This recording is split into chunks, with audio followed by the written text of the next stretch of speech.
turn it up? How do I turn it up?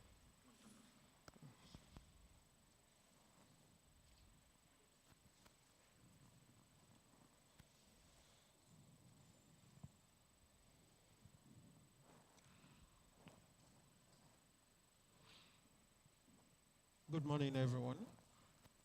And thank you for introducing the panel session coordinator.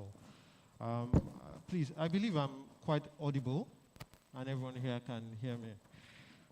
Can I take off my mask? All right, thank you.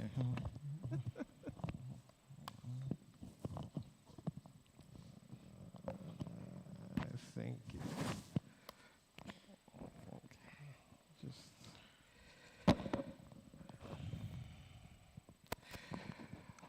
It's my pleasure to moderate this session, and I am delighted to be here with 4 distinguished panelists who will be taking us through the sub-theme for this session: Arise, Sleeping Giant, Unlocking Nigeria's Potential as an Investment Destination.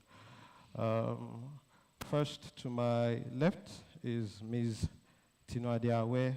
Her profile is at page 54 of the program for those who are attending in person. Well, very briefly, she is the Chief Executive Officer of NGX Regulation Position Limited, rather. She has held various leading roles in legal, regulatory, compliance, and governance.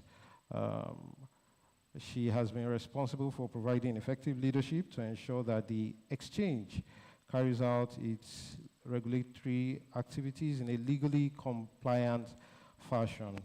She'll be speaking to us from the point of view of a regulator, particularly in Nigeria's stock exchange. So please give Ms. Tinuade Awe a round of applause. To her immediate left is Mr. Chinua Azubike, Managing Director and Chief Executive Officer at Infra Credit. His short bio is at page 56 of the program brochure. But suffice it to say that he has over 15 years experience in corporate structured finance and debt capital market rules. He has a strong and practical know of domestic debt capital markets with a firm interest in market development. He'll be speaking to us from the point of view of credit attraction for the Nigerian investment and economic market. Please give a warm round of applause to Mr. Chinua Azubike.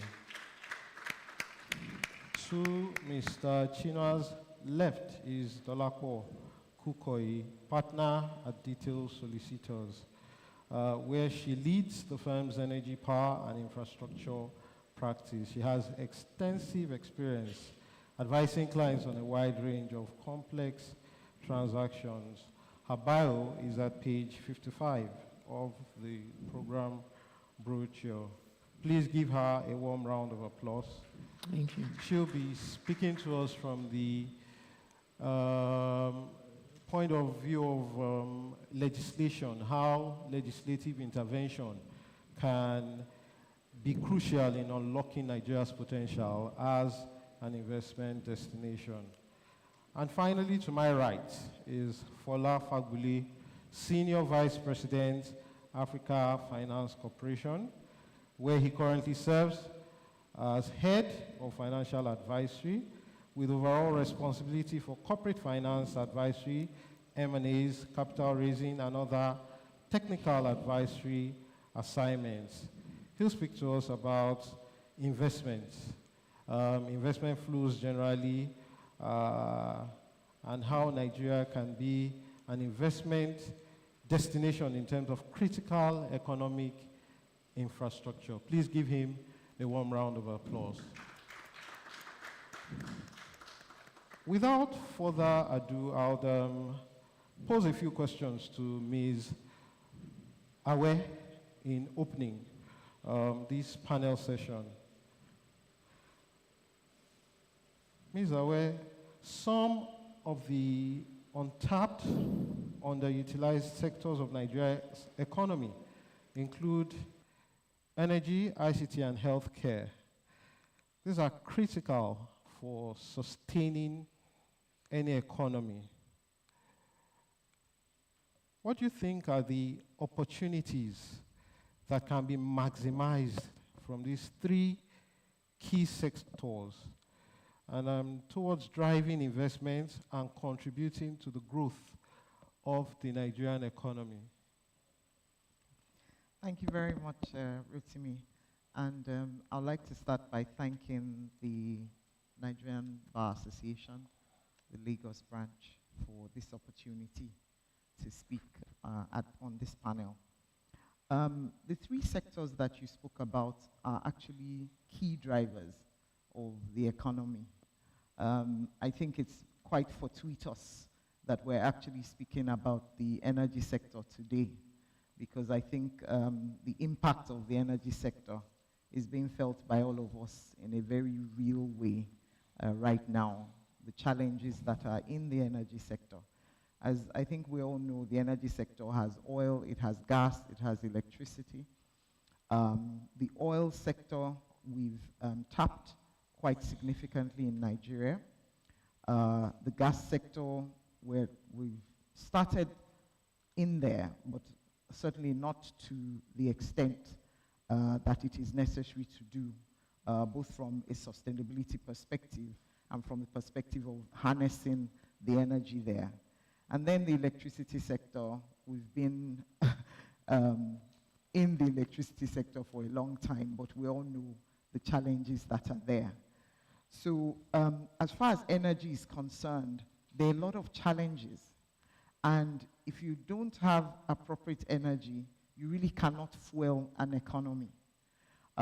In the recent past, with all of these problems that we've had with electricity and folks having to resort to petrol or diesel, you can see the effect on the small businesses in particular. And in a country like this, where the small businesses, the MSMEs and SMEs are really the drivers of the economy, you can see that it's really necessary that we pay attention to electricity.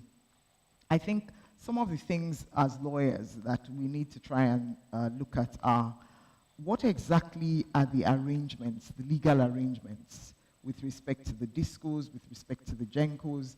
There's a lot of accusations being traded back and forth in the press about these things. Is it that the arrangements are not capable of being properly articulated, or were they never properly articulated? Or why are we in this situation despite all what was done?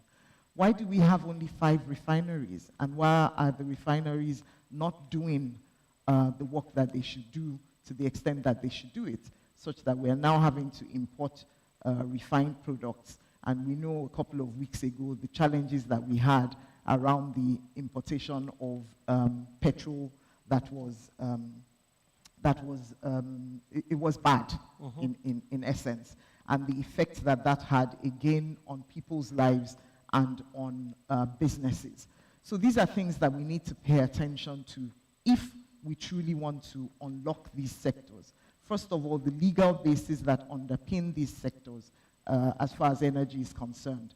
Now, if I move very quickly to ICT, ICT is a real game changer. It can help us to leapfrog from this third world developing economy that we've been for a long time into the first world. But we've got to harness it, and we've got to work together with those who are already in the sector. From a government and regulatory point of view, the sector is already moving. And so it's for the regulators and the government to figure out where they can join the sector, not go and sit in a room and create a structure that will not work for the sector, because that sector is not bound by national boundaries. And as we've seen, if we ourselves don't get up to support our companies, they will get support from elsewhere. And what you now see is them originally having a head start in Nigeria, but moving to San Francisco or moving to London, where there's a lot of support. Just on that again, I was speaking to somebody who had moved from Nigeria to another country, and the person was telling of the experience from a regulatory and government point of view, the interaction. Got into this other country and got a letter from, let's say the name of the entity, the regulator is the Better Business Bureau. For, that country's Better Business Bureau, of all the things that the government was going to do to support. And the person was now comparing when the company was here. I would hear from the local government about the signage. I will hear from the tax people, as if, I felt I was in business to be regulated, as opposed to being in business to do business and make money. And so the attitude of regulators, especially in the ICT space, must change. We've got to work with them. I think things like the startup bill are a start, but they are a start. The health sector, we saw it with Corona. If we were ever in doubt about the fact that the health sector was not where it needed to be, I think that pandemic showed us that we were not there. And there's a whole value chain that I think people see the hospitals and the clinics, but they're the diagnostic centers, which really, I think, came to the forefront during the Corona pandemic. There was also the pharmacies, the whole drug chain as well. It's a question of how do you ensure, as a regulator, for example, like NAFDAC, that you are not in the way, and that your regulations are enabling. Finally, I think we as professionals, since I'm speaking to legal professionals, we need to stop to resist the urge to exploit the inefficiencies in the system. We ourselves are guilty of exploiting inefficiencies and not being as diligent as we should be in our interactions with some of these governmental agencies, because we know that there are inefficiencies there, and we build those inefficiencies into our provision of service, while the client, the end user, the investor, whoever they may be, is there suffering the fact that we are exploiting the inefficiency, and the fact that the inefficiency is there at all. In a country where a 2018 Bureau of Statistics report says that the healthcare industry is worth like 5 billion. In that same country, about 1 billion is spent on 4 million medical trips abroad.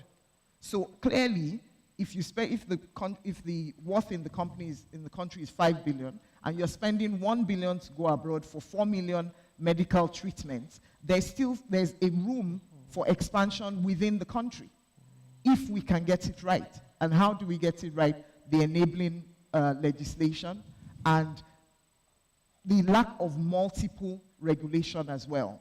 So one-stop regulation, licensing, one-stop licensing, I think is very critical. Other countries have done this thing. We just need to copy, and copy well, localize.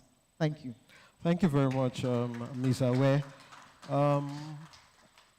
Very briefly, in say 2 minutes, can you tell us how, as CEO of a regulatory entity in the capital market, the Nigerian Exchange Group supports and drives investment by international and local investors in these 3 critical sectors that you have just discussed? So the 3 critical sectors, I have to say, are not as well represented on the exchange as we would like them to be. In many countries, an exchange is a barometer of the economy. You see the economy represented on the exchange. There are many reasons for that, some of them private and a lot of them public.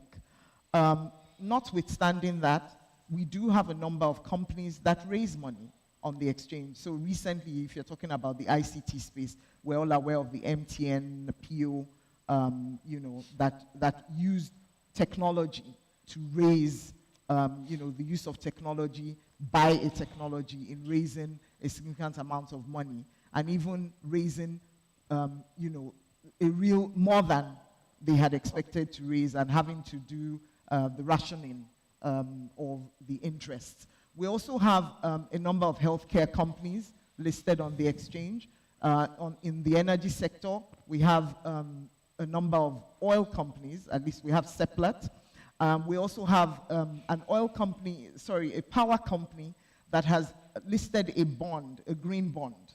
And I think something that I didn't say while I was speaking, one of the ways that we can also leapfrog ESG factors are really critical in the investment community in Nigeria, but growing in Nigeria, but really, really impactful abroad.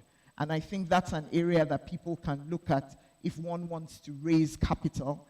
Do you want to raise a green bond? Do you want to raise other types of green or sustainable capital? People are talking of gender bonds. There are all sorts of things, social bonds. There are all sorts of ways in which you can raise capital in these areas as well. And of course, the exchange remains open to do that. Thank you very much, Ms. Awe. I'll move to Chinua Azubike. Ms. Awe has spoken about 3 critical sectors that we need to unlock Nigeria's potential. My question to you now would be, can Nigeria really be the investment destination of choice in Africa? And apart from these 3 sectors, what to your mind would be the attractive sectors or opportunities? Thank you. Thank you. Good morning, everyone. It's a pleasure to be here. I'd like to thank the MBA for the opportunity. So absolutely, I think I'll start by maybe providing a bit of context what we do at InfraCredit. So Infrastructure Credit Guarantee were established 5 years ago with a mandate to promote long-term local currency financing for infrastructure. InfraCredit provides guarantees to enable infrastructure companies to issue long-term debt instruments and be able to raise funding from domestic institutional investors like the local pension funds, the insurance companies, and other asset managers. We're backed by the Sovereign Wealth Fund, Africa Finance Corporation, the Africa Development Bank, KfW, and also Garanco and another UK partner, and AFDB.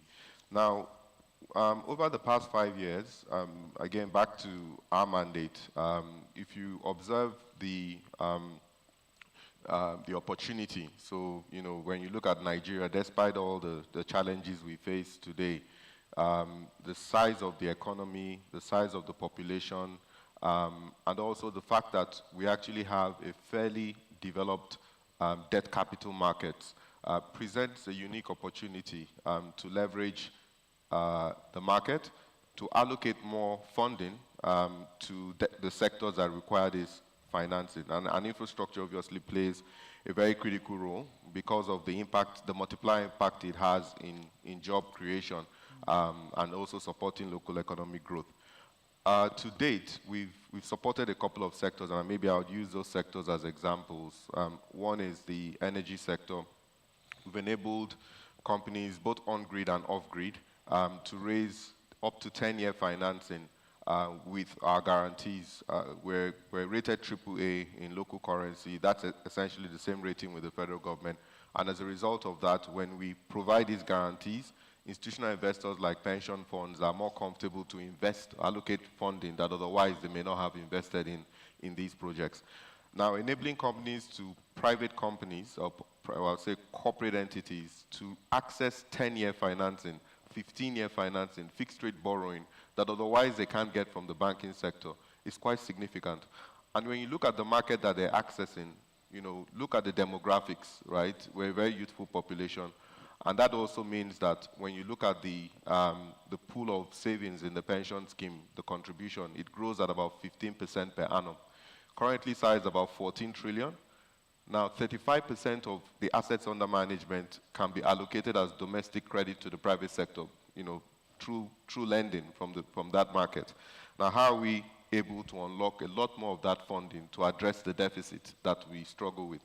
So what we've experienced is that the market does have capacity, right, to absorb this type of credit. We recently supported an industrial zone, special economic zone, the Lagos Free Zone last year. They raised about 20-year financing. This is a corporate entity accessing long-term financing up to 20 years fixed rate. It's unprecedented, but it's possible. And then also you look at the transportation and logistics sector. It contributes about 1.6% of GDP, but we all know that the lifeblood of every economy is transport. Every good requires transport and logistics. So energy, transport, logistics, agriculture, we're not there yet, but we're looking at that sector. The digital infrastructure, which Tino has talked about, is also key. Housing remains a very attractive asset class, but we need to look at some of the innovations that needs to come into the way we understand access to credit for home loans, as it were. So, so there is significant opportunity, and I look at it simply speaking from mobilizing local capital. So there is FDI, which is low, but how much are we doing in mobilizing local financing that is available, savings into projects that require this capital to scale? And therefore, these sectors have significant impact, especially where we look at how more private sector development or private sector-led development can be accelerated. So when you compare Nigeria's stock market to GDP, I think it's less than 15%, to a country like Malaysia, that I think the private debt securities market to GDP is over 100%, right? You see that it is not impossible for us to achieve that. The question is, what is the ease of doing business, and what does it take for a company to raise capital, right? What are the channels through which a company can actually raise this financing? Whether you want to raise private financing or public financing, what kind of instruments exist today? We see them, but how is the regulator also creating that efficiency? Using, I would say, in my opinion, I think when we look at exchanges like the NGX and other similar exchanges that are self-regulatory institutions, we need to see more delegated authority that enables them to play a more active role in coordinating the market and attracting more capital. So I think to the question you asked, these sectors are essentially very critical and have significant impact to drive more jobs. There are already examples in our experience where we've enabled financing for these sectors. Total amount that we've supported is over close to 90 billion naira in funding from local pension funds. What we're looking at is 35% of that amount, which is essentially close to about $10 billion naira equivalent, that can be allocated. Now, it's really understanding the mechanism that can accelerate more financing. And obviously, lawyers have a very important role to play as intermediaries, because for every issue that happens, you understand the role lawyers play in documentation and other requirements.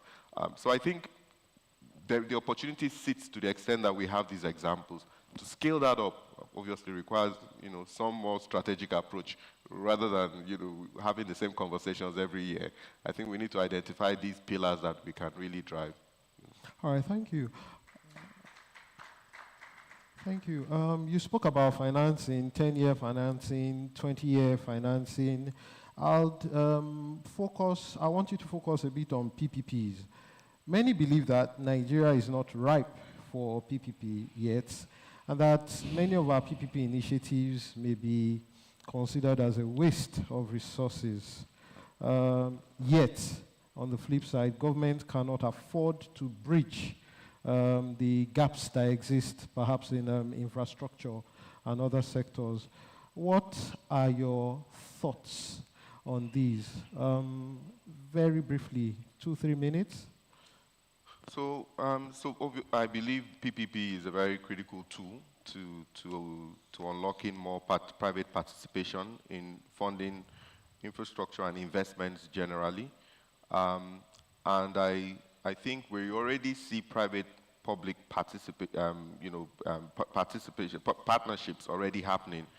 What I think PPPs really need to address is the risk allocation between private sector and public sector. And the frameworks that are put in place should ensure more fair allocation of risks that can attract private sector to participate. We already see, and there's no, hard, fast rule as to how you define PPP per se. Yes, laws need to be put in place, framework need to be put in place, but I think more importantly is the intent behind these frameworks and the laws. So, and low-hanging fruits can simply be looking at some of the efforts being made by the existing government that can be leveraged. Rail networks, roads, for example, the tax incentive for the road network. Recently, we have, set some of these initiatives being put in place that can now be leveraged upon. So a simple example is in India, they came up with a container rail policy where they licensed operators to use the existing rail tracks. That has significant impact in supporting logistics and transportation and also driving the economy. So PPPs can work. The approach obviously needs to be flexible, but it's really around how we allocate risk between public and private sector. All right, thank you very much, Chinua.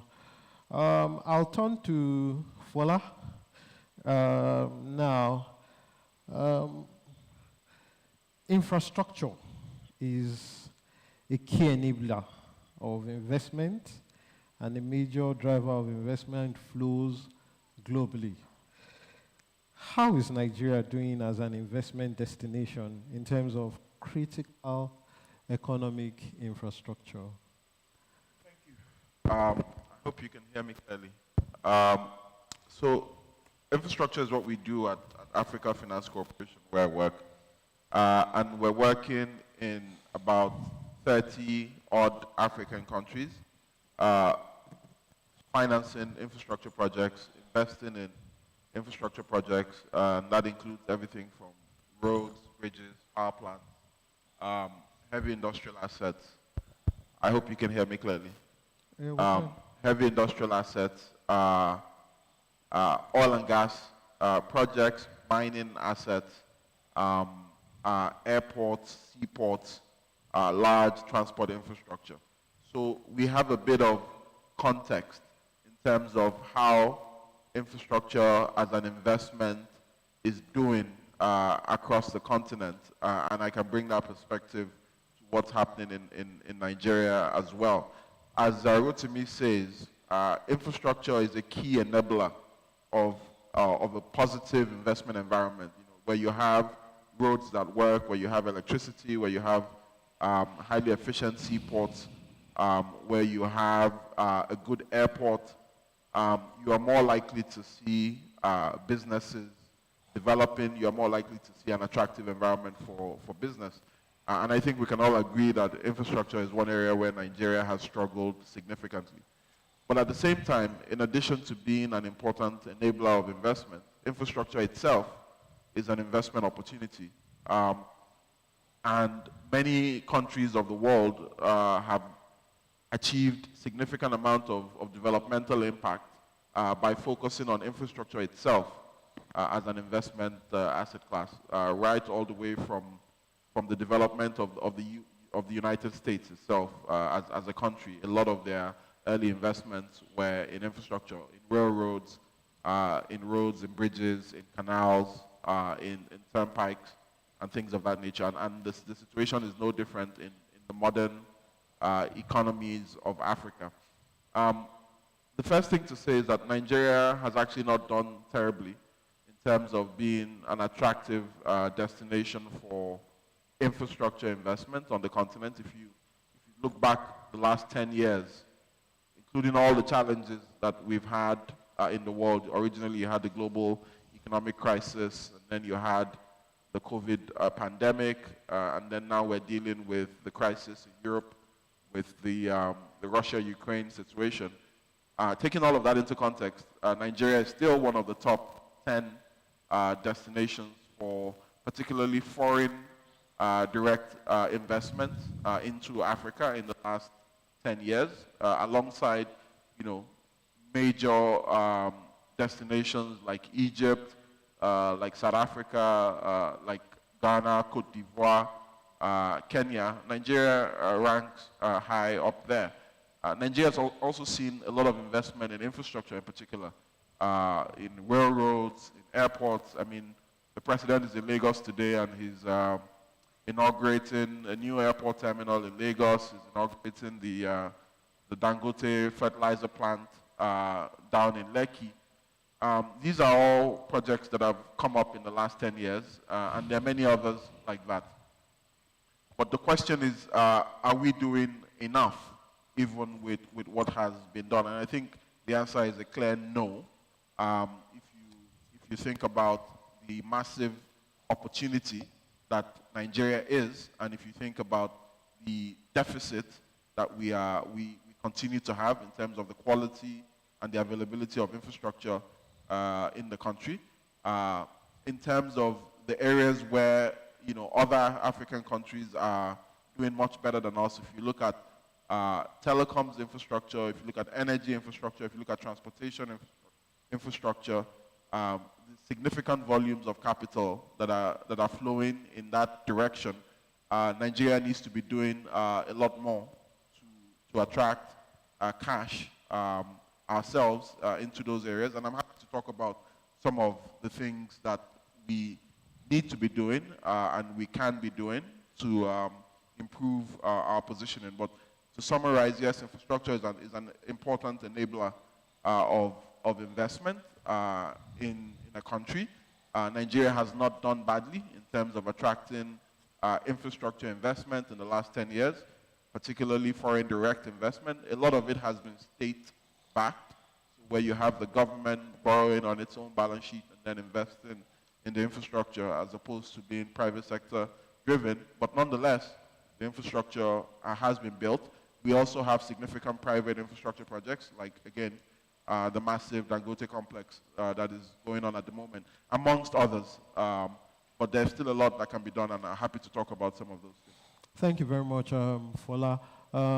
You've told us where we rank, I mean, somewhere in Africa, and you've said that we're not doing too bad as a country. Please tell us what we can do to even improve our competitiveness in the African continent.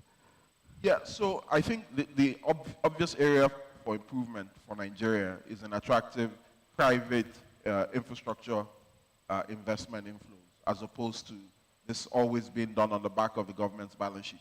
And a good metric to use in assessing that is particularly foreign private investment capital. Chinua has talked about the domestic private market opportunity. But there's also a global, it's a multi-trillion-dollar global infrastructure investment opportunity that exists, that is looking for assets and places to put capital. And there's no reason why Nigeria should not be a leading destination for that. And this is one area where Nigeria has done very poorly. I mean, if you look at foreign direct investment as a percentage of GDP, for example, we are something like 0.2% in Nigeria for 2020, even worse in 2021. In the entire 2020, I think we attracted just about $1 billion of foreign direct investment into Nigeria. Last year it was $680 million or something like that. It's really abysmal for a country the size of Nigeria. To put that into context, AFC alone made $1 billion in investments in infrastructure across Africa last year. So for Nigeria as a country to have attracted less than $1 billion, that's abysmal. And what do we need to do to improve that performance? One thing is the macroeconomic situation. A significant reason for Nigeria's poor performance has been macroeconomic instability. So where you have a situation where the currency is unpredictable, it's not even about the fact that devaluation happens. Currencies devalue all over the world, but they devalue after a relatively stable and predictable pattern.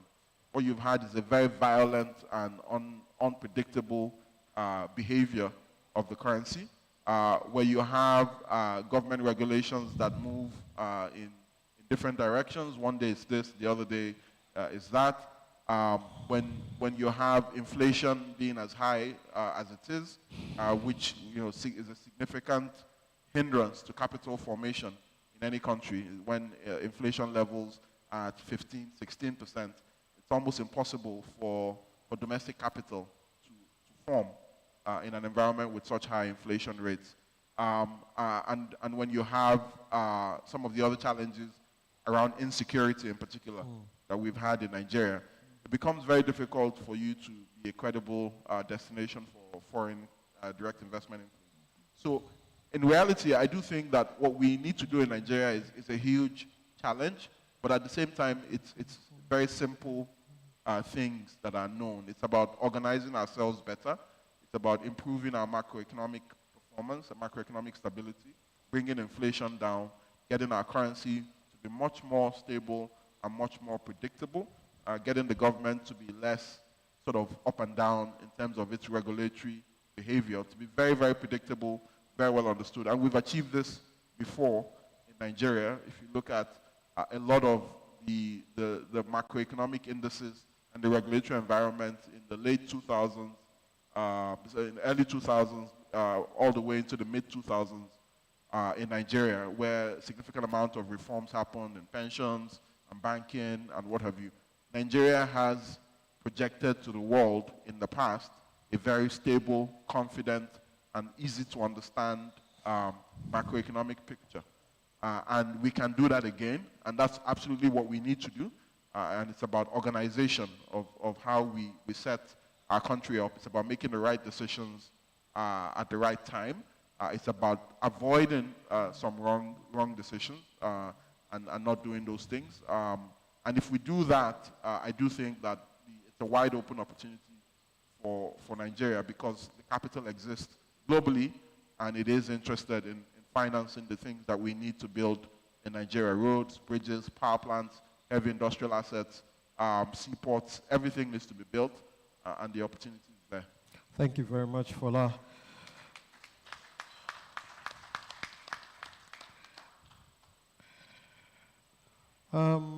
Dolapo, as a practitioner, I mean, what I've heard across the panel today is that there is opportunity, there's potential for investment, for Nigeria to be attractive as an investment destination in Africa. And compared with other countries on the continent, we are not doing too badly, but there's massive room for improvement. As a practitioner, can untapped and dormant sectors, some of these that we have spoken about here, can some of these untapped and dormant sectors of the economy be exploited or revived by way of legislative action or consistency in policy making? Thanks so much, Rotimi, and good morning, everyone. Really glad to be here, and thank you for the opportunity. I'm happy that I spoke last, because I think I will be speaking the minds of a lot of us in this room, so I'm speaking from the constituency of most of the people that are here.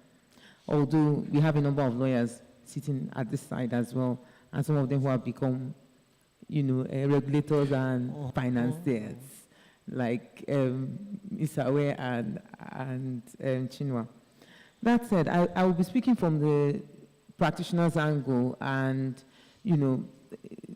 I was saying to Mr. Aaron, we're speaking before the session started, that this is one of the most painful things I think about every day as I sit at my desk. Why Nigeria can't rise beyond what we see is a lot of potential, and I think that Fola was really, really spot on a number of the things he said, before he closed on his opening. Just a few things, and I'll start with talking about what it's been from the client experience, just answering your question, as in how legislative action can actually help. I think that I've had a fair experience of seeing what Nigerian law looks like and what laws in other African countries look like. And I would say that Nigeria has a very good set of laws, most times. Generally, if you look at, our laws are investment friendly, generally. We don't have laws that stifle investment. And if you're looking at sectors like energy, for example, we have one of the best laws. I don't think it's in just the legislative action. Where we have issues is beyond the legislative action, even though legislation can always be better. It's in more implementation and enforcement. And as on the practitioner side, how has this affected us? You oftentimes, even when there's a law and something is very clear in the law, must always tell your clients that there's a caveat. You must always tell them that, oh, even though this is what the law says, this is how it actually happens. And I'm sure that a lot of lawyers in this room can understand what I'm saying. And I'll give you an example. Fola talked about, foreign exchange, and I'll talk about repatriating foreign exchange. Our laws clearly show that any foreigner can come into this country, bring in capital, and export that capital. It's clear in the law. However, if you tell a client that and tell them, go to the bank, go to sleep based on that, you'd have given bad advice. Because there's a process for repatriating. And that process for repatriating, even though it exists, doesn't necessarily mean that it totally works. Because there is that scarcity. So that's just one example to give. I think that one of the things that would incentivize more investment is for investors to see clarity, to understand how things really work. Let it be clear.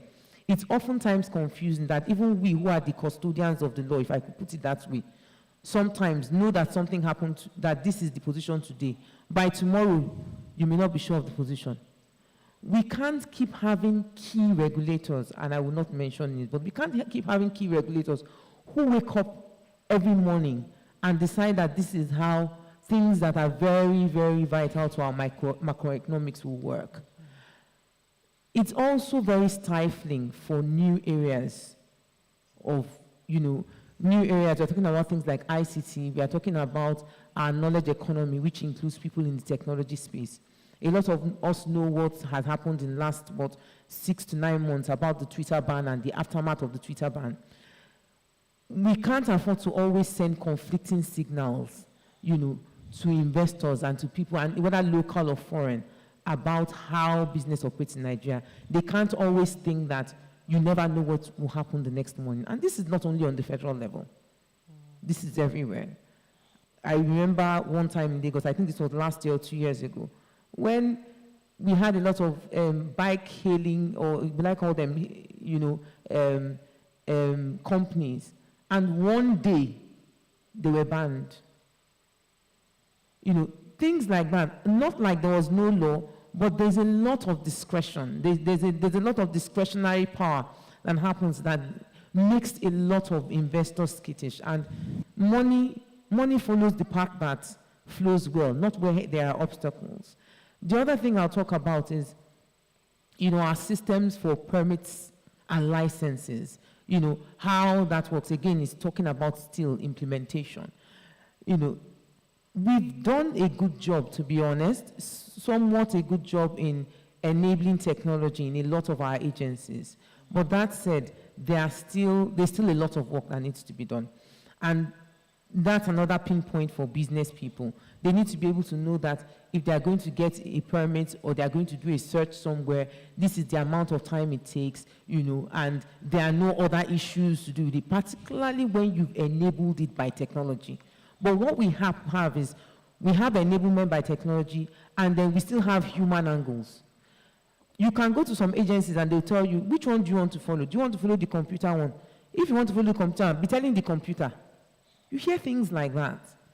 I think and this is where we, as lawyers, come in, because a lot of us in this room are going to be the people who are going to lead some of these agencies.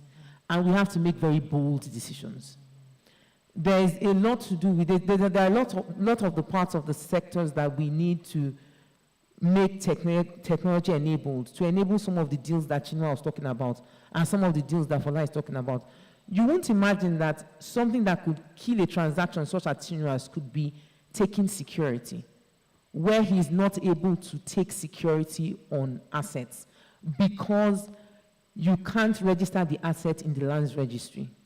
Even though it appears to be kind of like the smallest part of the deal, it can totally kill the deal, because if Chinua can't take, or the lenders he's supporting can't take security over it because it's not enabled. The lands registry, you have both human and computer in conflict, then he has a problem. He can't bring in the money that he needs to bring in. So I'd say that enablement of technology in our enforcement, in our filing, in our permits is really, really key. And if we want to make ourselves an investment location, you know, it's something that we need to continue to improve. We've been doing some work, CAC, you know, I know a lot of you know about what happens with business permits. Once we have a new minister, no business permit for 12 months. And they tell us things like the minister is getting acquainted with his office. And meanwhile, he has people who have been there for many years. But I'm just saying, and not to put aspersions on any minister, but these are some of the things that we can't continue to tell our clients is the reason why they can't get the permits they need.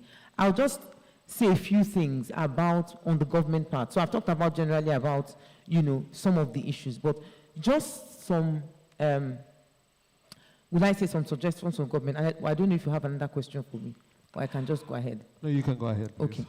Just a few things that are very key to us being an investment destination, because we continue to peddle our population.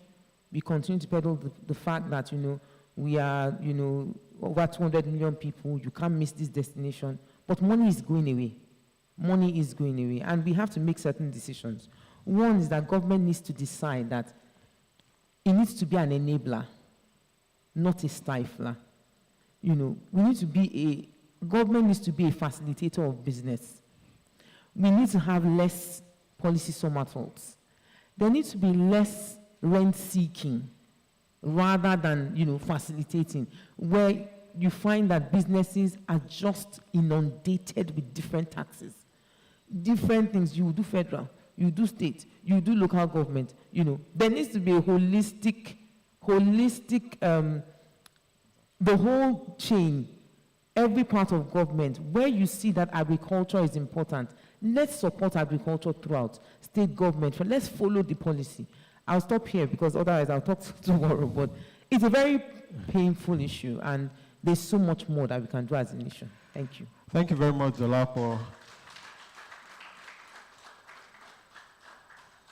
Thank you to all our distinguished panelists for just steering us in the direction that begins to open our consciousness and our thinking to some of the issues that we're talking about. The issues are quite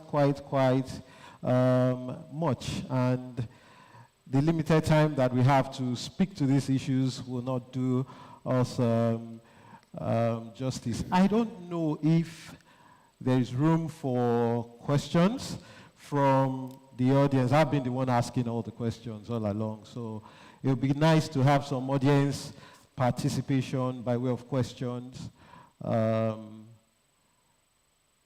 such as there may be. Yes, sir.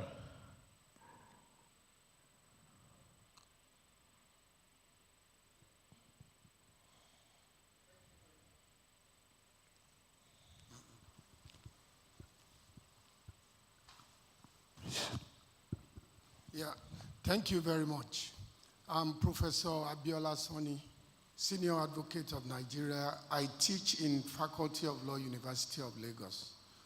I want Dolapo to further interrogate the gulf between theory and practice of repatriation of capital and profit.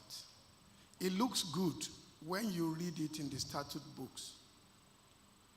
No restriction whatsoever. So what are the practical pre and post application and approval for capital exportation that young lawyers should know? Because whatever you tell those who require foreign advice, they know it is not as easy as it seems. And they have information on the bureaucratic bottlenecks and even corruption that straddle the entire process. So from your practical experience, can you please elaborate more on this, especially in terms of managing expectation on timeline? Thank you. All right, that question is for Dolapo, I believe. Do we have any other questions? I'd like to collate the questions and then, is there only just one other person with a question? Okay, please.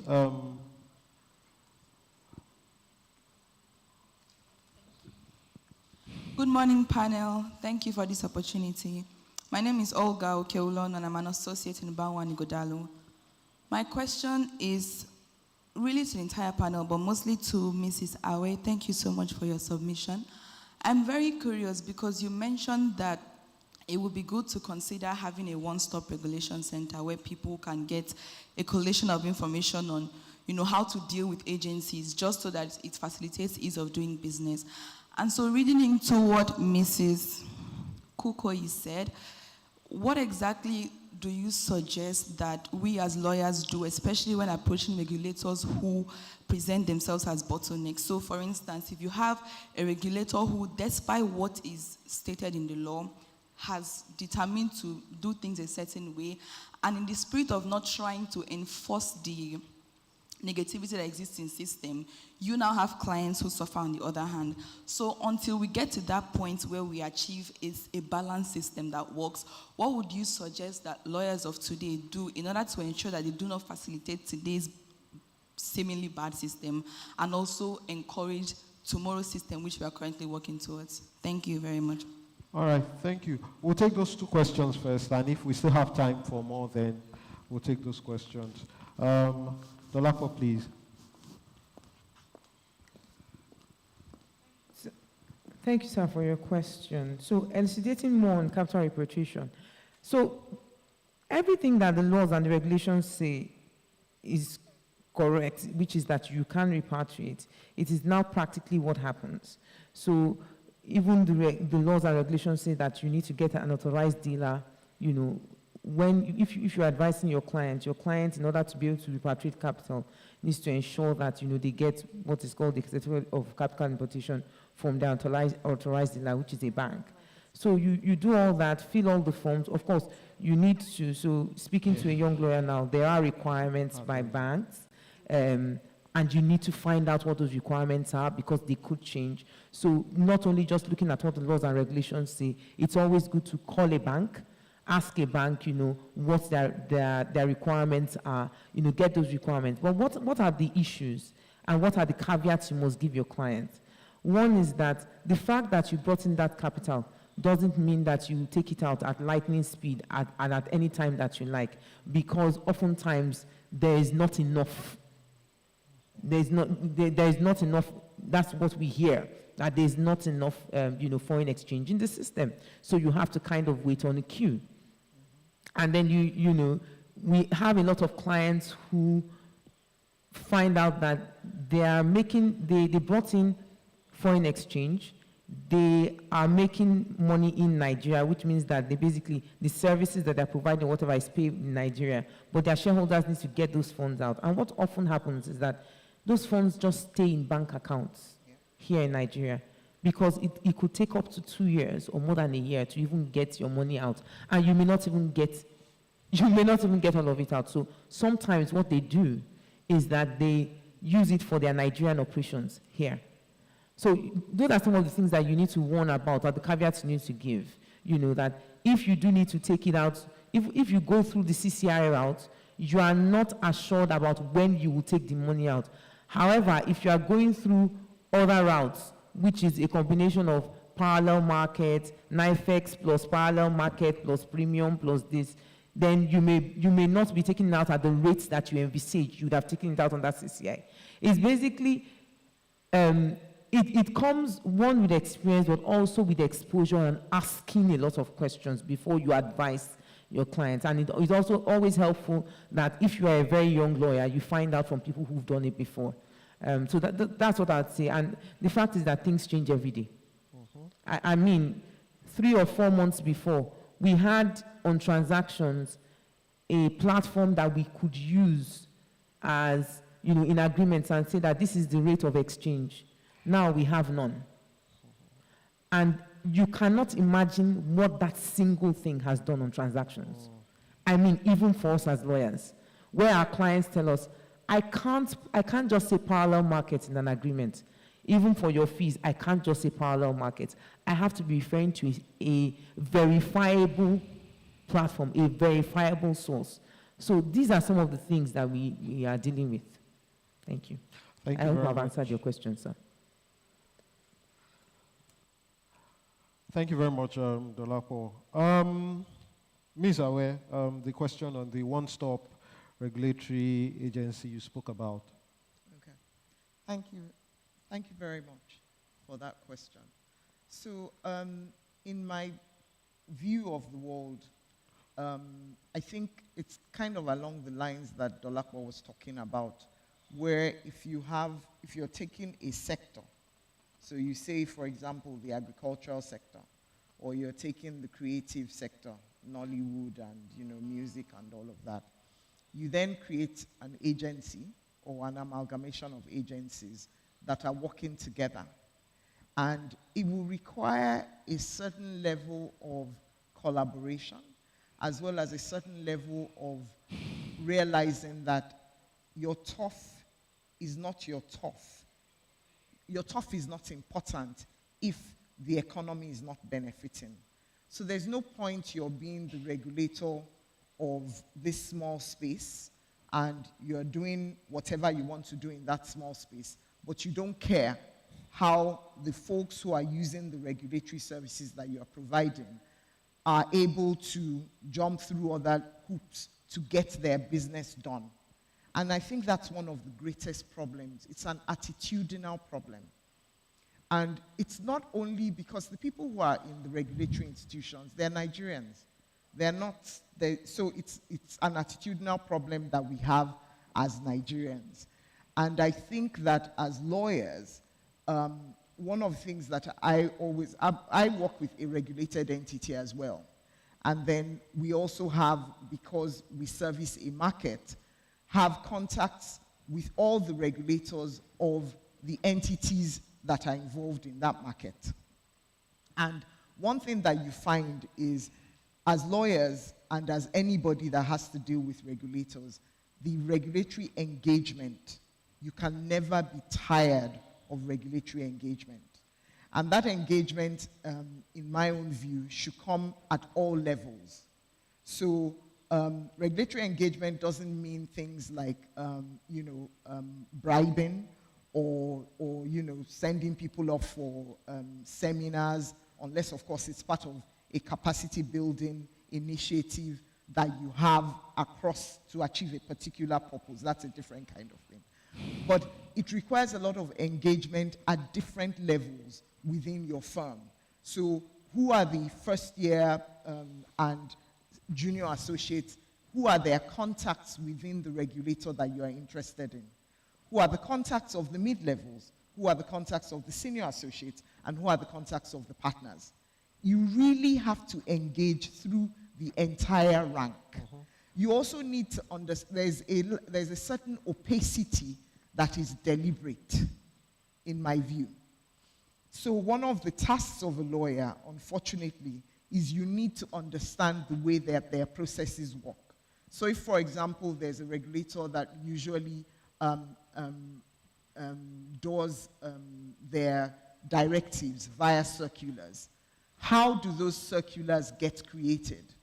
As a lawyer, if you are in that sector, you cannot not know how the circulars get created. It's an additional bit of work, but that's the value add between yourself and another lawyer, in that you know that this is the department that interacts with this department, and then there's a committee, there's a management committee, who are the people on that management committee. So working with regulators in Nigeria requires a level of engagement that I'm not sure is required. In fact, I know, because I used to practice in the US, for example, does not require that same level of engagement. But I know here you need that level of engagement. And if you're working in regulated sectors, you work at your own peril if you don't have that level of engagement on a regular basis. And it's not bribing. It's just basically ensuring that you engage and you get to know and you don't take no for an answer. And it cannot be only when you have a transaction. And so that's why a lot of businesses have regulatory relations departments or government relations departments that sometimes have a bad rap because people assume that, oh, there's something funny going on in there. And I'm here to say it doesn't have to be something funny. It can just be engagement and insisting that we need to, just as you do client engagements, do regulatory engagements as well.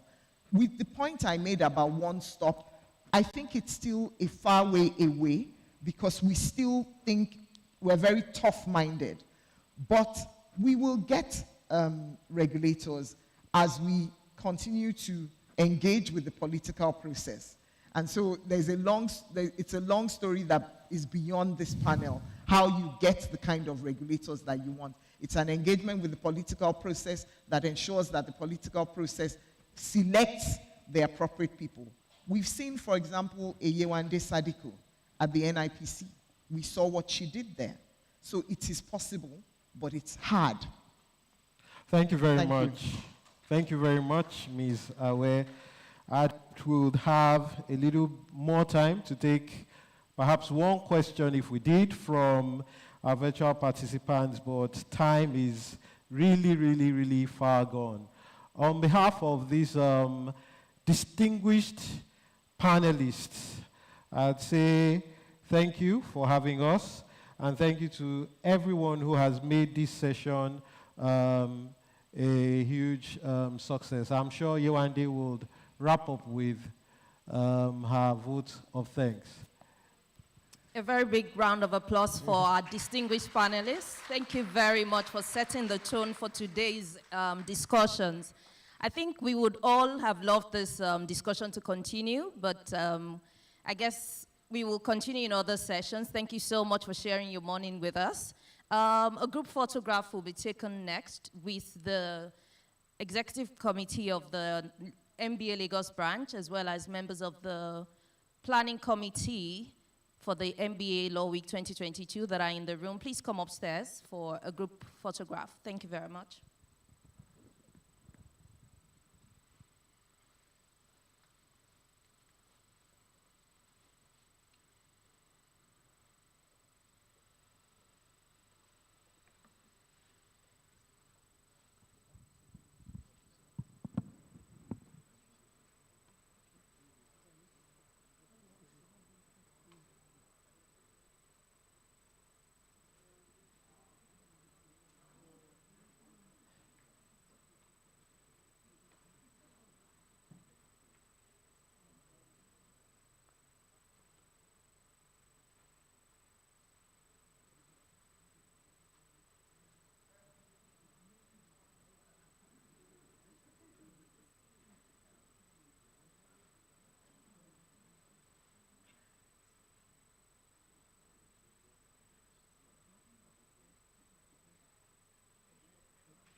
May I please ask the speakers to just stay back for their own group photograph? Just the speakers, please.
Thank you very much. A round of applause for them as they leave. Thank you.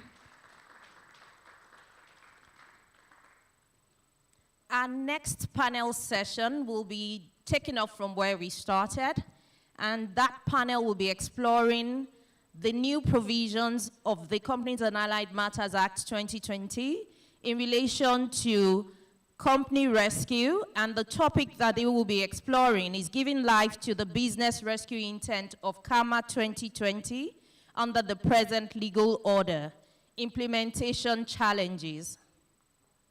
To anchor the panel session is Mr. Ayo Akintunde, SAN, founding partner Ayo Akintunde & Co. Please give him a round of applause. Our panelists for today, two of them will be joining us remotely. I believe they're already online, and they will be screened on the... Sorry, give me a second.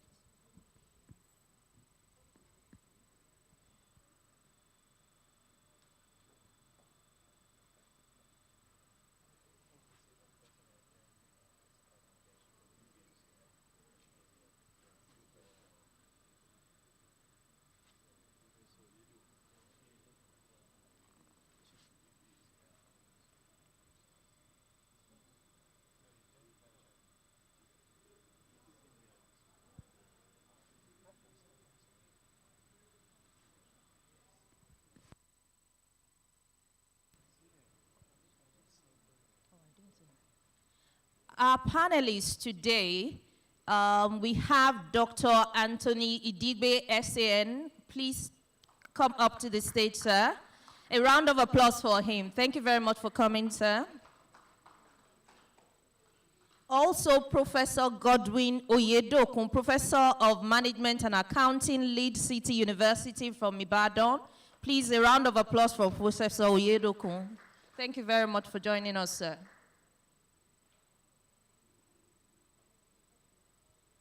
The last panelist is joining us remotely, and is Honorable Justice Dr. Nnamdi Dimgba from the Federal High Court, Oka Division. He's joining remotely, and he'll be screened online shortly.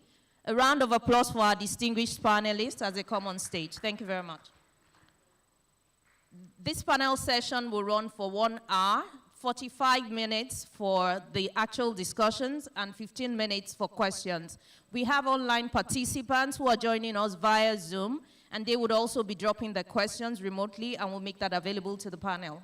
Thank you very much. Thank you. A very good morning to this distinguished audience. I recognize the chairman of the MBA Lagos branch and the chairman of the planning committee, as well as members of the conference planning committee. And I thank you for this opportunity to moderate this session. As the Master of Ceremony has said, the topic for this session is giving life to the business rescue intent of CAMA 2020 under the present legal order, implementation challenges. As we are well aware, on the 7th of August 2020, the President gave his assent to the Companies and Allied Matters Act 2020.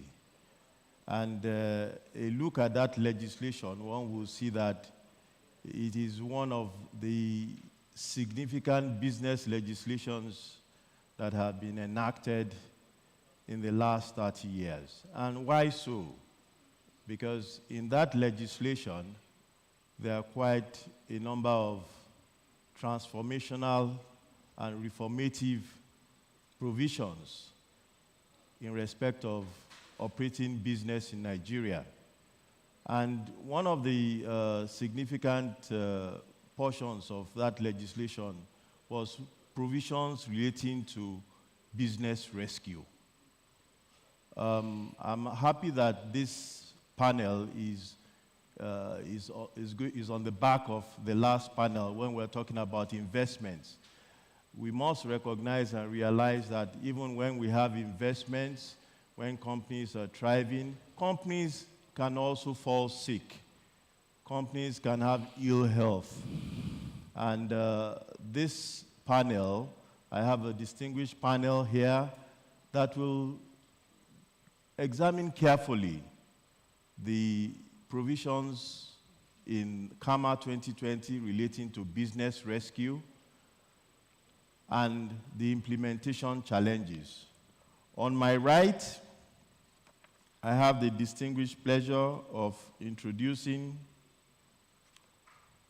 Professor Godwin Oyedokun, who is a professor of management and accounting.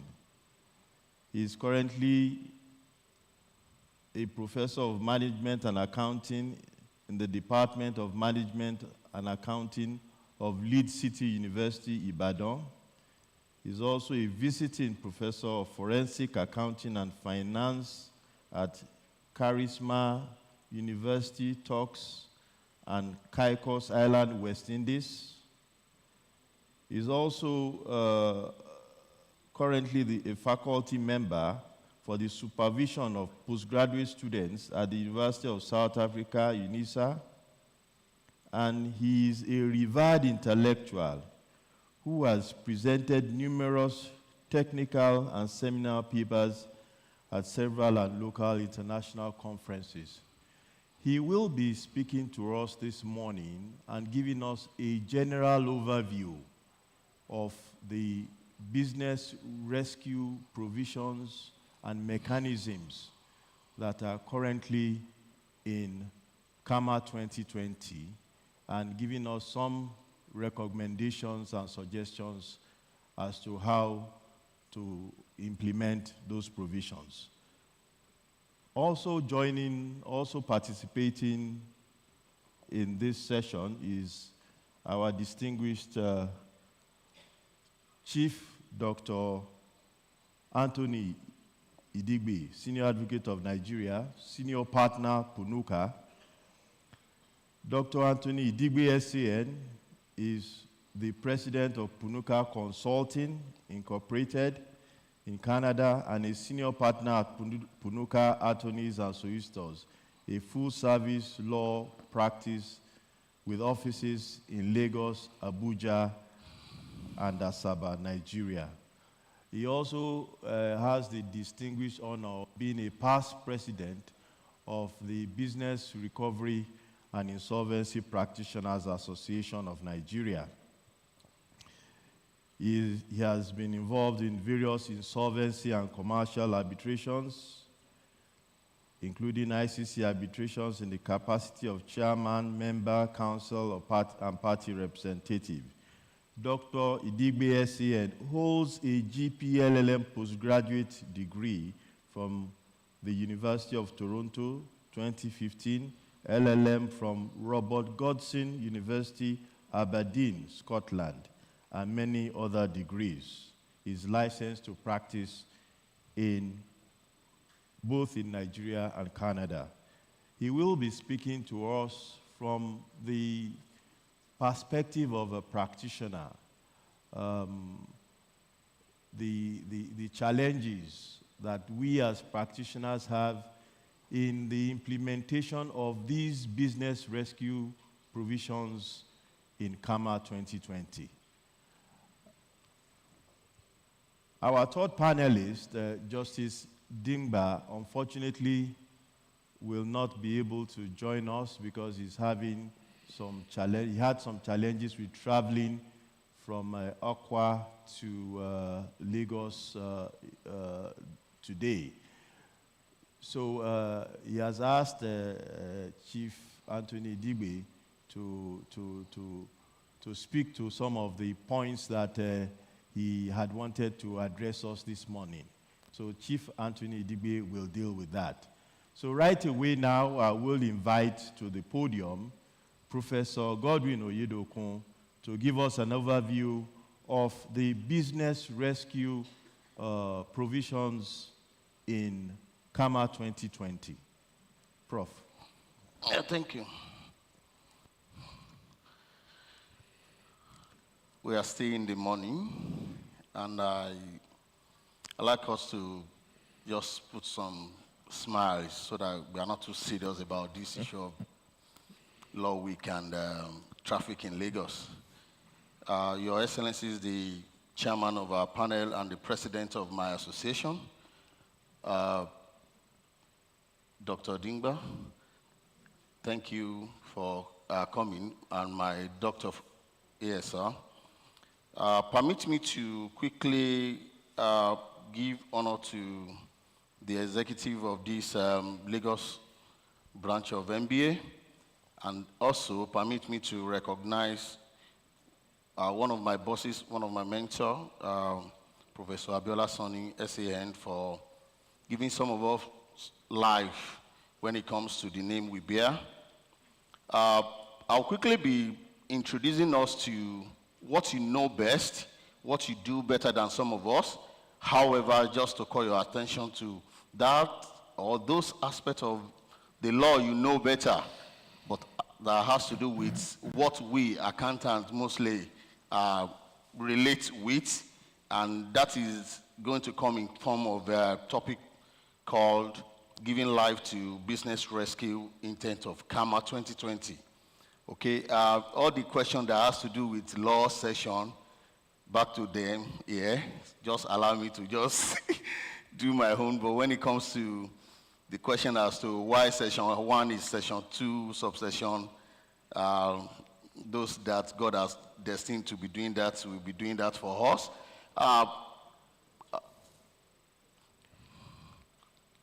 Okay, so basically, one funny aspect of accountancy that some of us are very familiar with is that we serve the role of the beginner and the ender. Permit that English. What is it? That when you want to form a company, you need an accountant, and when you want to bury the company, you also need an accountant. Of course, the work of accountant will not be completed if you don't have those that are learned in form of lawyer that we have today. And that's why when it comes to the issue of whether or not to bury a healing company is a matter of what in the past 3 decades we've been agitating for, where presently the CAMA 2020 has come to field in terms of gap. Within the space of time that I have, I'll be relating with us these 3-4 points within that short of time. But I want us to note one thing today, that we've been waiting for this, and we have it now. Okay? In accounting, we have what we call business entity, which is also very, very familiar when it comes to the issue of law, and the case of Solomon versus Solomon is very apt. However, the issue of going concern is very, very important, and that is why when we prepare financial statements as an accountant, we prepare financial statements with the intent that the company will continue in life for a foreseeable future. Okay, so why the issue of insolvency and the likes will create problem for a company, then we look at, okay, can we liquidate? And all razzmatazz that follow it will also be part of what you know. However, accountants will not be quick to bury the company because of our knowledge of liquidation, packaging the accounts, and fulfilling all righteousness. And that is why the issue of rescue in form of all this provision of CAMA that we have, okay?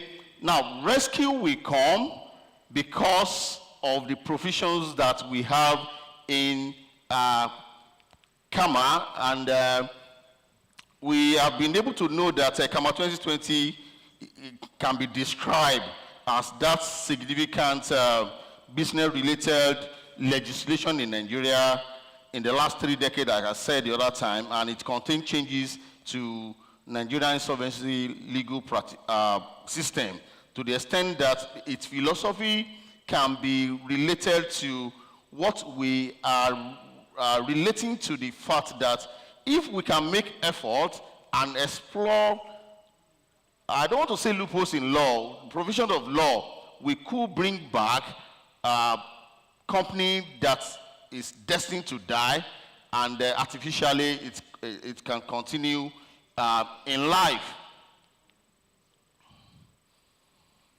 Now, let me quickly bring out some section of the law that we can make reference to, especially when we talk about Section 712 of CAMA.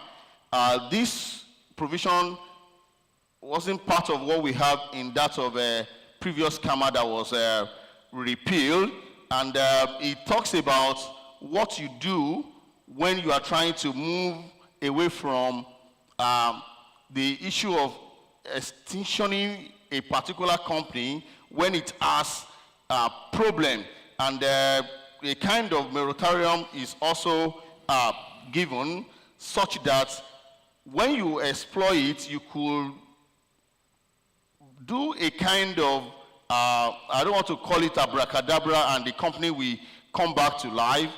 Within this space of time, I also want to look at Section 717 of CAMA that provide that no winding up of petition or investment of action by a creditor can be brought up within the space of time that the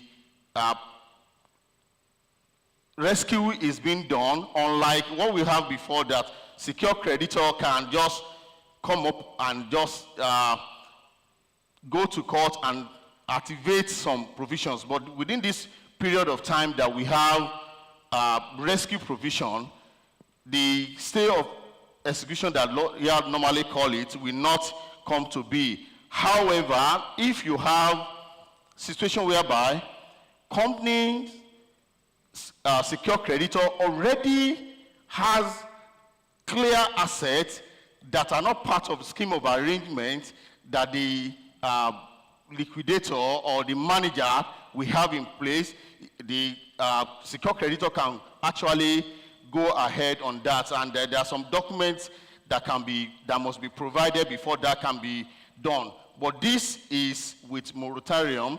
Moratorium, we are saying within 6 months of that management of that ailing company, there will not be any secure creditor that can bring action against that company within that period of time. There's no law without its exemption.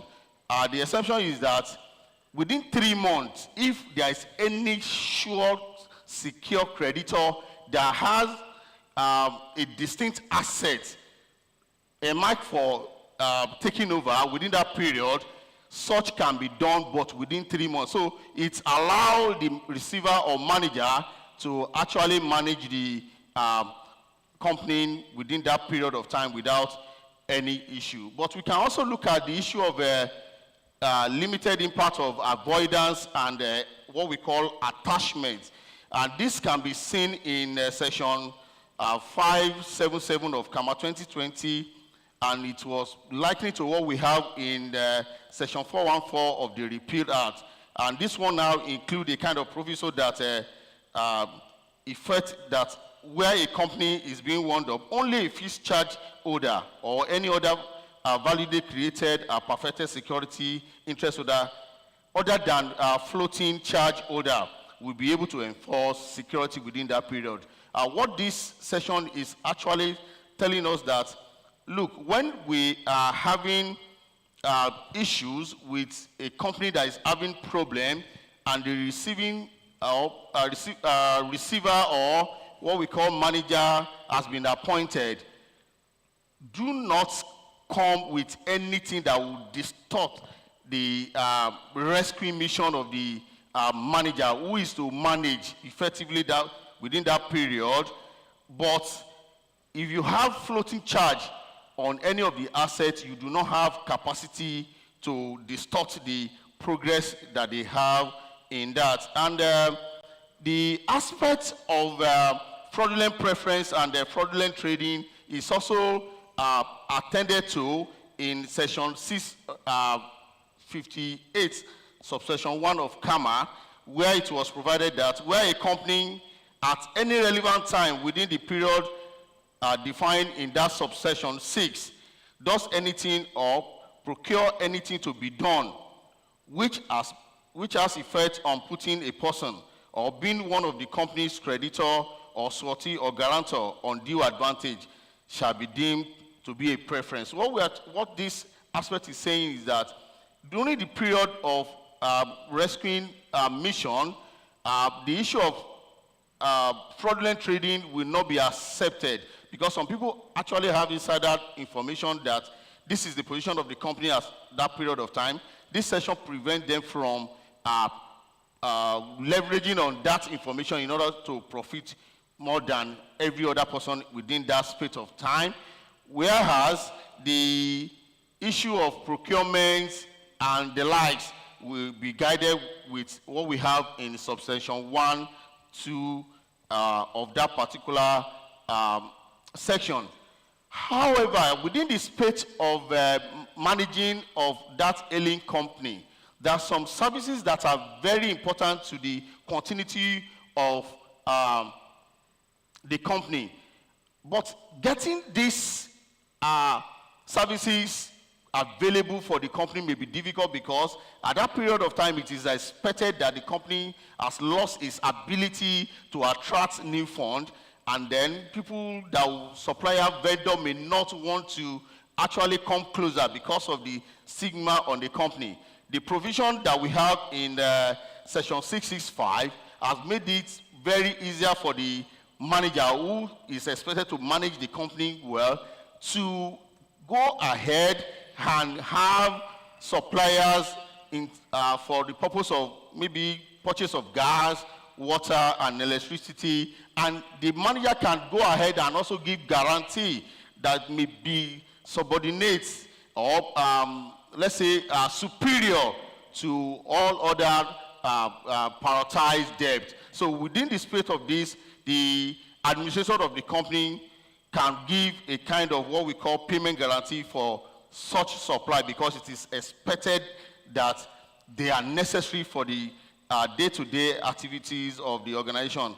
And this condition can only be made in respect of charges that are coming now after the company has been taken over in terms of management, for the purpose of management, unlike the one that they procure before the management of ailing company. So what I'm trying to say in accounting language is that expenses of this nature that must have been incurred before the first day of taking over the organization in terms of rescuing will not count for the purpose of advance payment guarantee, but expenses that are subsequent to the date of that.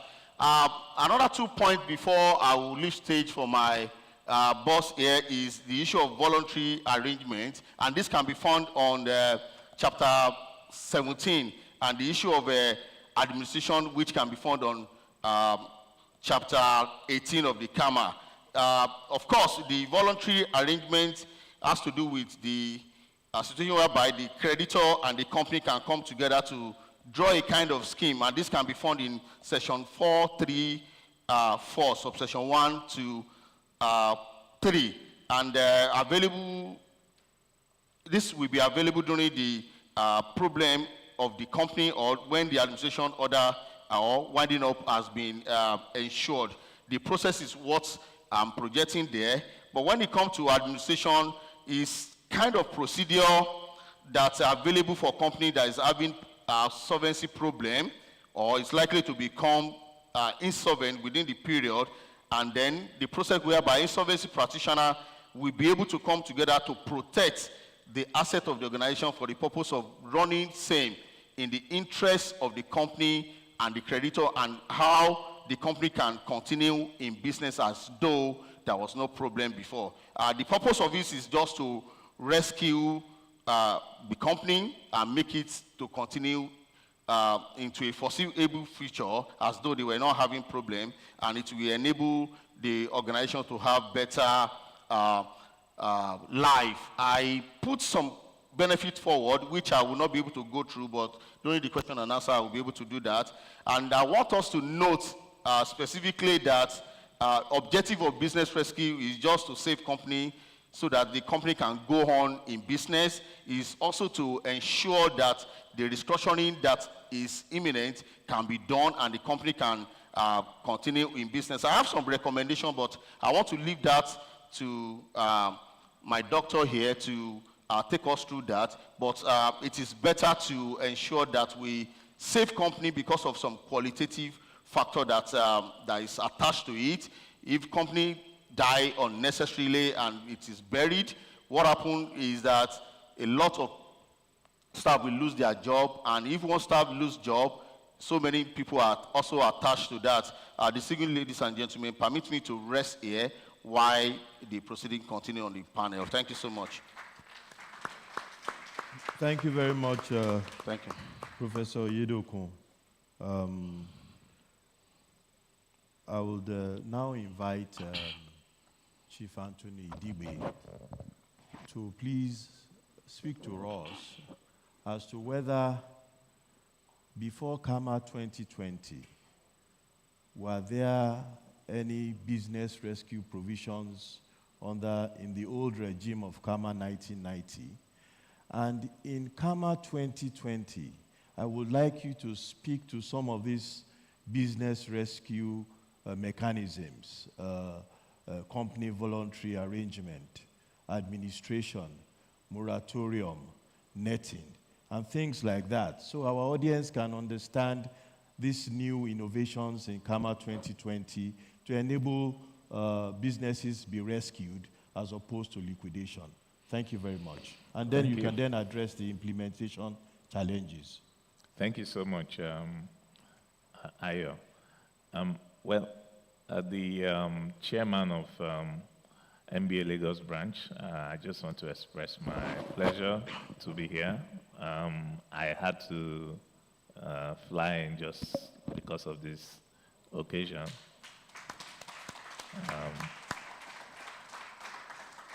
I think it's very important that we empower ourselves. And I think that business rescue provides new opportunity for lawyers. I'll try my best to talk about it, particularly the role that lawyers can play in the process. I just want to thank Professor Oyedokun for the background that he has given to us. Let me just double click a little bit on some of the issues that he mentioned as a background. A company contributes to the system in very many ways.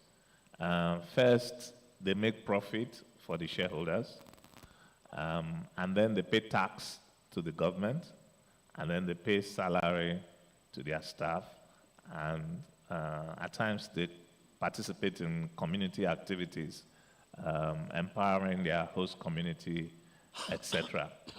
So there's that flow of cash going around, from the company's operation. And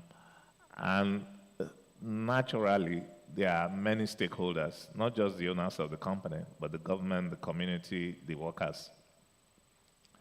So if you quickly liquidate a company, that circulation of money is going to stop. So that's the argument for trying to save companies. However, the other side of it is that the entire economy works on credit. And the last panel just spoke to us about the pension funds, how that credit can be created, how the money can be given to people to build houses, do railways, and all sorts of things that we mentioned. But credit is dependent on truth, on the fact that the money will be paid back. So within that circulation of money I mentioned, whether the one that has to go to government, the one that has to go to the suppliers of capital, that is the bank, the one that has to go to the employees, etc. If there's any break that is, one party is unable to pay to the other, it would affect the circulation of that money because the money just moves around from one party to the other. And therefore, in a system, you must have a way to remove those who will pollute the circulation of money. And that's the role that liquidation plays. So actually, it's not that liquidation is bad.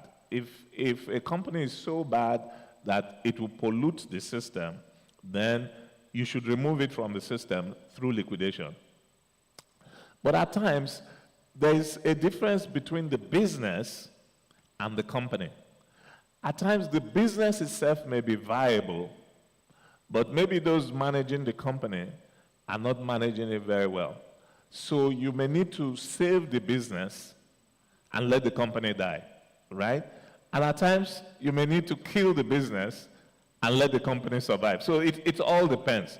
So what rescue does is gives you the opportunity to do that.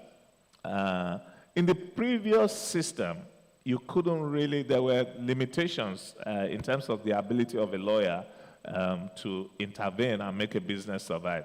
For instance, I did a case where the company was owing, let's say, equivalent of about $20 million.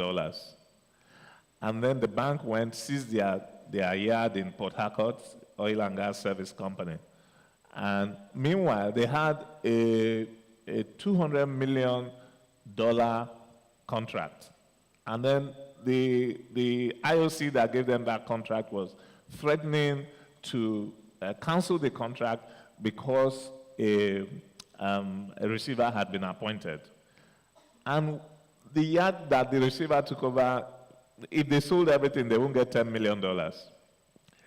I wanted to save this business. There was no provision under the old KAMA to save the business. So we decided to do a search in Abuja. The company had many subsidiaries. We found out that they registered the debenture in the name of the wrong company. So we were able to get a point. Then the bank wouldn't talk to me until we raised objection to the security. And then they started negotiating with me. We managed to resolve that matter. But today, if that were to happen, I could use one of the procedures that has just been mentioned to get a moratorium and save that company. It will be possible under, say, company voluntary arrangement. And we just did one, the first one in Nigeria. We did it recently. And what happened in that case was that the company had shareholders' loans in the book. The shareholders gave a loan. They had many conditions that they don't have to pay back the loan except the company was making profit. The company wasn't making profit, and then they were booking the interest of the loan, on the loan. And once you book the interest, you have to pay withholding tax and all sorts of things. So cash was going out of the company through that method. And so they said, no, we're not going to pay interest anymore because we need to save money. One of the shareholders refused. And so we said, they asked us, we said, no, you can do a company voluntary arrangement. We think we'll get the votes. And then we will change, by force of law, we will change the provisions of that shareholder loan agreement. And the other shareholders agreed. We did the procedure, did the proposal just as he said, appointed the nominee, called the creditors meeting, they agreed, we had the majority, called the shareholders meeting, they agreed, went to court, got the sanction. The court first sanctioned for the meeting. One of our members, one of the MBA members, acted as the nominee, and also our firm acted as the lawyers to the transaction. So there was work for lawyers to act as nominees. There's work for lawyers to work as supervisors in terms of implementing the new arrangement. So the company voluntary arrangement was not available before. Today it's available. Then the new introduction is the administration. Administration was not available before. Now you can appoint an administrator. usually what we are familiar with before was the receiver manager. And the receiver manager only comes to sell, to recover for the creditors. Whereas an administrator could make a proposal to the creditors and can force all the creditors to come together to look at that proposal and say, okay, well, you have to give me some waivers, reduce the principal sum, waive the interest, etc. Come up with a scheme after studying the business for about 30 days of how that business can be saved. Now, this administration procedure would again provide work for lawyers. The lawyers don't necessarily have to be the administrator, but because the administration, for you to actually be a successful administrator, as a lawyer, you have to improve your skill. Ayo didn't tell you, but he's the president of the Business Recovery and Insolvency, the current president of the Business Recovery and Insolvency Practitioners Association. Thank you.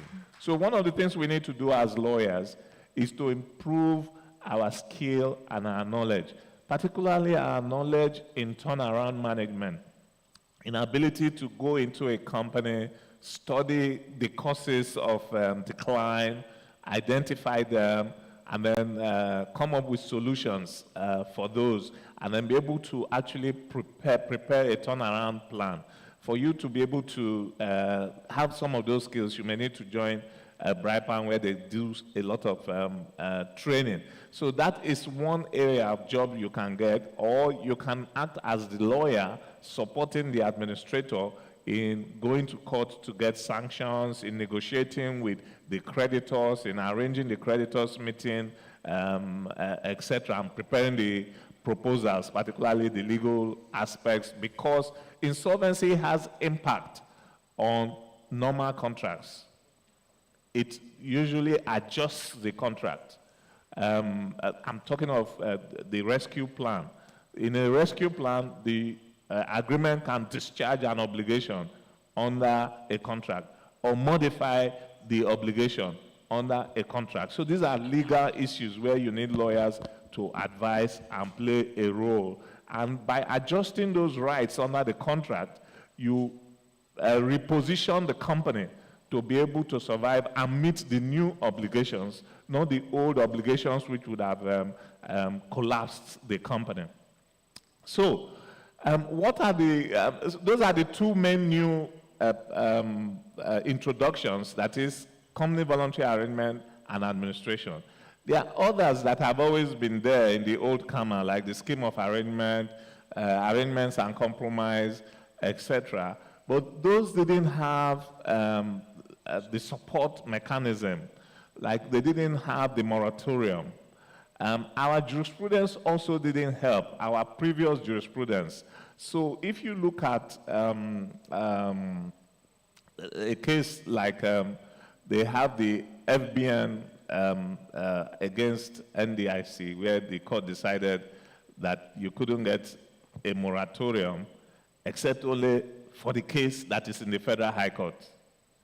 Whereas when a company is in winding up, there should be no case anywhere, whether State High Court, any case against the company anywhere, basically in the world. And that is the same principle that is applied in other countries. You can't file a case when the company is in winding up, because it just doesn't give the court the opportunity, one court, the opportunity to restructure the obligations of the company.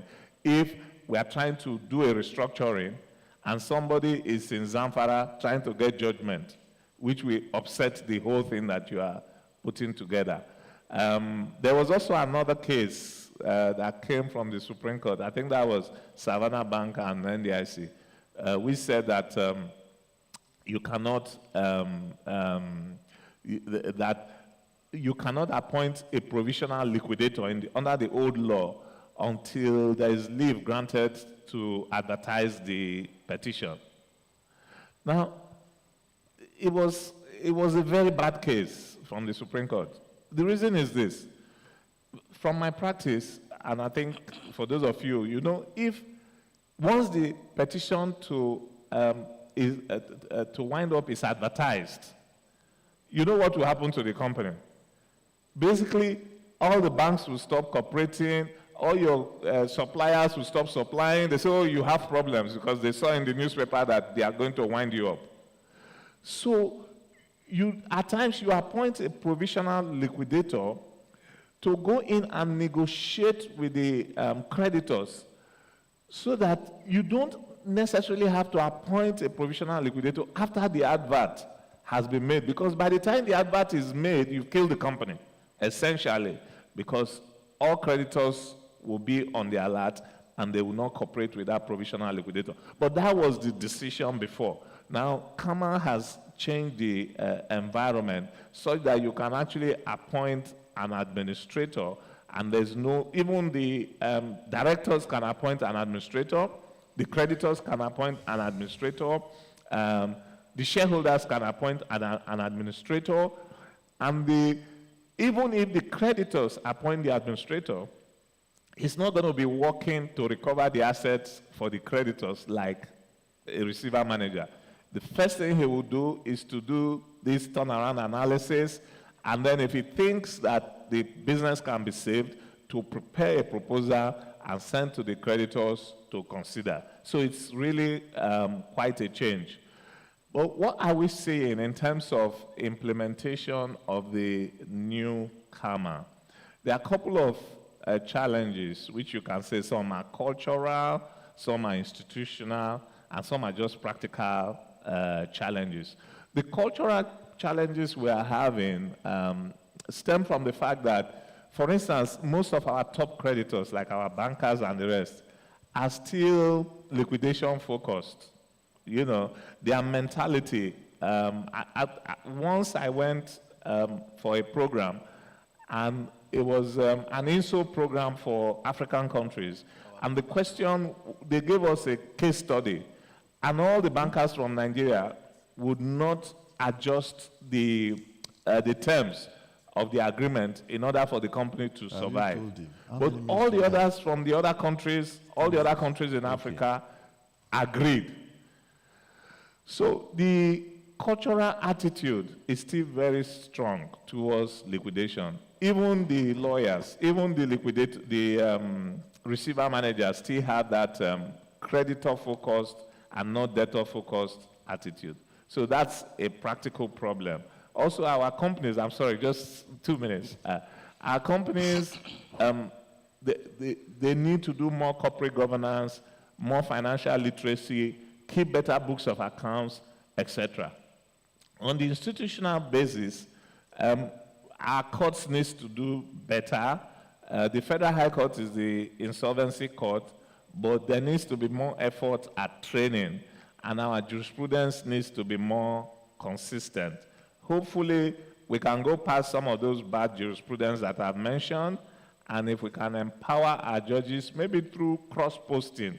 I found out that a lot of other countries used to exchange judges. They go and sit in other countries for a couple of years and come back and learn. I think we should do that for our judges. Let them go to other systems, you know, spend 2-3 years and come back. It will work very well. So there are other little practical issues. We need rules, and CSC is working on the rules, because it was very difficult when we did the first CVA. There were no rules, but we managed, because of our experience, to get it done. But now CSC is looking at rules for the implementation of the rescue options. In summary, I will just end by saying that when a client walks through your door and they have a problem, don't always look at the provisions section, this says this and this says that. Try to identify what their interest is. Try to understand the issues, particularly the financial issues. I find lawyers run away from the financial issues.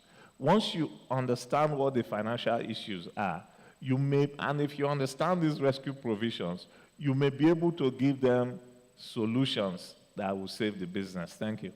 Thank you very much, Chief Dr. Anthony Digbe for that beautiful presentation.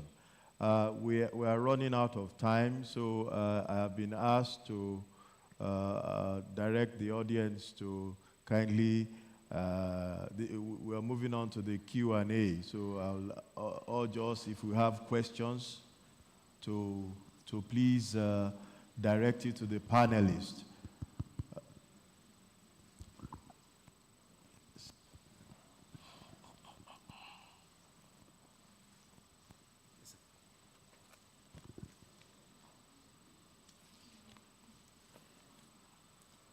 Good morning, everyone. Ladies senior advocates, the head school of the MBA and members of the audience. It's very interesting what we are discussing today, but I think we need to address the aspect of the terms of loan agreements. So we've discussed the different options, administration and voluntary agreement. Yes, but in most loan agreements, the provision you would have is just the option of the appointment of a receiver manager. And these are contractual issues. So you may not have the opportunity to just rely on a voluntary arrangement under statute. So you would have the banks, you would have the financial institutions who just want to enforce the terms of their agreement that has not provided for administration and other options. So they just get a receiver manager who more or less is an undertaker. He goes to the company, shuts down everywhere, sends the staff away, the business dies. So how do we approach the issues from that perspective? How do we get the banks? How do we get the transaction lawyers or the in-house lawyers in the banks to begin to adopt this other approach? Thank you. Thank you very much. Another question. I see my brother Silk, also the Vice President of BRIPAN, Mr. Victor Kwazu, Senior Advocate of Nigeria. Thank you very much, Chair. And thank you, the chairman of the branch. I commend the panelists. My question is simple, and personally I will address it to Chief Idigbe SN. To look at the issue of multiplicity of proceedings in insolvency, which has been a major challenge for practitioners, particularly when it has to do with other jurisdictions, and also having into consideration the limitations in our laws, with interest in creating a harmony in most of these proceedings. Secondly, I will also appreciate if you can give some enlightenment on the relevance of COMI, the Center of Main Interest, in dealing with some of these multiple proceedings. Thank you very much. Thank you very much. We'll take these two questions, and I'll urge our distinguished panelists to quickly run over them so that we can take more questions from the audience. I'll ask Chief Anthony Digbe to deal with the second question, and Professor Yedokun will deal with the first question. Okay, thank you. Naturally, the first question is also a matter of law, the way lawyers will call it. However, the native intelligence in accounting presupposes that we should not behave like that which that want to eat eba on credit, Gary, and you are not bothered about the covenants, the don't touch your wife, don't touch your children covenants.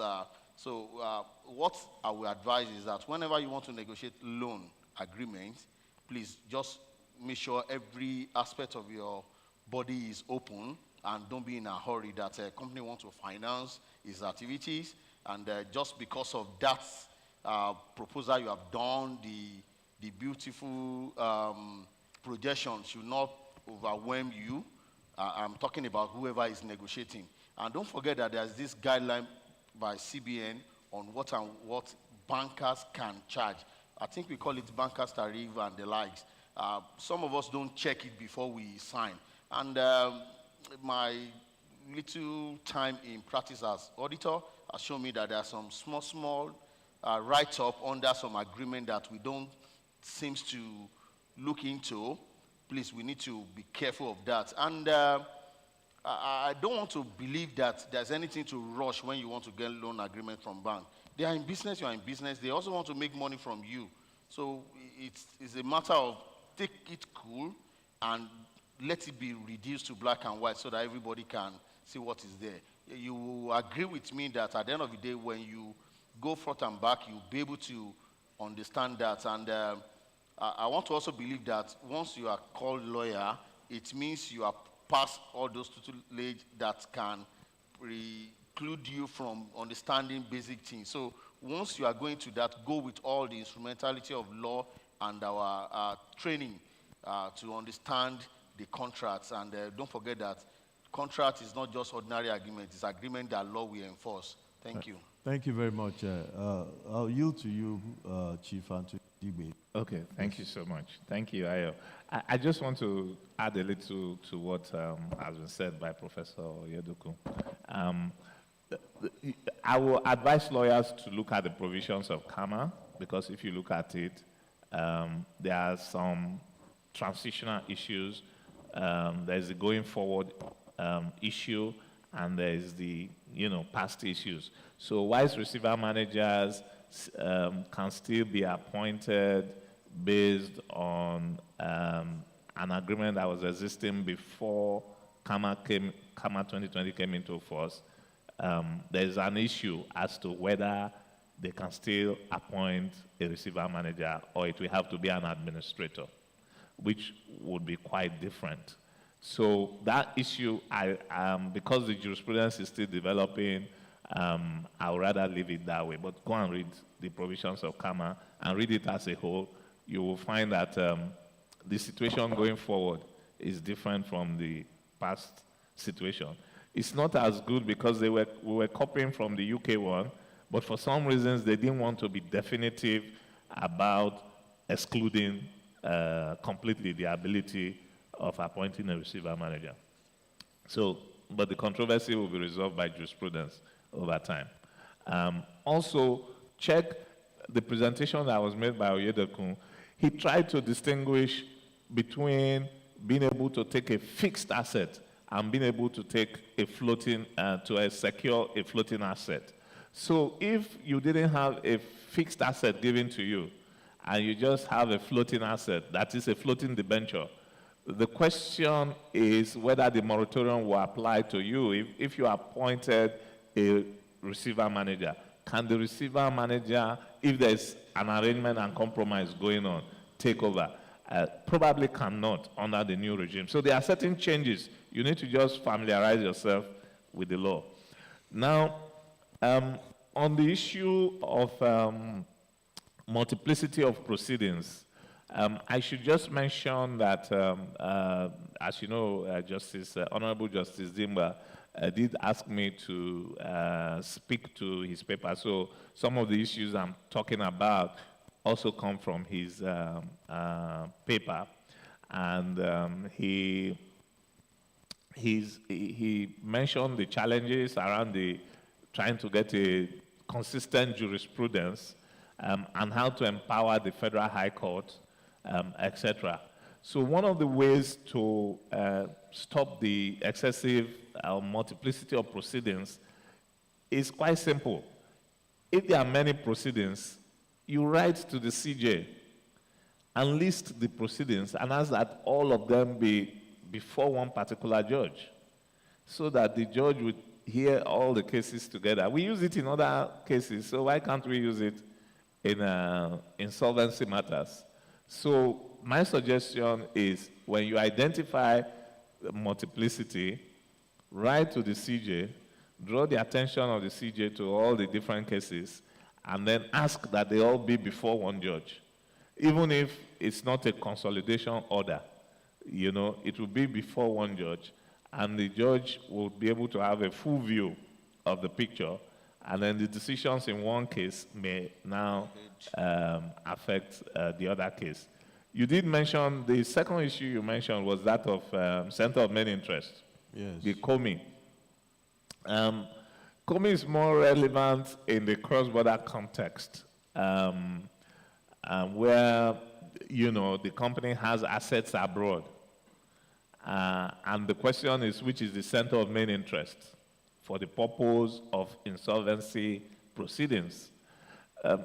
People would say that that is an irrelevant question in Nigeria because there are no assets abroad.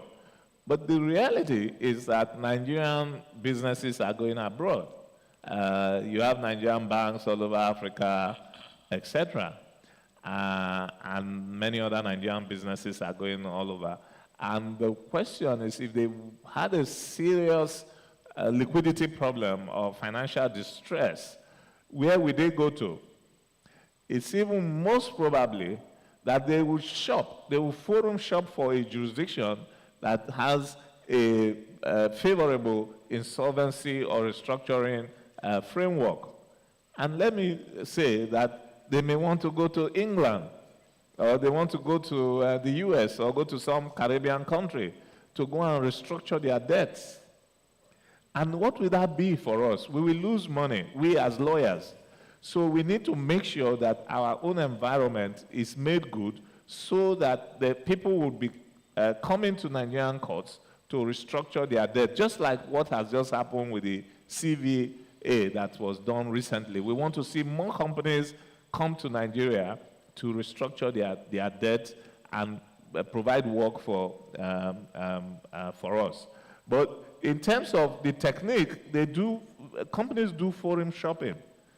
When they want to restructure, they will now open a small office and run it for in some countries, they run it for 3 months. And then they will say that their COMI has shifted. Their center of main interest has now shifted because they opened a small office in that jurisdiction. Whereas most of the operations are still in Nigeria. Most of their staff are here. They say, oh, we are now holding board meeting there. And then you have this issue about recognition of the order made in that country, and then somebody may challenge it and say, well, don't recognize it because that place is not the center of main interest. So you can see a lot of things playing around COMI, but we need to understand these concepts and be able to play there. Thank you. Thank you very much. Thank you very much, our distinguished panelist, Professor Oyedokun. Thank you so much for your presentation. Chief Anthony Idigbe, Dr. Idigbe, thank you so much for your presentation. I think what is obvious from our discussions this morning on this topic is that these rescue options present new opportunities and new vistas for us as legal practitioners.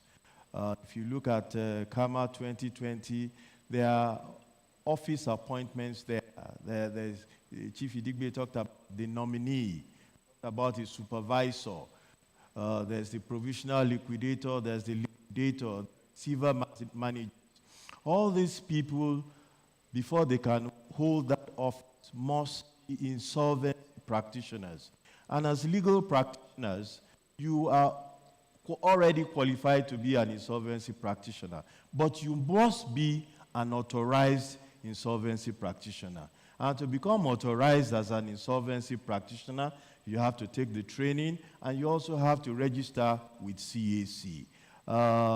Thank God we on this divide belong to the Business Recovery and Insolvency Practitioners Association of Nigeria. Professor Idokun is a council member. Chief Anthony Idigbe is a past president. The vice president is also there. Our association affords a fantastic opportunity for training of lawyers, of other professionals to become authorized insolvency practitioners. I will let the cat out of the bag. I have been having a discussion with the chairman of the MBA Lagos branch about empowering us as members of the Lagos branch. And I know that there are various programs that are already in place to empower us, to increase our opportunities and widen our income base. And this is also an opportunity for us lawyers to increase our visibility and widen our income base and become insolvency practitioners. I have discussed with him, as an association, we will partner with the Lagos branch and work out discounted rates for members of the MBA Lagos branch for training to become insolvency practitioners, and so that you can benefit from these rescue mechanisms that are now available in CAMA 2020. Thank you very much for this, for listening to us. Thank you very much for your questions and your participation. Much appreciated. Ladies and gentlemen, I believe we can put our hands together even stronger. I have a meeting. I have to take a picture. Thank you very much. Thank you. So please, we're going to let the panelists take their pictures alone first before the members of the MBA committee and the planning committee of the law week take pictures with them. But please, members of the committees can come stand around already. Is the photographer ready? Okay. Thank you very much once again. I believe this panel is powered by BRIPAN. BRIPAN is Business Recovery and Insolvency Practitioners Association of Nigeria. Are members of that organization present? Yes, I said panelists. Okay, I think everyone is here already. So maybe after they all take pictures, then panelists can do that alone. But are there members of BRIPAN in the house? Can you just wave your hand proudly? Okay, thank you very much for making it. Can we put our hands together for BRIPAN, please? Thank you very much.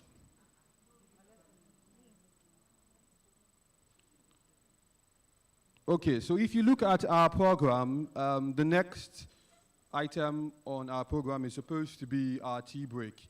But please listen intently so that I explain the order of event for that particular part of the event.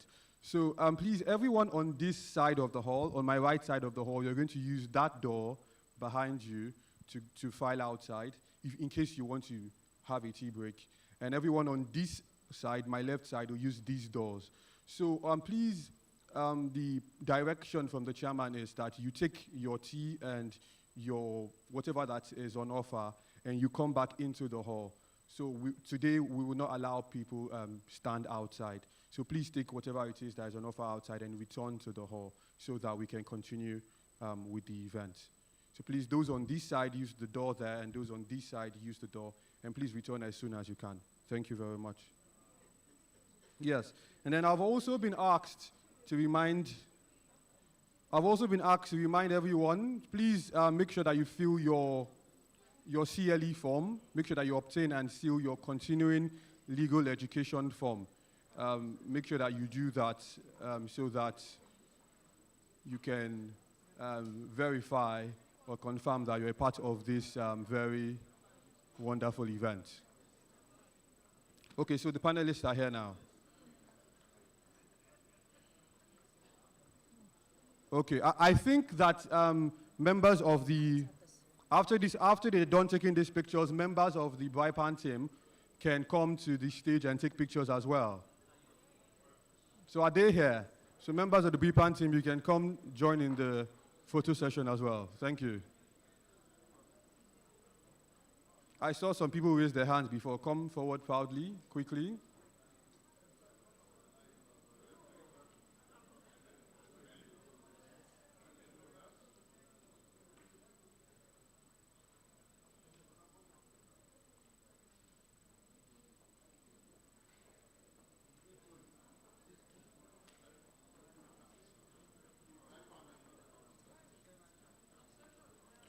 Okay. Yes, so we announced already, and I'm announcing again, that for the MBA Law Week, there is a raffle draw. So if you'd like to win any of our exciting prizes, please approach any of the members of the protocol team, any of the fine gentlemen and ladies in the black standing around the hall, in case you want to obtain a raffle ticket for our raffle draw. We have exciting prizes to be won. So please approach any of them to obtain your raffle tickets.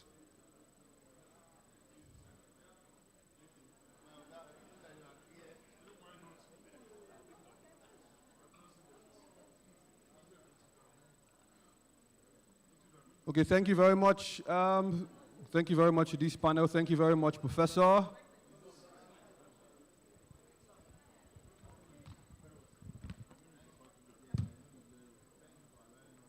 Thank you very much, Leonard Silk. And of course, a special thank you to Chief Anthony Digbe SAN as well for the long trip to today's event. These are interesting times for air travel. Thank you very much for making our event. Thank you very much.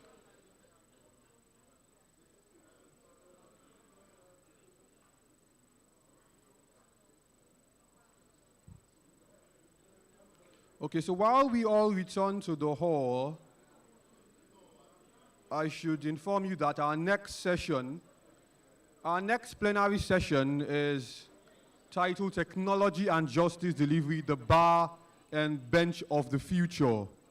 But I am divided as to whether I should call the panelists up now or I should wait a few minutes. Okay, I think I'll wait a few minutes for attendees to return to the hall. But I believe our panelists are ready for the next session. But please, everyone outside, please do your business as fast as you can and return to the hall. Thank you.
Is ready and I'm riding.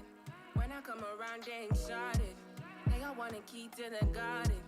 So I put it up and I light it. Tell me how you like it. Get me on the wheel, I'ma drive it. But they wanna raise up the mileage. Well, I don't like to turn my back. It's all I work and give back. May I just drive?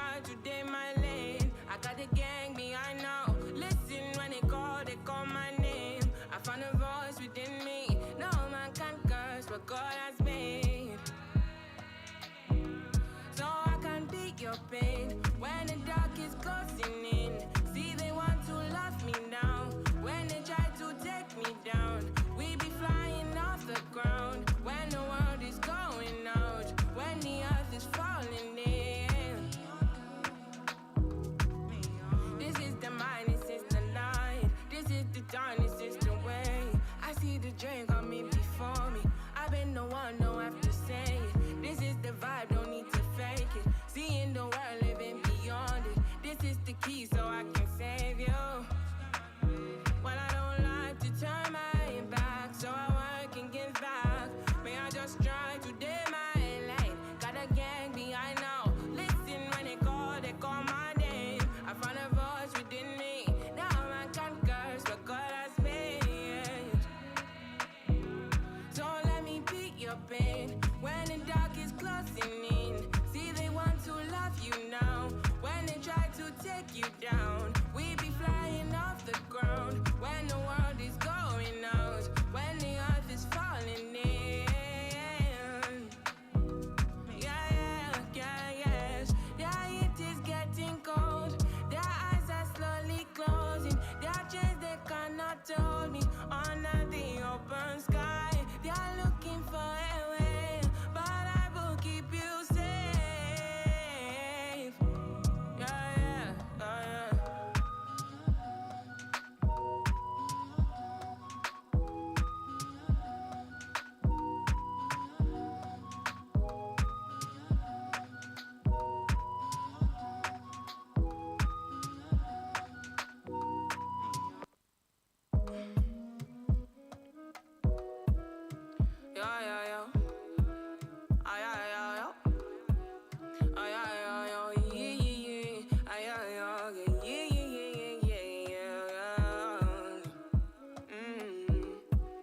The beat is ready and I'm riding. When I come around, they ain't shotted. They all want a key to the garden, so I put it up and I light it. Tell me how you like it. Get me on the wheel, I'ma drive it. But they wanna raise up the mileage. Well, I don't like to turn my back, and so I work and give back. May I just try to day my lane? I got the gang behind now. Listen when they call my name. I found a voice within me. No man can curse what God has made. So I can beat your pain when the dark is closing in. See, they want to love me now. When they try to take me down, we be flying off the ground. When the world is going out, when the earth is falling in. This is the mind, this is the light. This is the dawn, this is the way. I see the dream coming before me.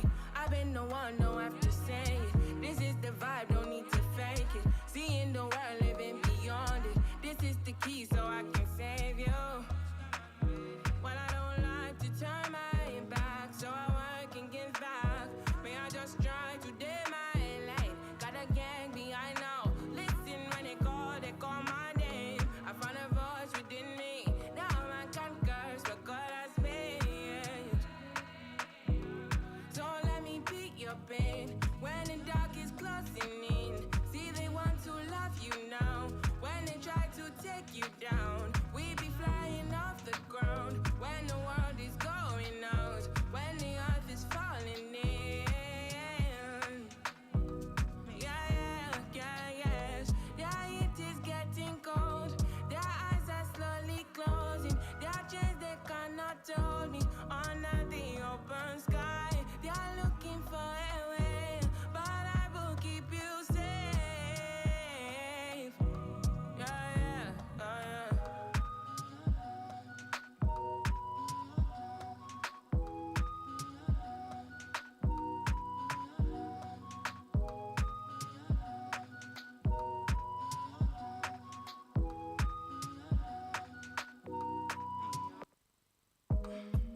Good afternoon, distinguished ladies and gentlemen of the bar. Please, can we have our seats? We're going to resume the event now. Please, can we have our seats? Thank you very much.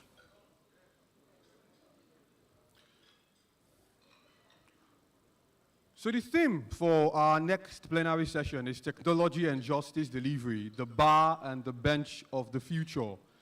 And to moderate this session is the chairman of the ICT committee of the MBA section on business law. Ladies and gentlemen, okay, I think our hands are busy, but please, if you can spare them, and to put our hands together for Mr. Rotimi Ogunyemi, please, can Mr. Rotimi Ogunyemi make his way to the front, please? Thank you. And of course, the panelists on this session, the panelists for this session, the panelists on this panel. First is the President of the National Industrial Court, Honorable Justice Dr. Benedict Kanyip, who is ably represented by Honorable Justice Ikechi G. Unweneka. Is that pronounced correctly? Unweneka. Fantastic. Please, can we put our hands together for the Honorable Justice, please? Yes, these hands are busy indeed. Okay, and on this panel as well is the founding partner at Technology Advisors, Mr. Basil Udotai, who will be joining us virtually. But please, can we put our hands together for him? And then, of course, a distinguished, esteemed lecturer of commercial and industrial law at the University of Lagos, Dr. Adekemi Omotubora, who would also be joining us virtually. Thank you. And then, of course, physically present is a partner at AO2 Law, Mr. Bidemi Daniel Olumide. Please put your hands together for him as he takes his seat in front. Please, can the moderator and every panelist make their way to the front, please? The panel session will begin immediately. Thank you very much.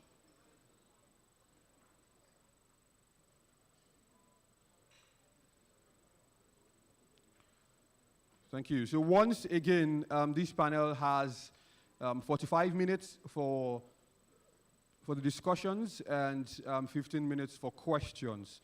And after this, we'll have our lunch, and then we'll go to the final panel session for today.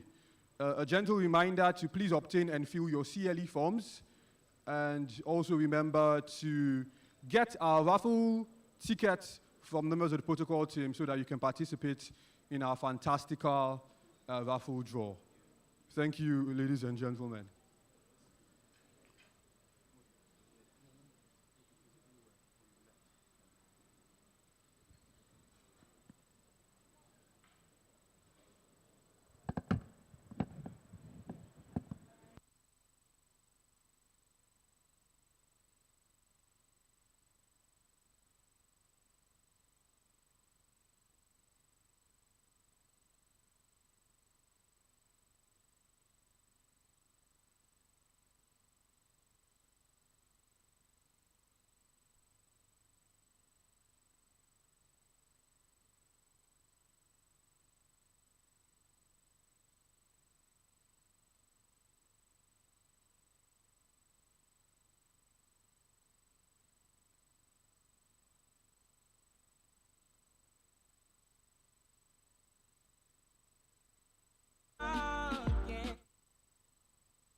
Good afternoon.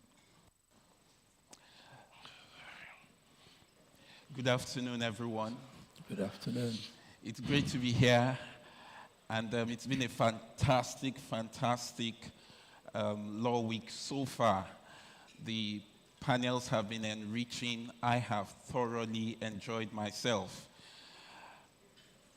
We are here to distill a very important topic, and I dare say it's one that catches the attention of most people because it's a topic that lawyers many times embrace and run away from. But we can't avoid it. It's the topic around technology. We have a very distinguished panel with us today, and many thanks to the MC who has done the early introduction. One of the things that is real in the world we live in today, amongst many other things, is that our world today is hybrid. And that's why I'm particularly encouraged that we will be having a hybrid session.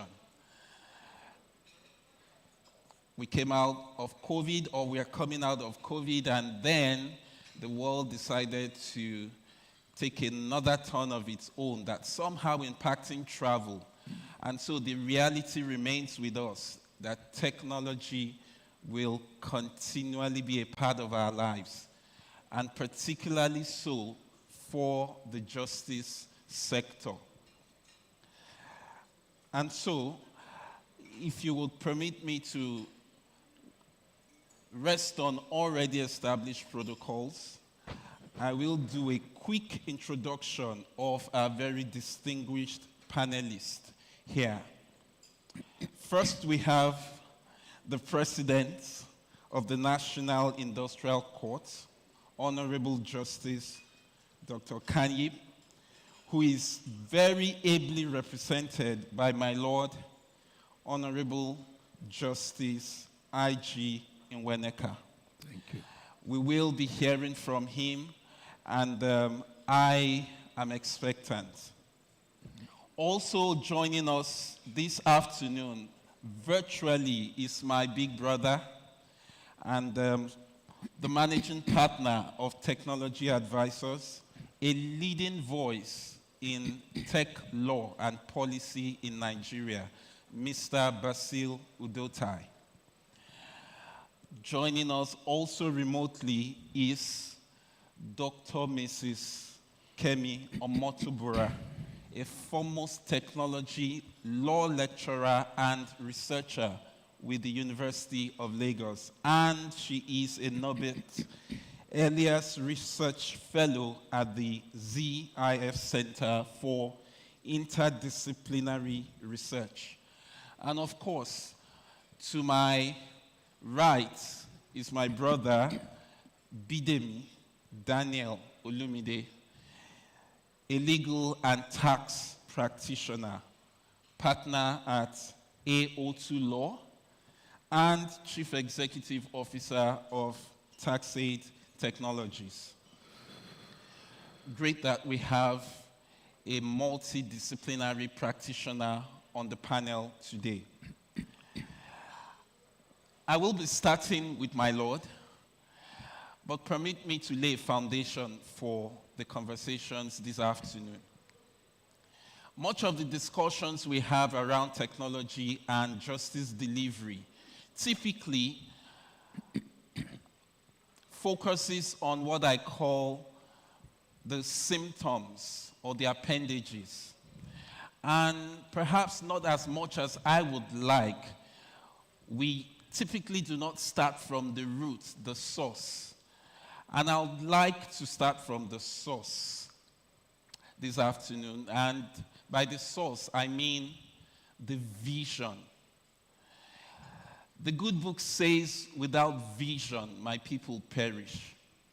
And so, perhaps where we would be going this afternoon is to interrogate much of the struggles that we have seen in this space. Could it be because we have not reminded ourselves of the vision? Or could it be that we have lost the why?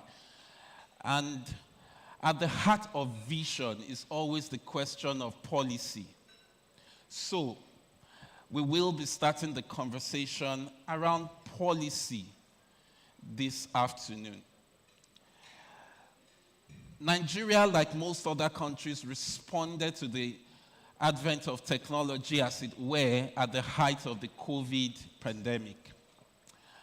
But the truth was, over 10 years ago, at the highest level of judicial authority in Nigeria, a vision had already been outlined.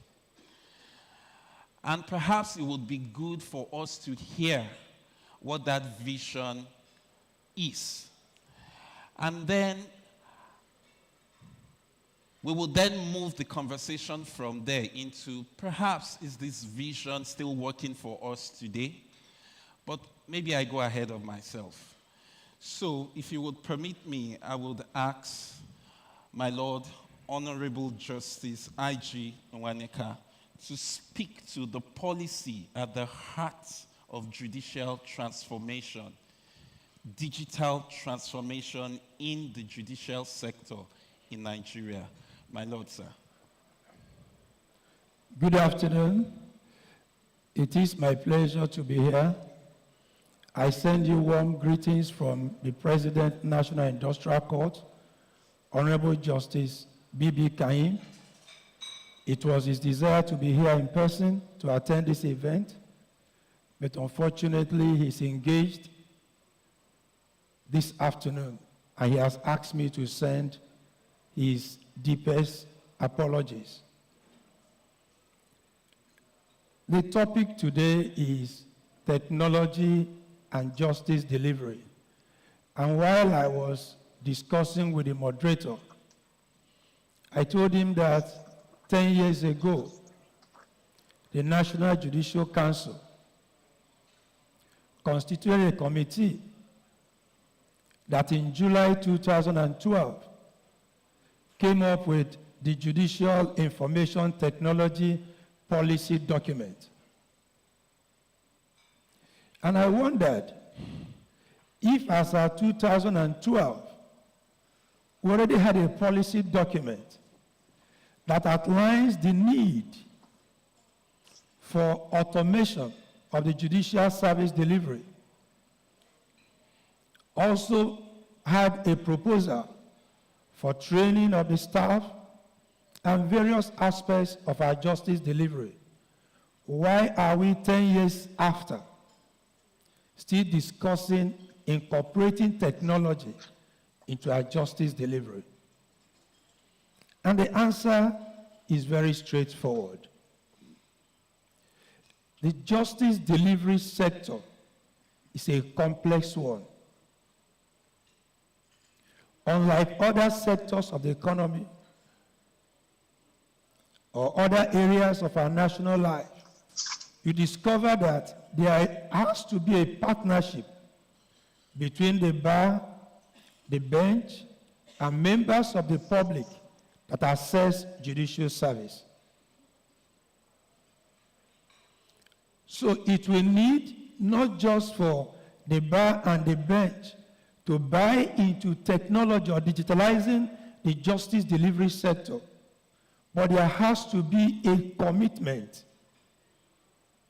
from both sides to digitalize and also to have it succeed.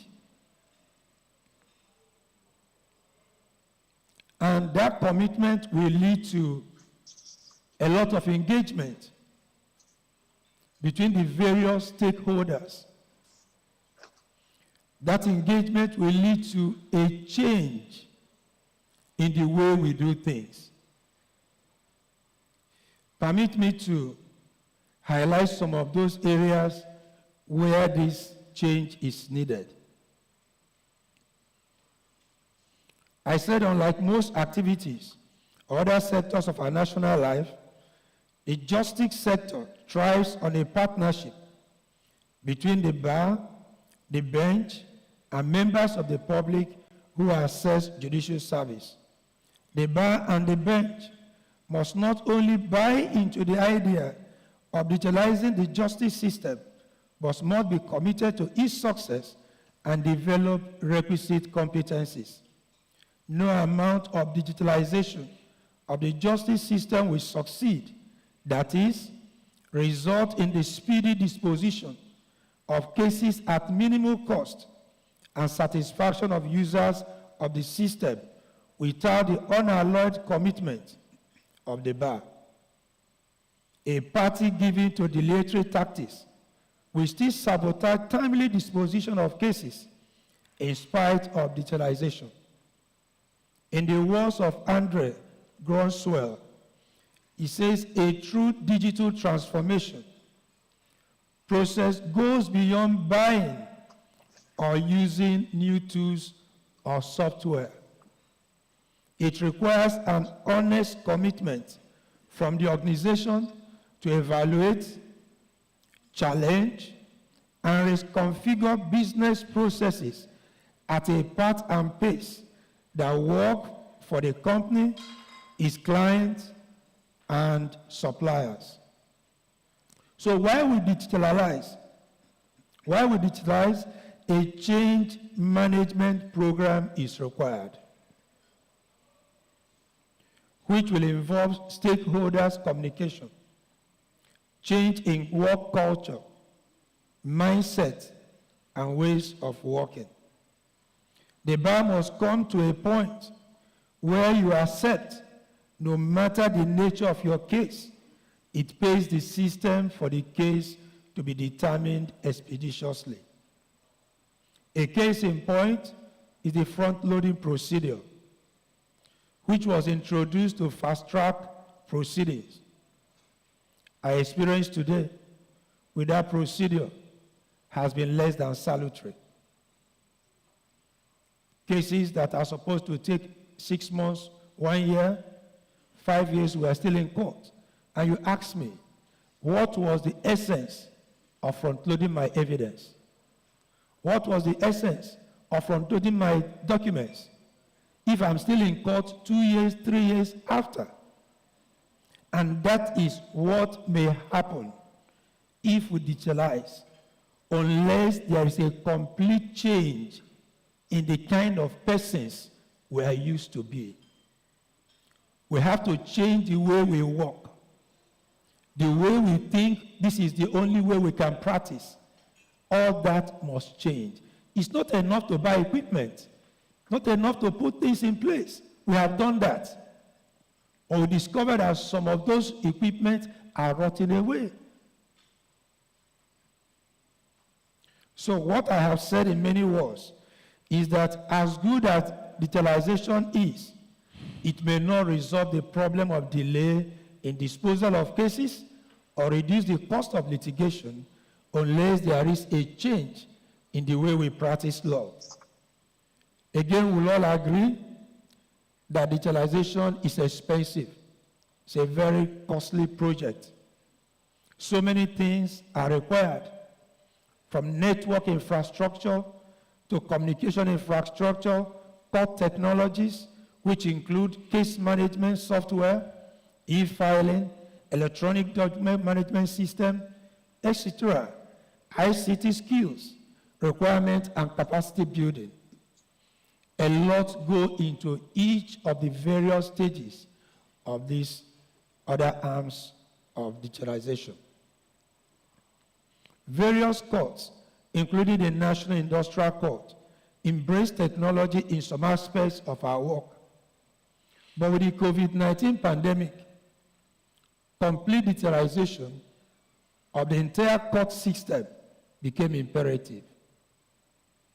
This requires huge capital outlay, and the budgets of the various courts cannot accommodate it. Nonetheless, there is increased use of virtual trials in our courts, either because of the cost of producing the witness in court or for security challenges. The Lagos Judicial Division of the National Industrial Court has a retrofitted courtroom, which is an NJC initiative. But this is just one aspect of court automation. There are others. And our proposal today is that digitalization of the court process should be a phased process. We cannot buy technology at once and change everything in a go. We need to take it one step after the other. That is the only way there can be a success.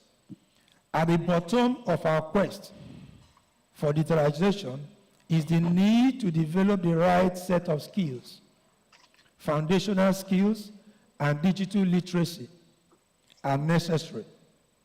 Developing new skills is a costly and long-term endeavor, which calls for sustained and coordinated ICTs ICT training at various levels for members of the bar, bench, and our support staff. The starting point may be to undertake detailed training needs analysis and develop a skills policy. So as good as the Judicial Information Technology Policy document is, something is missing. And that which is missing is a skill development policy. There is no provision on how to develop the skills of existing people. Today, I am sure there are still many law offices that still do not know some of their principals, give their secretaries to type documents. And some of these secretaries or support staff do not know what we know as lawyers or judges. So when you ask them to type a document, it comes back with errors. So the starting point is a skills development policy. Because you need people to operate the machines. You need somebody to be at the e-filing registry to check which documents have come in and send it to the appropriate officer for treatment. They need to know what to do, how to apply those tools to achieve the result that is needed. This will help in channeling the investment appropriately. A case should be made for lifelong learning. It has been said that proficiency facilitates practice, and practice reinforces proficiency. And that means that we don't just know it today, we keep learning and relearning. That's the only way we can be better. And why it is very important is that technology changes with days. Those of you who are familiar with Apple phones, the Apple phone you use today is not the same you were using yesterday or 2 months ago. I'm sure today is March. By June, a new Apple phone will be in the market. So, and that is the same way technology changes. What we are used to doing 2 years ago is not the same thing in the technology market. So there is need for continuous education in this area of technology acquisition. Since skills are tools to be honed over a lifetime, there is need for collaboration with other stakeholders, government, training partners and providers, schools, telecom, and ICT companies. We cannot do it alone. All the associated groups need to buy into the need to digitalize our system. And we need each of them at various points in our development. This will help to build capacity and promote a more inclusive and targeted approach to skills development. The question is, how far are we willing to go? It's not enough that we want technology to be brought in. How far are we willing to go? Are we willing to give it our best and go all the help to make sure that our court system works as it ought to work? Thankfully, there is rarely a community in Nigeria today where access to telephone is lacking. And that means if they have a telephone, they also have internet. So there's no court that cannot be connected to the internet so long as there's a telephone in that community. The strength of the internet service may differ. The problem can be solved by establishing a working arrangement with the existing telecom companies, MTN, Glo, Airtel, 9Mobile, and the upcoming ones. It is my sincere wish that this conversation will not end here. Thank you. Thank you very much, my Lord. That was brilliant and that was exhaustive. My Lord moved from policy all the way to ensuring we have robust access and connectivity, all the way to ensuring that we have digital capacity and we have digital infrastructure. Basil, thank you for allowing me to call you Basil. You and I are co-chairs of the Digital NBA. And you know more than most people this foundational role of policy when it comes to digital transformation. What are your thoughts? What are your advice? The sufficiency of the policy as outlined by my Lord, particularly considering the world that we live in. When this policy was rolled out, cloud computing was in its early days. Web 3 was not in existence. Industry 4.0 was just scratching out. What are your thoughts? Thank you very much, Rotimi. And thanks, Lagos NBA, for having me. Can someone confirm that I can be heard? Absolutely. Okay, great. I really, I don't take the opportunity for granted because I think Lagos Law Week is the only one I haven't participated in a while. And I noticed that because I have a special affection for Lagos. Lagos, as far as I'm concerned, is the California of the Nigerian democracy. So a lot of innovation happens in Lagos and people are more aggressive towards their mission. So I take Lagos as a very, very experimental place where you could go and see how things are done, practice and get a lot of your ambitions accomplished. Now, to the question, I must thank His Lordship for a very erudite delivery. I agree with some of his positions. I have to very humbly beg to differ in respect to the prognosis as to why the JITPO, the Justice ICT policy, has not succeeded or has not generated the sort of aggressive market activities that was envisaged.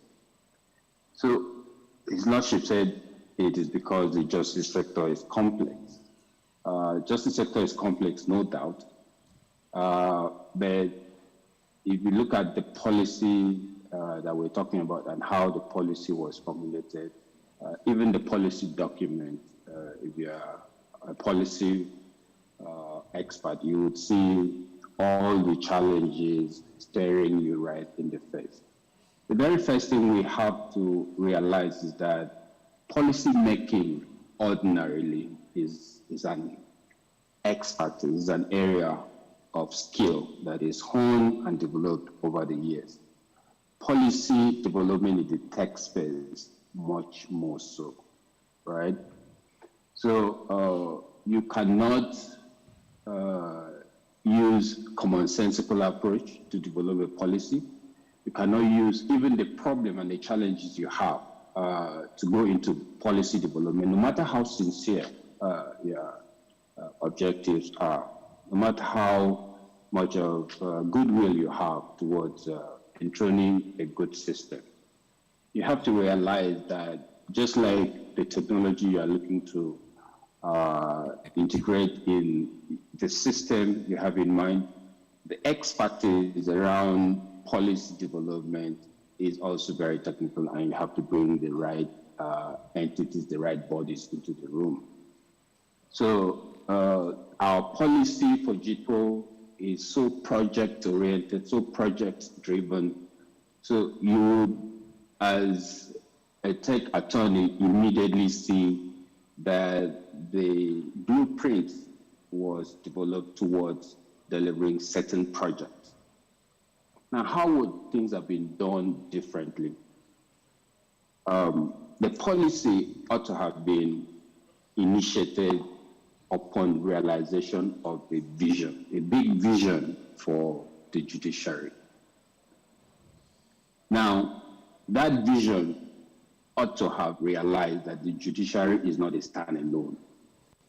The judiciary is a component of a justice system structure. So what that means is that there are other entities within the community. Now, as you go down the pyramid. First of all, envisage a pyramid. At the tip of this pyramid is Chief Justice of Nigeria, who is our overall regulator, is the entity with the overriding authority for justice services reform. But as you come down the hierarchy, you're going to find other entities that are consistent, not just with our justice system, but with our federal structure. So you're going to see the Court of Appeal, you're going to see the Federal High Court, you're going to see the State High Court, and so on and so forth. We're also going to be confronted with a sub-sovereign called the state. And the state also has its own judicial structure. Now, you come down a little lower, you're going to find the bar, you're going to find the president of the NBA and the national officers. Within this system, you're going to find the administrative officers, those who are actually oiling the wheel, this so-called wheel of the wheel of justice. There's a whole lot of activity that these guys are responsible for. I think they have an organization called the JUSN. Now, the reason you are doing this stakeholder profiling is because you want to be able to transmit ownership. Who is the owner of this policy? The vision might have started with the CJN, but the CJN must, as a matter of practice, enlist this vision to other entities within the justice system structure. They must own this vision, right? And once you have identified the owners, you've identified the community, and you've been able to sell the vision and it's accepted, then you move to the implementation policy formulation stage. Not implementation yet, you're not there. At the policy formulation stage, what you are doing is you're going to impose a responsibility on the owners to help translate that vision into a document that is implementable, right? And so that's where the guys are sitting and looking at, look, we have said, and again, let me go back to the vision. The vision cannot be extremely specific, right? Because I've read the document, I've seen things like email, I've seen things like, is it just too specific? I'll give an example of the vision that everybody talks about. JFK, former US president, said, before the end of next year or in 2 or 3 years' time, America is going to land man in the moon. That's a policy statement. Very ambitious, visionary. And that's it. So going from that, it escalated into, cascaded into who is going to handle this, who are the guys involved, what are going to be the strategy, and so on and so forth, until it ended up, with the policy implementation and realization of that vision. The US eventually landed men in the moon. I'll give you another example. Somewhere within the Nigerian Bar Association, a certain president said, the NBA elections will be done electronically. That's a visionary statement, it's a policy move, Imagine if the NBA president started and said, election will be done electronically, and then particularized it. It has to be done this way, it has to be done that way. Somewhere along the line, his vision will be diluted into implementation, into project. In fact, if he's not very, very careful, he's going to begin to sound like a technology service provider. We have to avoid that completely, right? Now, once the policy is formulated, now don't forget it is owned, the vision of the CJN is carried through. We now get to a stage where the policy is published and then implementation phase commences. It is at the implementation stage that you realize that the policy ownership and the policy formulation is totally different from policy implementation, because right now you're going to need a certain number of strategies. The first strategy is Are you trying to create a market? For instance, if you're trying to create a market, are there already economic activities going on in this space? Are there people selling stuff? Are there people buying stuff? Because if there is a market, what you want is you want to elicit a culture. You want to create a repeatability of what already exists, and you want to use technology as a tool to enable that. Using technology as a tool. Sorry, Yes. I'm coming in now. You have made very salient points, and I'm sure that these are points we'll have to digest and take away with us. I know that there's still a lot you need to say, but permit me to go around the room, and if we still have time, we'll come back to you, sir, to hit the nail on the head. And I want to make a detour. Absolutely. Thank you very much. I want to make a detour. Both yourself and my Lord had made a case for collaboration amongst the critical parts of the justice sector. And so, sometime last year, Dr. Mrs. Omotubera, this is for you. Sometime last year, I signed up for a course, Modern Law Practice Certification, right, at the Institute of the Future of Law Practice. I would read out the 5 modules that I was going to take. Module 1, Principles of Legal Design. Module 2, Legal Project Management. Module 3, Data Analytics for Law Professionals. Module 4, Business and Finance Operations.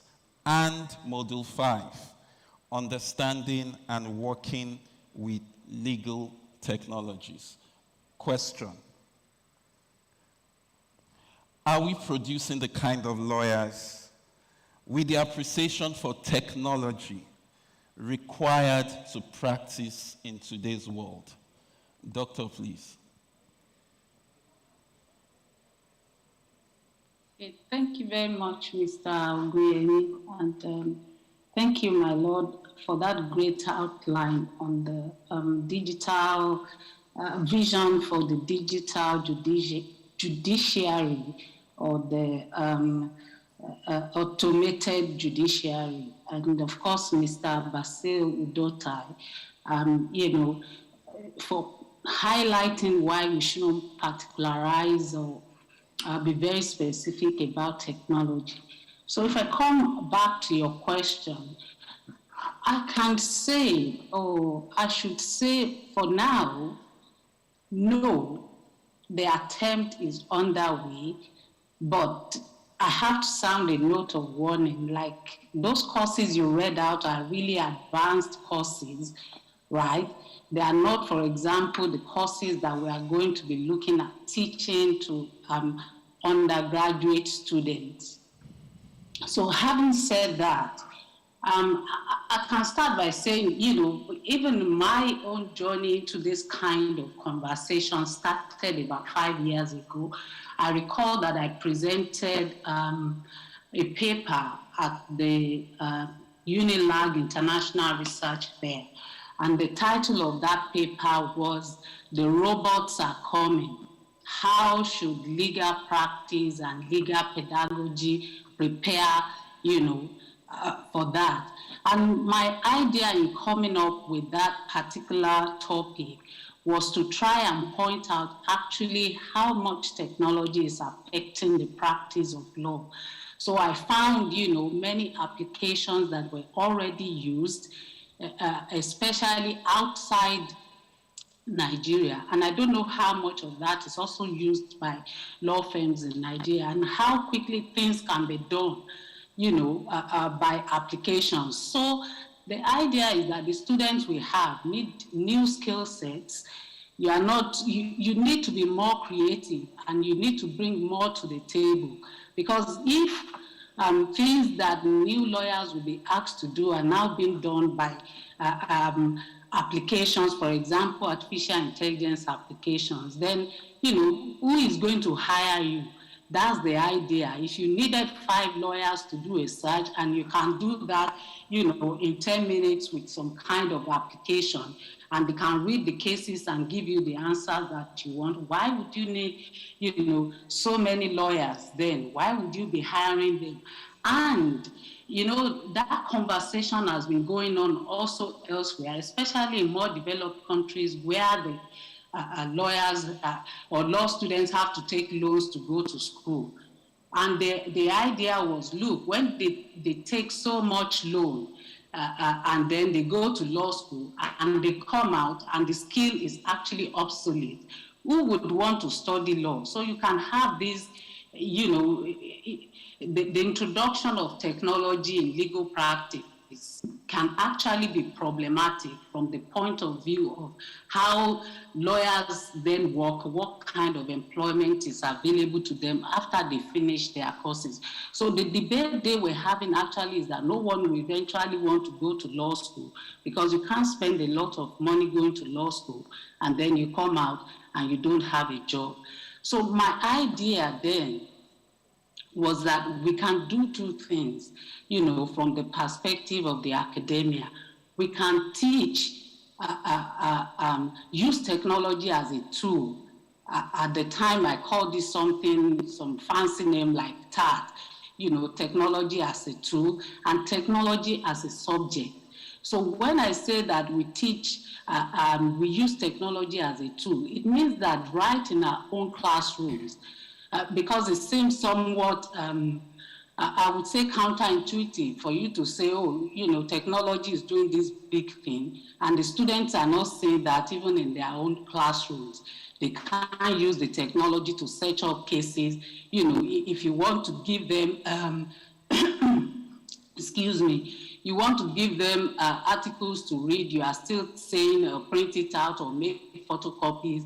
Instead of providing hyperlinks, let them go to this and read up the cases, and different applications use virtual learning environment like we have the learning management system in Unilag, but there are also those that are very specific to law, right? There are databases, where lawyers go to find what they are looking for. And the students need to know that all these applications, all these tools do exist and they can use them.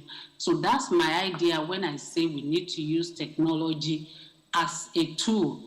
Then we need to teach technology as a subject, just like the list you have just read out to me. We should have how we teach technology because of how it's shifting the debate and the theories and the concepts that we are familiar with in law. So now we talk of contract, but we also talk of electronic contracts, smart contracts, blockchain, So it's not the traditional contract that we used to have that we now use. Things are changing. It's the same with other aspects of the law. I teach banking.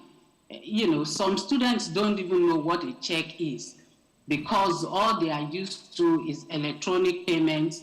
We're now talking about digital currencies, cryptocurrencies, the central bank digital currency. So that has also changed, the idea of banking or the law that surrounds that.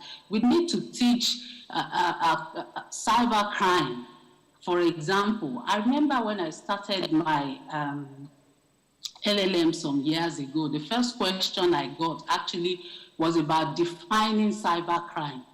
And the question that I eventually had was, about a scholar who argued that, look, we don't need to bother about defining cybercrime because every crime would eventually become a cybercrime. And, that's exactly what we are seeing today. There's always usually a cyber or, information technology element to most crimes. So these are the things that I was thinking about that we can do to actually improve, our curriculum. The second side of teaching technology as a subject, apart from the theories that I've highlighted, we also need to look at the clinical aspect of it. And many law schools all over the world, whether they are prestigious or not so prestigious, now are exploring, the idea of what they call a legal tech lab.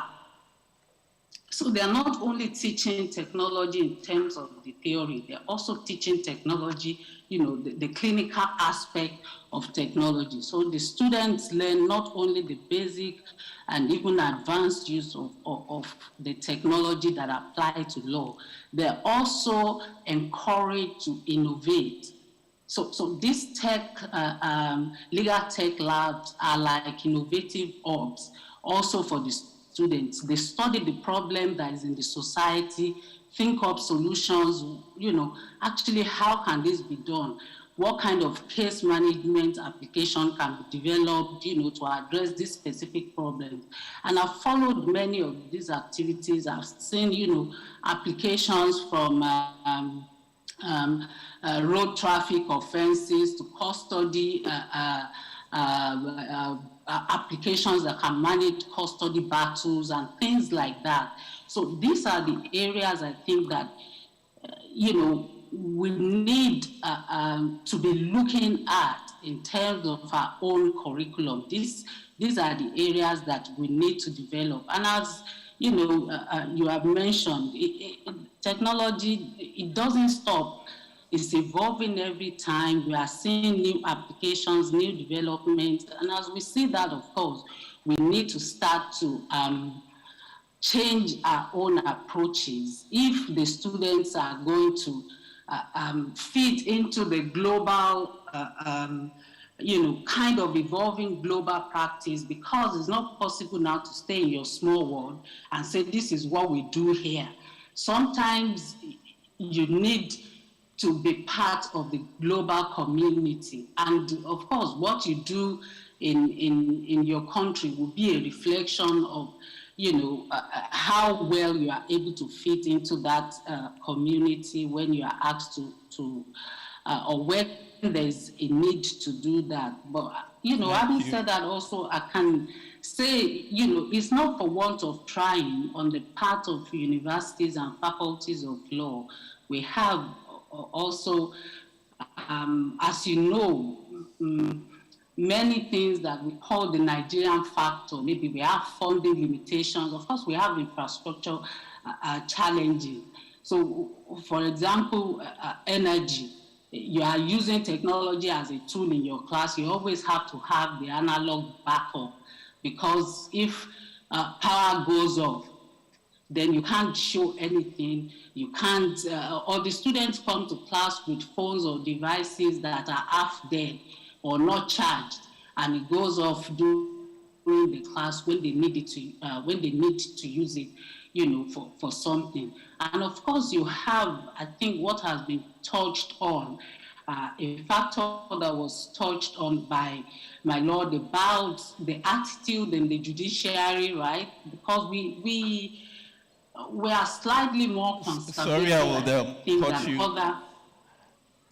I will cut you short. All right. But you have made very, very important points, very, very important points, all from the ways in which we teach to what we teach. And of course, you've also highlighted the issues that stand in the way, which would need to be resolved. Thankfully, we have Mr. Olumide here, who is a practitioner that has put action to much of the things that we have said today. My question, sir, and I would leave you to give your thoughts around all the issues that we have said today, and briefly too. How do we bridge this gap between those who understand technology in our profession and those who do not? Lawyers, we are a noble bunch, But yet, we live in a world that is asking us to solve problems that increasingly demands collaboration and multidisciplinary approach.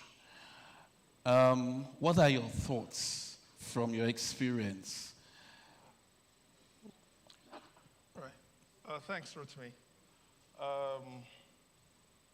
I think much of the conversation we are having this morning boils down to two very distinct words I would throw to the table. And that's one is strategy, and the other is culture.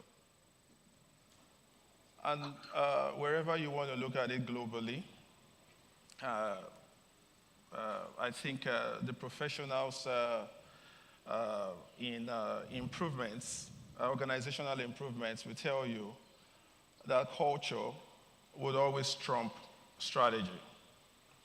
So in as much as we use the isms and we have the very presentable slides and speak, all of the English, to the extent that culturally we do not seek to embrace improvement, we end up spending a lot of money developing, or just like my Lord Justice said, acquiring tools and technologies in quotes, that will not be used.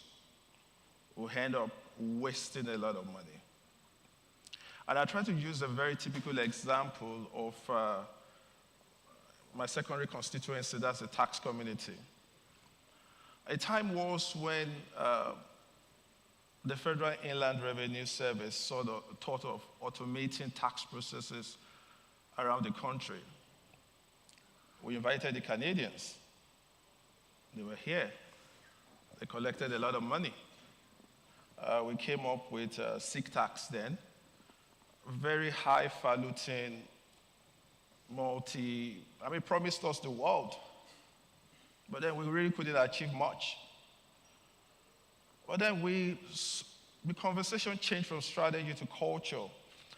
What are those simple little things we can do to help improve processes? And then we decided to look inward.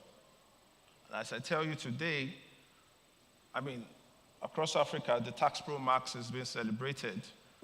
But the Tax Pro Max was never imported. It was developed here. It was developed by our bright young people working in the FIRS who said, let's start from filing. From filing, payments. From payments, let's consider how we could audit, how we could automate audits. And I think it's the same thing in the justice sector. It's so much of us looking at processes and improving them. Technology is a big word. Perhaps a much simpler word would be process improvements. What are processes that occur in our day-to-day activities, either as practitioners, whether in the justice system, that's with the court system. And I dare tell you, I think we are doing so much well, in this part of the continent, in terms of our innovativeness, in terms of our embracing some of these little things that helps practices. And I say this from my experience in terms of what we do and my colleagues do. And so what we say is, we think this is cultural. We think it's a question of how we think. We think it's a question of how we choose to never be comfortable with the status quo. If it takes me 5 hours to undertake a particular function, the next question I should be asking myself at the management review team is, could it take us lesser hours? And if the question is yes, then we audit the process. How many processes are involved in this? 1 to 20? Can we collapse them into 5? Can we collapse it into 7, 10? Yes, we can. Do we need to automate it? Yes, no. If there is a need to automate it, just like Basil said, then we start a change management process, a project management process where we need to get in the relevant professionals to undertake the process. So I think in brief, it's really a cultural thing. We could spend all the amount of time engaging professionals to re-strategize our processes and all of that, but to the extent that we are not dissatisfied, to the extent that we are not dissatisfied with the current status quo, I don't think things change. And I think Peter Drucker was the one that eloquently said it, that strategy would always have culture for breakfast, if not properly implemented. Thank you so much. Thank you very much, sir. So what we've heard in a nutshell is that digital transformation in the justice sector goes beyond technology itself. It involves people. People comes down to that word, culture. And then we look at processes.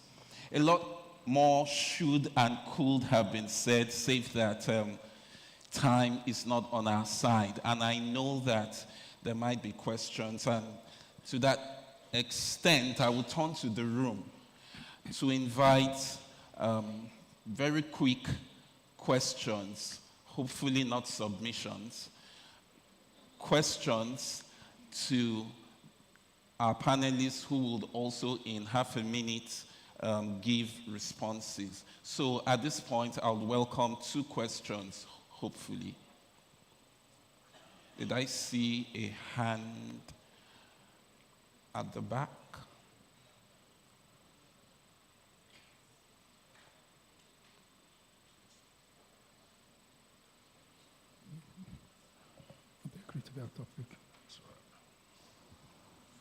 Okay, sir. Can we have a mic to the gentleman There's a woman behind and then to the lady at the extreme? Okay, thank you, Mr. Moderator. And my Lord, I'm very, very happy and grateful to the very expository presentation. My question is very simple. Most of the panelists have identified the issue of capacity, dealing with the persons that operate this system that has to do with our firm as legal practitioners. We would like to know the way forward. How can we achieve better results in this area? Because looking at the way our justice system is structured presently, notwithstanding the improvements in policies, in laws, there appears to be a continuous delay in justice delivery. And my Lord has mentioned the issue of capacity. So it's important for us to know the way forward. How can we achieve this better result? Because it's very important to each and every one of us. Thank you very much, sir. Thank you. Understood. How? The lady to at the right. Can we get a mic to the lady at the my extreme left now?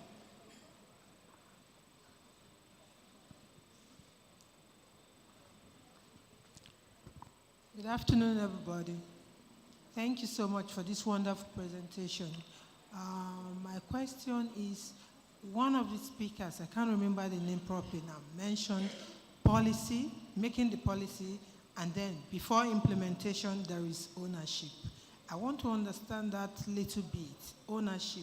How do we determine ownership? Fine, of course, we know it's within the justice system, but how do we, I don't know, I didn't really get that place. I want to know. Understood. How do we determine ownership? And at what point does it come in, please? Thank you very much. Yes, ma'am. I'm sorry, sir. Let's take this one last question up front. Can we have a mic up front, please?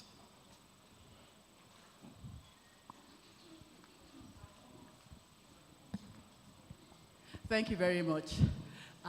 Thank you very much to the distinguished panelists. Speaking as a practitioner now, my question has to do with justice delivery, particularly the troubling rejection by the Senate, which we all heard about, of the provision for virtual hearings of court proceedings. And I will call upon this distinguished body in their communique to call upon the Senate to have a rethink of that rejection of the virtual hearing provision. I think it's very important in 2022. Pardon me, I've been coughing a bit. That we should be able to have court proceedings heard virtually, at least the parts that can be heard without the need to have witnesses present in court to expedite justice delivery. Thank you. Thank you very much. Distinguished panelists, Mr. Olumide, would you take the first question in terms of skills? I think Rotimi, appropriately said it. It's people, and just before people or simultaneous with people, it's a question of leadership. There has to be that resolve. And like I mentioned also during my earlier intervention, there has to be this culture of continuous improvement. Whatever it is you do today, there perhaps are better ways of doing it. So if you're not complacent, and I say this at the level of whatever organization, whether at the micro level or at the macro level. So what happens in a typical law firm in how it decides to organize its processes and make it more efficient, it's almost what you see mirrored at the highest level of the judiciary, that's at the Supreme Court. It's people, it's leadership, all summed up in the word that Helia used. The cultural aspects of how we do what we do. I think that should summarize it. Thank you very much. Thank you, sir. Vasil, ownership, very quickly. All right, thanks so much. The issue of ownership is very simple and very straightforward. So who is this problem a problem to? So if you converse that and say, who would enjoy the solution? If you analyze that, you will see that within the justice sector, there are various entities. And I use the pyramid figure so that you go to, at every entity, you go to the apex, who is at the top, who has the responsibility. If you collapse all these guys into a team and get them to agree that this is needed, you can then, of course, begin the process of policy formation. The reason we're having challenges now with JIPO is that this course of action wasn't taken. Now, NJC is having to go out to convince states to imbibe the innovation, imbibe the culture, of this new thing that was built for them. Imagine if they were part of the process and they owned it, it would be so much easier. So we really need to adopt as a policy standard the strategy of separating ambition, what we want to do, from action. And you can take a simple case of process filing. How many entities are involved in the simple case of process filing in court? Because is very right. We can isolate a single process and see all the entities, see what needs to be done, see what can enshrine a new culture or improve efficiency within that culture environment. It is simple and straightforward. We cannot post facto try to interest entities who are supposed to take action, to own the policy that was made for them in their absence without their consultation. Thank you very much, Rotimi. That's my point. Fantastic, thank you. And the very last question, well, it sounded like a call, but then would any of the panelists want to react, my lord, or any of the panelists react to the very last? Yes, in response to the solution. Yes, my lord. Change is a product of being dissatisfied with the status quo. what I have observed from my vantage point is that lawyers appear to be indifferent to how long their case lasts in court. So my solution is consultation. The NBA as a body needs to approach the heads of courts and perhaps the NJC and say, this is not good. We have a policy, let's roll it out. From my vantage point, the issue has been funding. But that funding can be dealt with. Banks roll out automation of their system. There are finance houses. There are people who will be willing to partner with our system if there are proposals to enable them to do that. So the solution is, don't sit here and accept it as it comes. Liaise with the appropriate bodies. I don't see so much of that liaising. When they come on a visit, it's just a social visit. NBA should go beyond talking and start consulting and insisting set timelines. This is what we want, and this is how we can do it. Bring proposals to the table, and he followed through that proposal. That way there will be a change. And on that note, I think that we have been challenged. By the way, whether we like it or we like it, virtual hearings is a thing that will be with us, whether we like it or not. The world has since moved forward. The world is distributed. The world is decentralized. The world is hybrid. And that's our current reality. I always say that people change only in two situations: when they want to change and when they have to change. But in this case, we do hope that we will look into the future, see what's coming, and we will want to change at the level of the judiciary, as practitioners, and as society. Thank you very much for being a very attentive audience, and I do hope that the conversation continues. Thank you very much to the wonderful, wonderful panelists. You all have been awesome, and you have been fantastic. God bless you.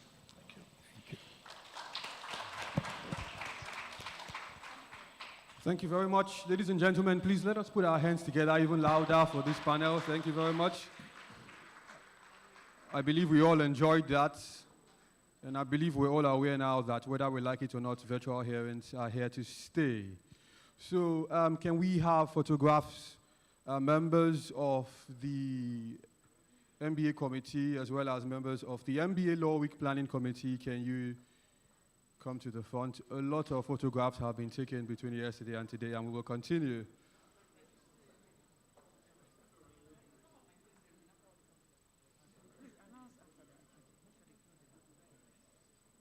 CLE. Okay. So to clarify, everyone present is urged, you're encouraged to fill the CLE forms. And these CLE forms are online. They're not physical forms. If you registered for the event, I believe you'd receive the forms in your email.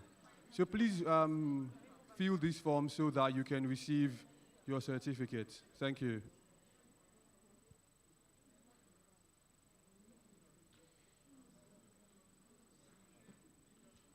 So we're on to our final session. Our plenary sessions began yesterday. We did 4 sessions yesterday, and we have done 3 sessions so far today. We are at the 4th session for today and the 8th session of all plenary sessions.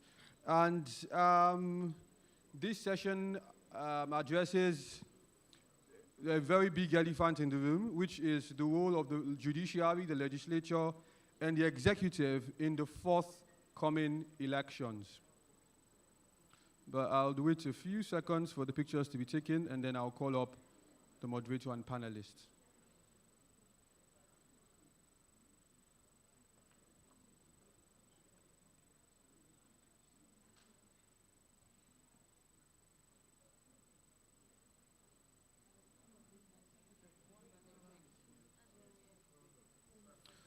Please, the panel, the members of the panel, can you wait to take your picture alone? The panel, no, the panel. Can the panel wait to take the pictures alone? Your own picture. Yeah, the panel, this wonderful panel.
Esteemed ladies and gentlemen, if I still have your attention. So before we move to our 8th and final plenary session, we're now going to welcome, for 5 minutes, the Electoral Reform and Sensitizations Committee, who would like to speak to us for 5 minutes, once again, on the forthcoming elections and our role as good electorate. Please put your hands together for this fine gentleman. You're welcome. Good afternoon, everyone. My name is Kayode Nisi Joshua, and I'm here on behalf of the Electoral Sensitizations and Reform Committee of the NBA Lagos branch. The mandate of the committee is, as the name suggests, to give sensitizations regarding elections and also to monitor elections. Now, you would see on the screen there a poster that shows clearly what the details of the elections are. We are just about a year away from the elections, and it is important. The conversation all the while has not just been, will the elections hold? It's been how participation in the elections can be encouraged. During the walk on Saturday, there was so much that was said about the need to get your PVCs, and not just getting your PVCs, but using it. Can I have the next slide, please? The next image up. Now, basically, because the elections are fast running towards us, INEC has been critical about the process of registering, getting your PVCs, knowing your election locations, and more importantly, for those who might have registered at different jurisdictions and are now in Lagos, how you can transfer your registration details onto the database in Lagos State. So please and please, from my knowledge, the process of, that's the current quarter of registration is on, and the last I checked, I think it closes today. So if you can, please find some time. If it doesn't close today, it closes at the end of this month. There's been a bit of a mix regarding that. Initially, it was supposed to be for the last day of March, but information that was coming in yesterday was showing that it was likely that they might stop it so that they can take an inventory of how the registration process has been thus far. Do we have the other pictures? Can we put them up?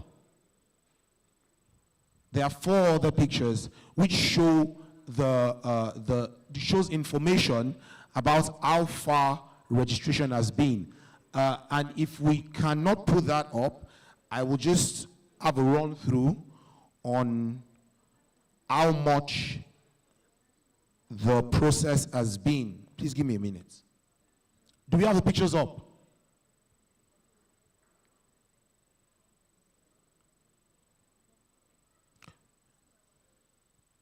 Okay, so those pictures show information about online voters registration. And as at Monday, the 21st of March, that's the information. The total number of online registrations is about 7,466,000. The next picture, please.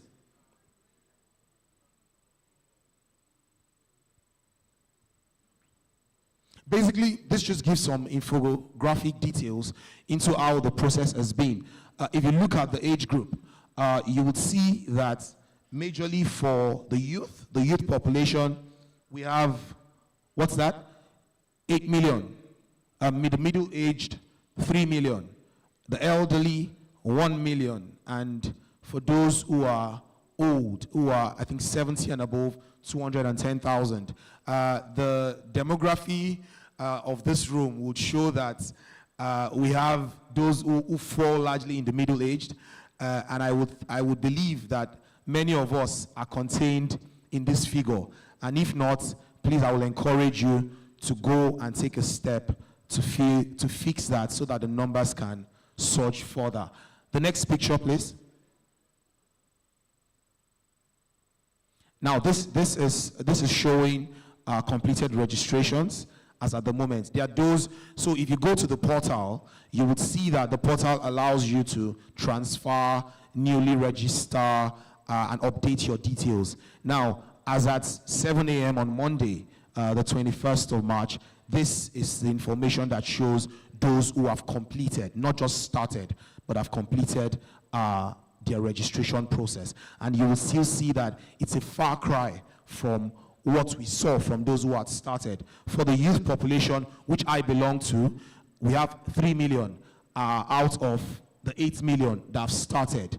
And that's a magic, is a huge gap from those who have started. Middle age, we had about 3 million. Now we have those who have completed 927,000. For the elderly, 381,000. And for those who are 70, just 53,000. These figures are not so encouraging. So I will urge you to please kindly go on the website, get information, and from there, take action. As we said on Saturday, please get your PVC. Don't just get it, use it also. Thank you so much. Over time, the committee would send information out regarding the possibility of another batch of the registration process that might happen before the elections. Thank you so much.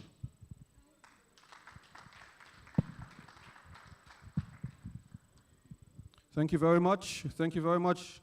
Ladies and gentlemen, that was the NBA Committee on Electoral Reform and Sensitization. So I believe that the summary of that presentation is that we should all register to vote in the forthcoming elections. And of course, our 8th and final session for today is on the forthcoming elections. We're going to have these fine senior gentlemen at the bar discuss the roles of the judiciary, the legislature, and the executive in the forthcoming elections, a critical appraisal. Ladies and gentlemen, please do not be tired. Please put your hands together as I welcome the moderator for this session, who is a partner at Babalaki & Co., Mr. Kehinde Daudu. Welcome. You're welcome. Please take your seats in front. The panelists for this session, the first of them, who I believe is joining us virtually, is Honorable Justice Ayo Phillips, retired Honorable Justice Ayo Phillips, who is a former Chief Judge of Lagos State. Please put your hands together for the Honorable Justice. And then, of course, also on this panel is the Honorable Attorney General of Lagos State, in the person of Mr. Moyosuri Onibanjo, SAN. Please put your hands together for the Honorable Attorney General. Okay, is he here or is he represented? No, okay. Then, of course, is another senior advocate of Nigeria, who I believe is Mr. Dapo Akino. So please put your hands together for Mr. How badly did I do there? You're smiling, sir. How badly did I do? Akinoshu. Thank you very much. Thank you. Please put your hands together all together. Anyway. Forgive me, I'm not Nigerian. I'm Canadian, you know. I'm half caste. And of course, the final person on this panel is a residence commissioner at INEC in Akwa Ibom State at the moment. Is Mr. Mike Igini. He's here. He's a popular face. You must have seen him in the news. You're welcome, sir. You're welcome. So everyone who was eager to ask about that electoral provision in the Electoral Act yesterday, there are a number of questions about that. I believe you can ask this panel. So once again, this panel has 45 minutes for discussions and 15 minutes for questions and answers. Okay. So I believe I'll give the microphone to the moderator at this point. Are you ready to go? Okay, you have the microphone. Okay. You want him to come up first? No. I want to show maybe the issue. It's working.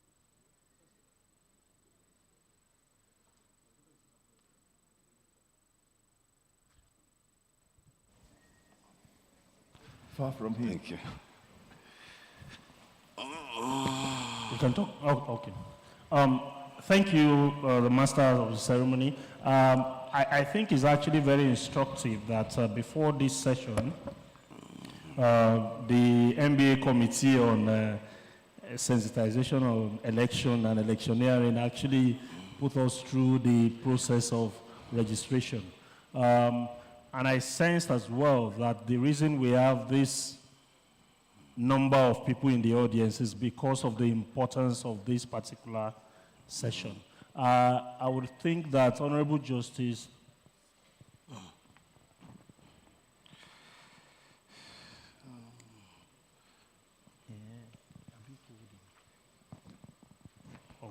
okay. I have the okay. We understand that I know that Honorable Justice Phillips should by now be joining us virtually. But I have the singular honor in place of to invite Mr. Babatunde Ogala, SAN, to come and join us here. Please, a round of applause for him.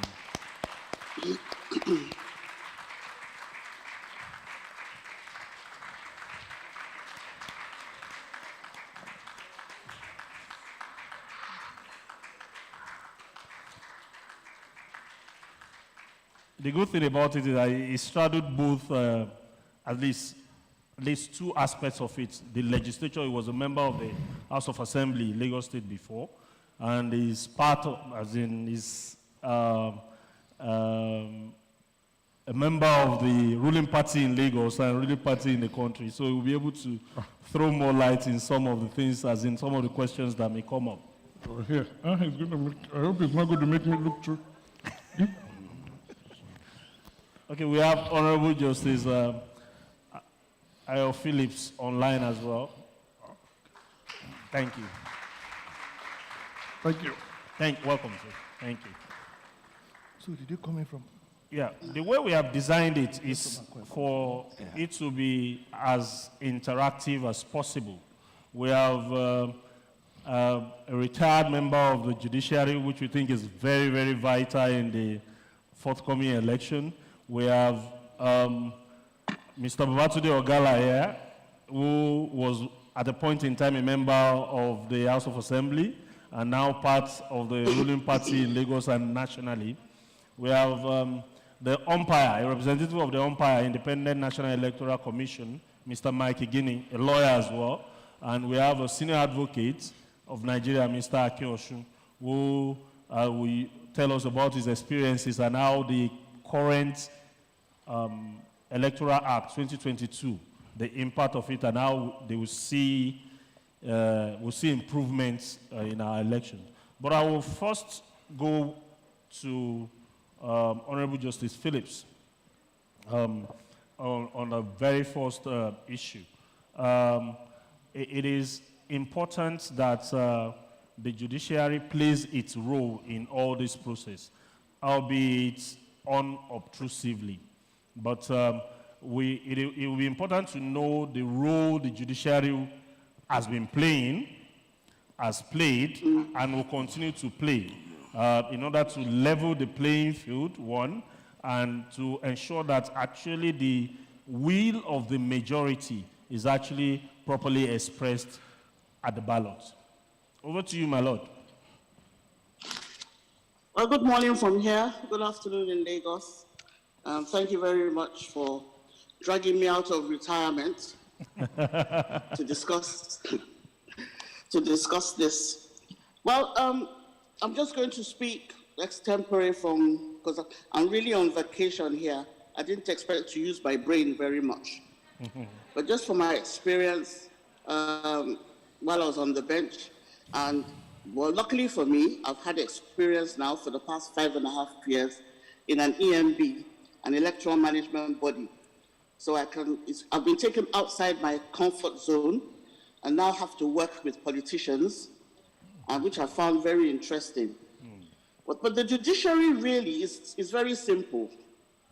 Interpret the laws and the rules as they are in the statute books. And in so doing, use simple English to interpret it as we're told by the Supreme Court, and ensure that justice is done to both parties. We're supposed to be apolitical. We're not supposed to belong to any political party. So you really have no interest save to ensure that the rules and the laws are complied with. And that's our main role, really. No more, no less. It is unfortunate, however, that different courts give different interpretations to the various rules and guidelines and laws. With the effect at the end of the day is that there's a lot of confusion in this interpretation. One of which now, ends up in everybody trying to make the best of whatever they've got from the courts. And this is very unfortunate, because at the end of the day, it's the common man that goes to vote that is going to be disenchanted with the whole exercise. This has recently resulted in the electorate refusing to come out to vote. And that's what we've experienced in Lagos State, where the voter apathy is so bad that the last local government elections, we had barely 10% of the registered voters coming out to vote. But I'm sure some other speaker is going to discuss that at a later, as part of this discussion. But for now, the court itself, judges really have to sit down and decide how they want to handle the 2023 elections. We cannot afford to have different courts coming to different decisions and causing various clashes amongst the politicians and the electorate. This country has reached a stage now that we need to sit down and think very seriously about the future of Nigeria. And we need to vote in the people that we feel are the right persons for the job. The judiciary, when the politicians, the legislature, the executive, and the politicians themselves, when they clash, at the end of the day, they're going to come to the courts. And that is where the matter should be settled once and for all. But when they come to the courts and the matter is even made, more confusion is thrown into the mix, then what happens? There will be mayhem. So our main role really is to do justice, interpret the law, say what it says clearly. If it goes on appeal, it goes on appeal. They uphold the judgment, or they add more to it, or they dismiss the judgment. And if you're going to make a mistake, make an honest mistake. Don't make mistakes that give the impression that you're favoring one party as against the other. You have to wash your hands clear of any political leanings.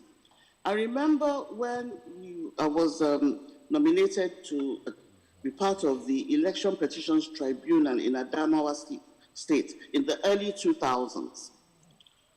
Justice Abdullahi, the then president of the Court of Appeal, said something that has stayed with me till now, which I pass on to the judges that come to me for advice when they are appointed, is that the job is quite easy and quite straightforward once you confine yourself to the facts before you.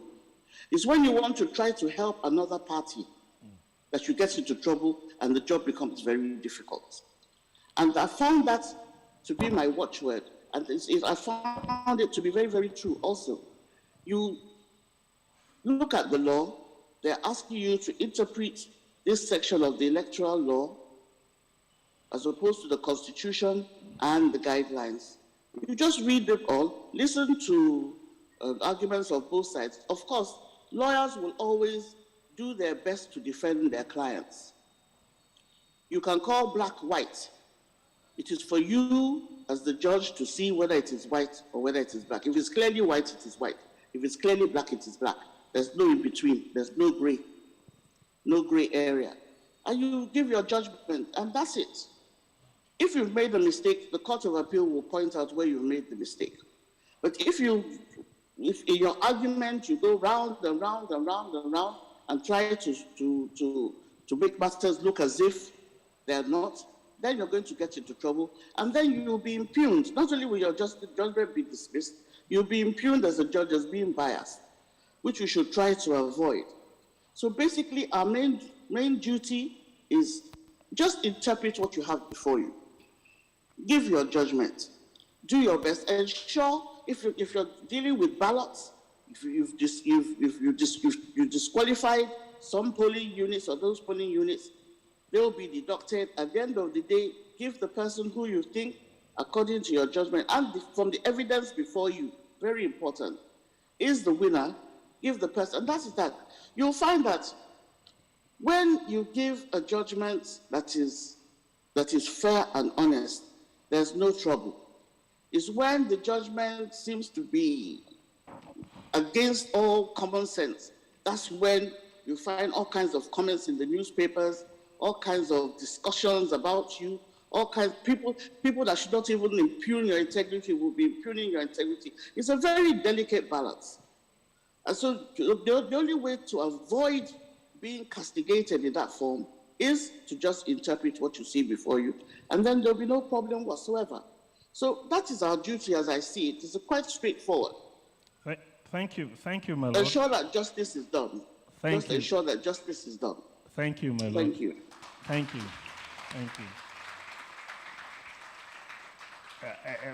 We all agree that this is what we want the judiciary to do. Nobody wants a situation, Imo situation, Zamfara situation, or Bayelsa situation.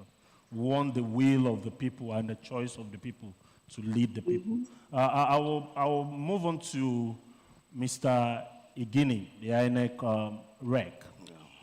And we've all seen, recently the president assented the bill, and it's become the Electoral Act 2022. There have been analyses in both on social media and even in the mainstream media. we've seen back and forth with respect to a particular provision of the Electoral Act. I'm sure there are views that will be expressed in that regard. In your own view, how prepared is INEC for the forthcoming election? You would have noticed that, okay, they must have noticed that there are gaps in the Electoral Act 2010. Have those gaps been plugged in the 2022 Electoral Act? So the questions are twofold. Thank you very much. Thank you. May I just observe all protocols have been well laid, and to go to the question directly. But first, I want to thank the Lagos branch of Nigeria NBA for having this topic as the main theme of your annual week, as well as the subtopic, democracy and legal order, the rule of law, the role of judiciary, legislature, and the executive. I say this because the subject is not only engaging, but the content, significance, and topicality,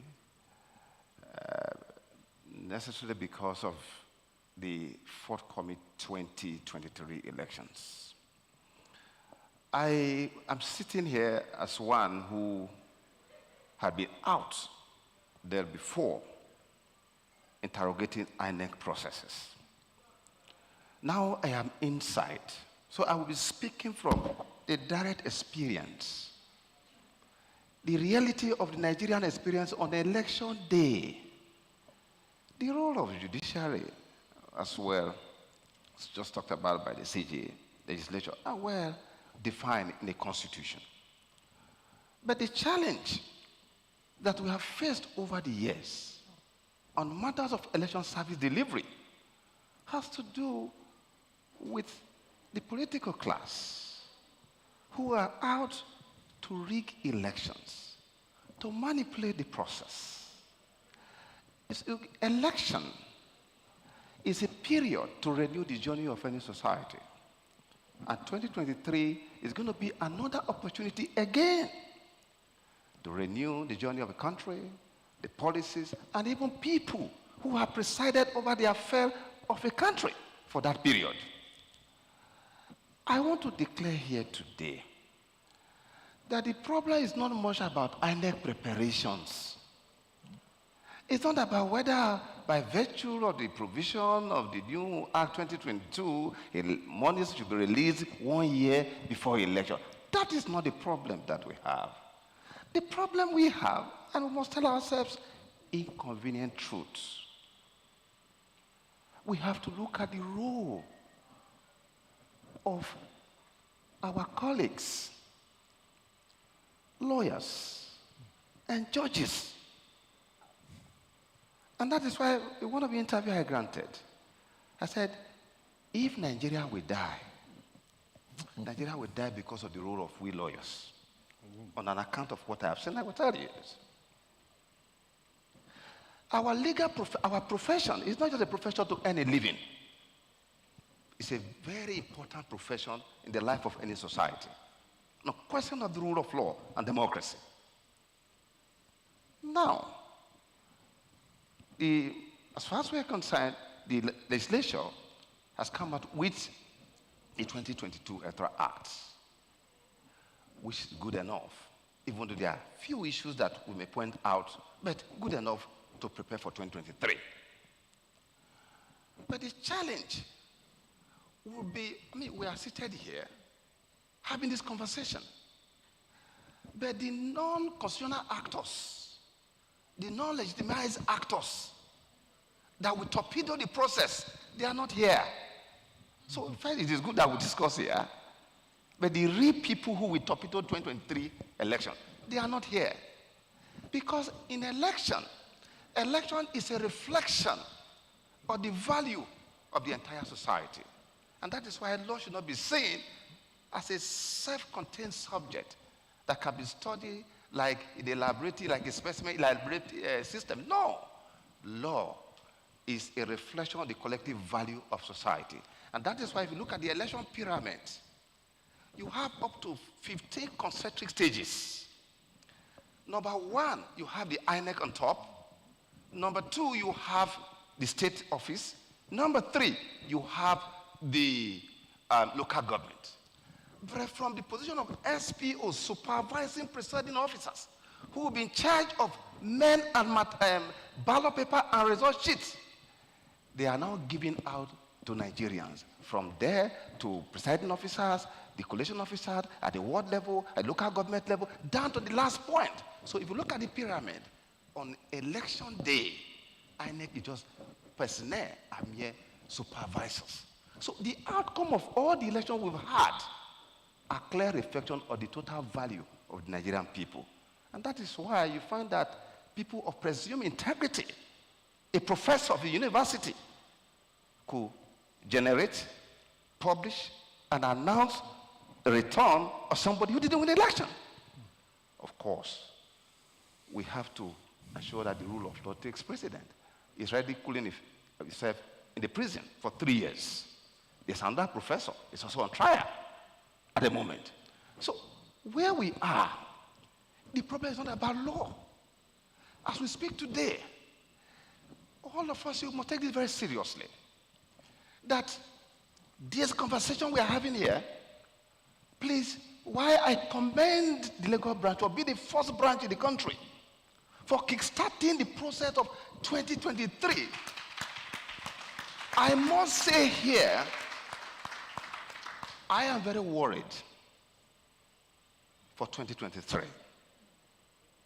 I'm worried because the activities of non-state actors. I'm worried because Levinsky and Zipler, in their recent work, How Democracy Died, they made the point that the moment the political class begin to reject the norms, values on which democracy is practiced, democracy will die. Today, on matters of who should be a candidate in a political party, even the political party don't want their member to participate in that process. So you hear about affirmation, consensus, all kinds of things, a movement away from the process of allowing people to make a choice on election. This is very challenging for us. But as a commission, we are very impressed by the provision of section 47, subsection 1 to 2, that are finally, even though we don't need to go to that extent, but at least have incorporated the innovations in INEC to the extent that the corridor, the beavers, the IRF, have now been recognized in the statutes. Even though section 160, in the fourth alteration, I made it clear, abundantly clear, that INEC, of all the executive bodies established under section 153 of the Constitution, has the power to make rules or otherwise regulate its own procedure without recourse to any authority, including the president. Yet, we have been on a debate for the past how many years, talking about how INEC should know that. And it's largely because of what the courts have done. The interpretation that have been given by the court to deal with legislation that had to deal with mischief, because every provision of the electoral proposal, they are intended to deal with a previous mischief. But how has these things been provision been interpreted in the tribunals? I'll give you an example. Section 285 of the Constitution has made it clear that the level of tribunal, it should be within 180 days. The Court of Appeal, it should be 60 days. And this level of Supreme Court should be 60 days.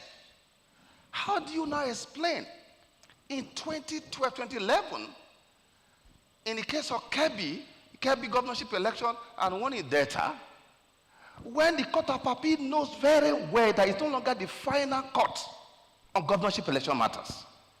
Therefore, it does not have that privilege of giving your decision and saying you will give your reasons later. Because anybody damnified by that outcome, we have to go to Supreme Court. By the time they gave their judgment, they gave their decision, but they gave their reason outside the constitutional provision. Now, the matter went to the Supreme Court. Unfortunately, the same panel sat on the same day, on the same ground, for that of Kebbi and that of Delta, with respect to the fact that it's now a nullity, on the one hand, they allowed one, and the other one was struck out. But the question which you ask, does the Court of Appeal, is it right for the Court of Appeal to do that? You know you are not the final court anymore. It's only the Supreme Court that can even do that, because it's the final court on the subject matter. That was something that was terrible. So people went to court without remedy. Similarly, you also find that Section 51, talking about overvoting, we have conversed over time that with the introduction of a permanent voter's card, it doesn't matter if on a register of voter you have 200 people, but because you cannot vote without your PVC, and only 100 people have a PVC, and on election day, 70 people came for voting. Now, when you now talk about overvoting, it should be based on the total number of those who collected permanent voters' card, and not the total number of registered voters. But the court will always agree with election riggers, manipulators, that it should be based on total number of registered voters, because we all know that for all material purposes, if you don't have a PVC, you cannot vote. That was why politicians have been buying voters' cards across the country. But thank God, Section 51 now has now recognized that what they call overvoting, or is situation that will lead to what they call a repeat election, will now be based on the total number of accredited voters, no longer on the number of registered voters. But for a very long time, they were reluctant to do that. Thank you, sir. Thank you for. Thank you. I'm sure if we leave you, if you have enough time, there will be many things you will share with us. But I'm sure I will come back to you. The audience are waiting. They have questions to ask. But I'll go to Mr. Akeoshu now. And I have referenced that particular provision before. I had planned that question for the Honorable Attorney General, being a member of the executive, but unfortunately he's not here. But we have a very, very reputable member of the ruling party in Lagos and a senior advocate of Nigeria as well. So these questions will go to both Mr. Akeosho, SAN, and Mr. Ogala, SAN. A lot has been said about Section 84, Sub 12. And in the last week, if I remember correctly, we heard of a decision of a court in respect of same. And without prejudice to that decision or what may be the outcome in the appellate court, what are your views about it, Mr. Akeoshu? The question will come to you, but I want Mr. Akeoshu to go first. Thank you. No, I stand on, or am I sitting on existing protocol now? And thank the organizers for these beautiful sessions. But going quickly to the issue, Section 84.12 specifically, I think it relates to, it says, no political appointee shall be a voting delegate or be voted for at the convention or congress of a party or any meeting that is geared towards selecting candidates for an election. It says no political appointee. Who is a political appointee? Who constitutes that class of political appointees? The judgment in Oka expanded that scope and talked about public officers and things, but like my brother said, that section came to cure a particular mischief. Yeah. And what was the mischief that was sought to be cured? Political appointees became voting delegates. A political appointee is not only a public officer, but every minister, the special assistant to the minister, the commissioners, and we saw from time past when elections were coming, the statutory delegates, for instance, I believe, as at today, if you take the class of former governors, former deputy governors, members of the House of Assembly, members of the National Assembly and State House of Assembly, who make the delegates, you will find the total of about 7,000 across the board. But if political appointees are allowed to vote as delegates, that means that I, as a governor of Lagos State, I can appoint 50 people as my political appointees and make them delegates, thereby unfairly increasing or changing the game against the competition. So I believe that was a mischief that it was created that was meant to correct.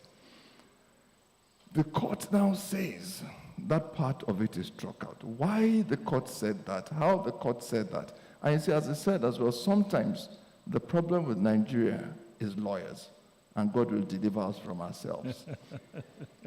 We blame the judge, but some lawyer crafted that application.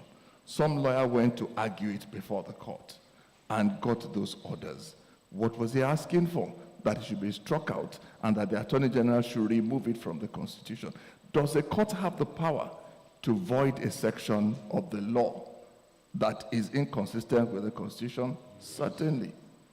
But when he does it, does he have the power to tell the Attorney General, go and remove it from the rule book? I believe that is a bit outside his, void it and leave it at that. But he went ahead. So the speed at which that matter was heard in Oka leaves a lot of questions to be asked. I'm sure many of us here have filed applications, and for months we're still waiting for a date. I have applications which were filed since 2009. We're still awaiting dates in the court. So when a matter gets listed, heard, and judgment comes up quickly, it leaves some questions to be asked. Then you ask, INEC was not a party. National Assembly is not a party. Why would you leave the main players out of a judgment like this? Why did the matter go to an Oka, I think, Anambra State? Abakaliki, actually. Abakaliki. Is Oka? Is Oka? Umaya. You see, even there's some confusion here. We're not even sure where it is. Where I went to. Why did it leave Abuja in the first instance? All the necessary parties are in Abuja. Why would you take the matter outside Abuja to go and get an order in less than 2 weeks and then ask the Attorney General to enforce? And you see, when we look at the problems that we create ourselves, then you begin to ask, what role do we as lawyers want to play in 2023? Do we want to break down the system, or do we really want the country to continue? Because it's a very simple matter. The law says, don't be voting delegates. If you want to be a delegate, resign your appointment before the convention. They said it affects your fundamental right of association, and all kinds of arguments have been brought up under the Constitution. But I ask, if you are not a voting delegate, you can still associate freely. All it says is that if you want to vote, resign. Is that too much to do? And I'm at a loss, but thank God my learned brother Silk is here. He's been in the legislature. He's in the executive. He's part of the executive too. Sadly, I was hoping Moyo would be here to answer these questions, but I think at this point I'll let him answer that part of the question. Why do legislators create problem for us? Well, thank you, Dapo. First, I've not been in the executive. And I'm going to take my intervention from the angle of, one, yes, I've been a legislator. Secondly, I'm a lawyer who has practiced extensively on electoral matters. And thirdly, as the immediate past national legal advisor of APC, I could also be said to be very familiar with party's constitution and that process. First, APC constitution, for instance, does not make any provision for making members of the executive delegates. It does not. In fact, they are not. You first have to go and emerge as a delegate from your ward and local government. So if, as a minister, you want to be a voting delegate, you must be elected at your ward level and not by virtue of your appointments. So I'm at a loss, first, where the National Assembly was coming from, putting what does not exist in the party's constitutions. But the other thing then is, if somebody has to be elected at the grassroots level, why then would you make another legislation to disenfranchise him and those who have elected him?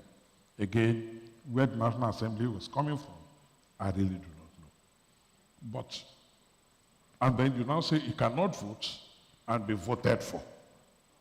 So I do not know where the National Assembly is coming from on that. However, having said that, it has become part of the body, our body of laws. Like that was observed. I've been trying to wrap my head around how a bill that became law less than 4 weeks ago, I believe, the Electoral Act was signed into law about 4 weeks ago. Yeah, 24, 20. And within 3 weeks of the enactment of that law, a suit has been filed, it has been defended, and judgment has been delivered. Albeit, with all respect to those from that area, in the backwaters of Oka or Umuahia, and not in Lagos and Abuja, where the whole world will see. And it's even more curious that the Attorney General is saying, I shall not appeal. Well, I leave that to your imagination. I'm also in politics, and I know sometimes our aspirations and ambitions could drive us to use our offices to achieve some things we want. But the question is, like Mike Egeni has also observed, who filed this application is a lawyer. Who defended? A lawyer. Who delivered that judgment? A lawyer. A lawyer. Our profession is the problem, without doubt. So for me, section, and the judge in even delivering judgment, in my opinion, had a total misconception of the law. The case of Fayemi Anoni, which is almost the locus on whether a political appointee can seek elections. In that case, where I was a counsel, I argued that matter at the Supreme Court. The issue was a Shegoni who had lost in the primaries to Kayode Fayemi had gone to court and had canvassed that Fayemi ought to have resigned before participating in the party's primaries, because the Constitution says public servants must resign 30 days. But the Supreme Court, and rightly, and that was the position I canvassed, the Constitution envisages one in the public service for purpose of general election and not party primaries. Because if we're going to look at that, with the new electoral law, which has now said the primaries should be held at least 6 months, and you are saying 30 days, that means they will resign by now. Perhaps that is what this section 8412 was trying to address. And then the question I then ask. Thank you. Thank you very much. You have cut me off. Sorry? You have cut me off. No, oh, okay, I thought you finished. I No, said, please go ahead. I don't say the question I then ask. And that is why I come back to the National Assembly, because the legislature, in my opinion, is part of the creation of that problem. Because that matter was no doubt going to be litigated upon, but not in the manner it has been done. Again, I disagree with those who think the National Assembly ought to have been joined. And I think it's a total misconception. When it becomes laws, when it becomes a law, the National Assembly is functions official. It has become a law of the country.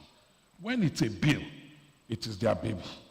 When it's a law, it's collectively owned by all of us. And the National Assembly has no business in, because I'm hearing that they want to appeal. And I'm wondering where are they going to find the locals to join? As what?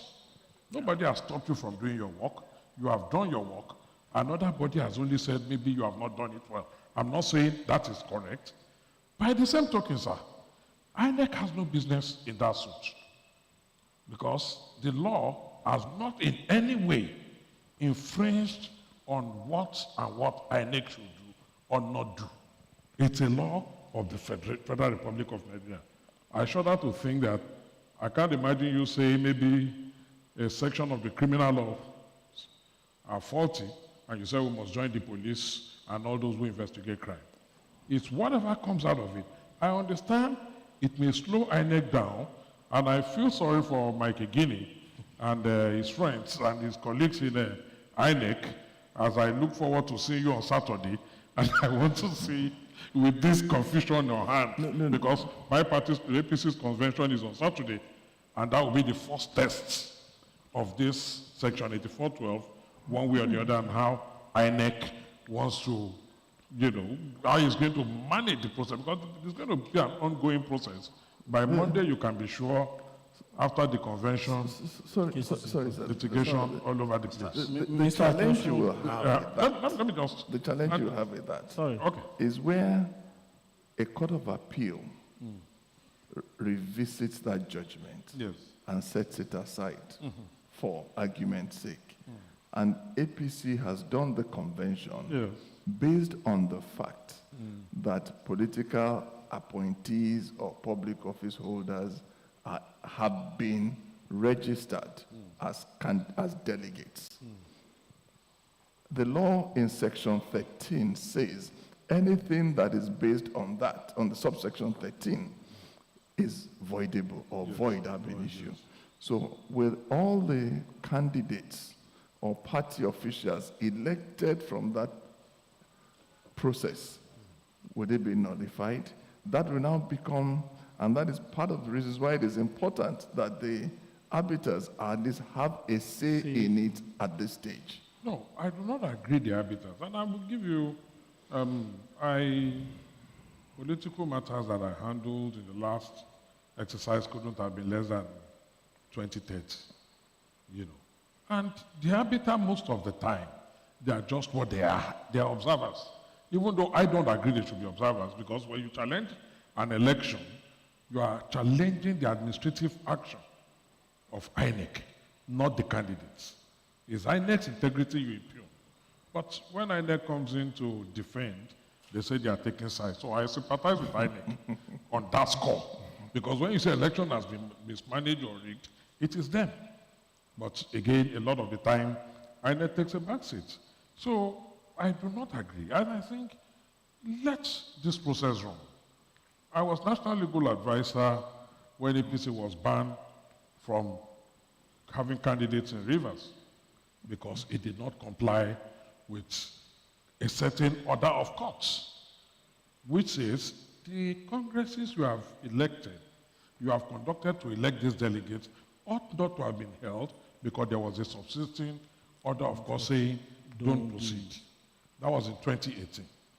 Of course, it came down the line to say everything, those who have now been elected at primaries that were where those who were elected candidates emerged were null and void because it stood on nothing.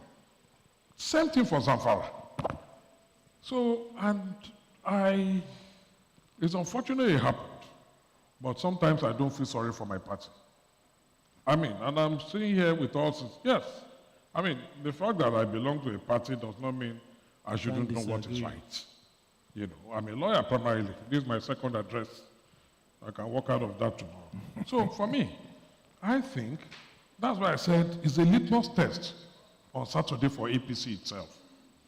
But again, the question is, as of today, the law is that political appointees can participate. If the Court of Appeal subsequently reverses that order or shoots it down, I'm not too sure.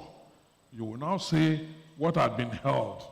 The law as of today is that such appointees cannot be part of the Congress on Saturday or the convention on Saturday, either seeking to be elected or, to vote for those to be elected.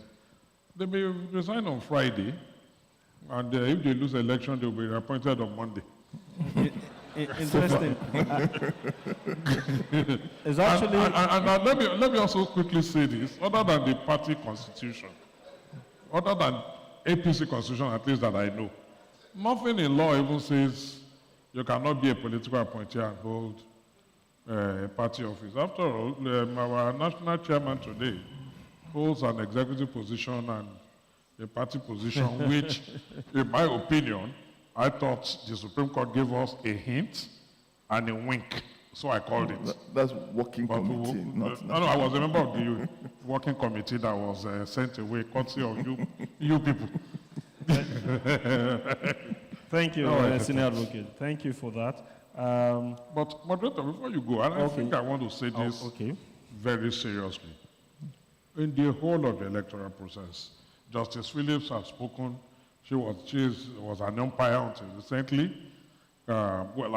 Umpire like Mike. I think if we must have credible elections and electoral process in this country, honestly, it is us lawyers. Lawyers are the biggest problem. I say this with all sense of responsibility. I was in office for a little over 2 years. I would have managed about 3,000 cases as legal advisor of APC across the nation. Some I could not. But in all of these matters, if you ask me, over 60%, if not 70%, had no business being in court at all. Some is just to get an interim order, and that's the end.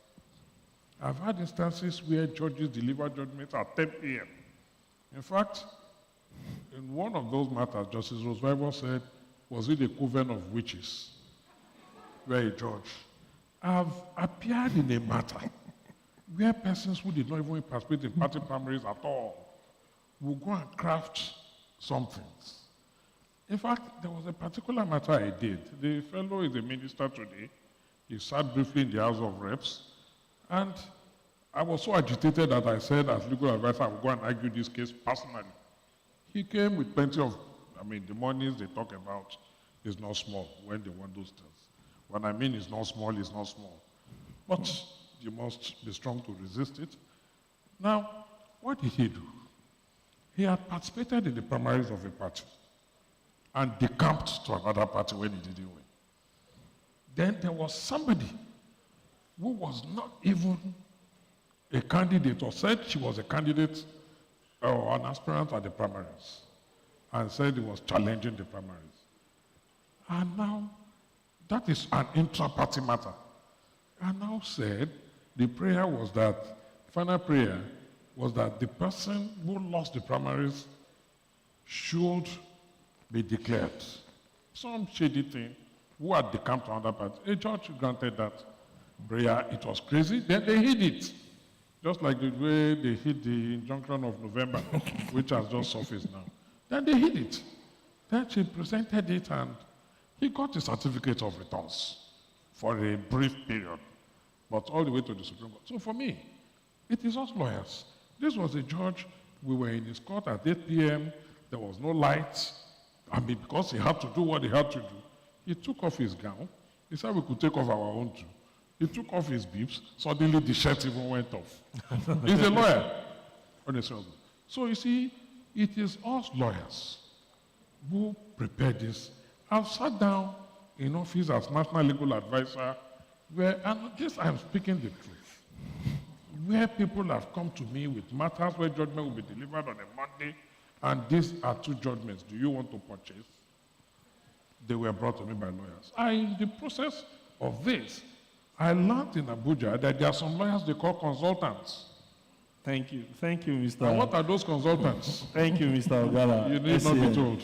Thank you. So lawyers, in my opinion, are the problem.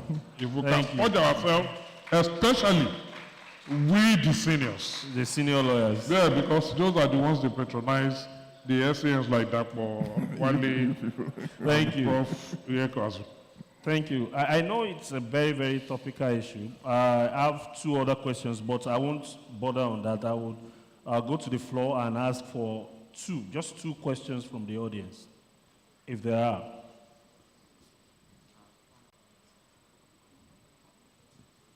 There's a hand at the mic. Okay. Please, microphone, please. One of the organizers of this event wants to ask us a question. And a senior lawyer as well. Part of the problem. I need a clarification relating to Mike Guinness' carpeting of professors.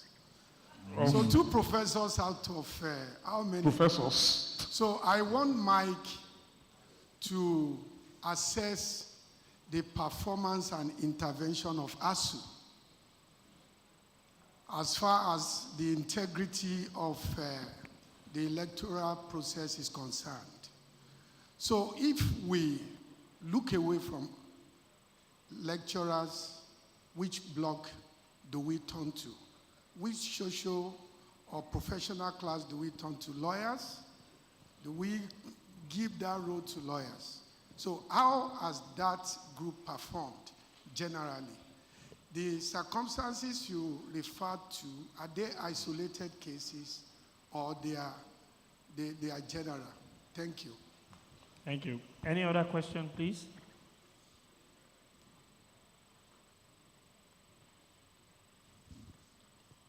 Oh, in addition to that, in addition to what Professor Abiola Soni said, I was wondering, why is it that it is only professors they call to come and do that thing?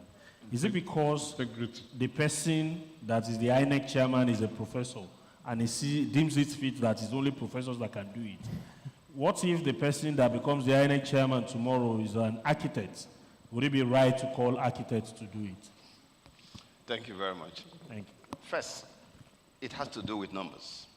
Numbers? Yes, required across the country. We deploy over 1 million. Just in Akwa Ibom, we deployed 20,048 for 31 local government. But on the other question as to their level of performance, what is clear to me, as someone who has been in the system, with the level of, I must say this here, some of us, we get very frustrated with what we see. And I tell you here, please, this should not be a one-off thing. What is ahead of us is beyond just talking about this coming to the whole here. We need to take it further because there's decline of politics in our country. And there's expanding role of the law. The law court have been asked to answer political questions. And that's one of the things Jonathan Sumption, the retired Supreme Court Justice of England, warned about. That the moment courts are made to answer political questions, over time, politicians will take over the influence, will continue to influence the process. As we speak, we must tell ourselves a convenient truth. I am in the system. Do you know that the politician today, one of the intent is to have a judge as your friend. They must have a judge as your friend. Do you know that they come to INEC offices? Of course, some of them have not had the misfortune of coming to me anyway.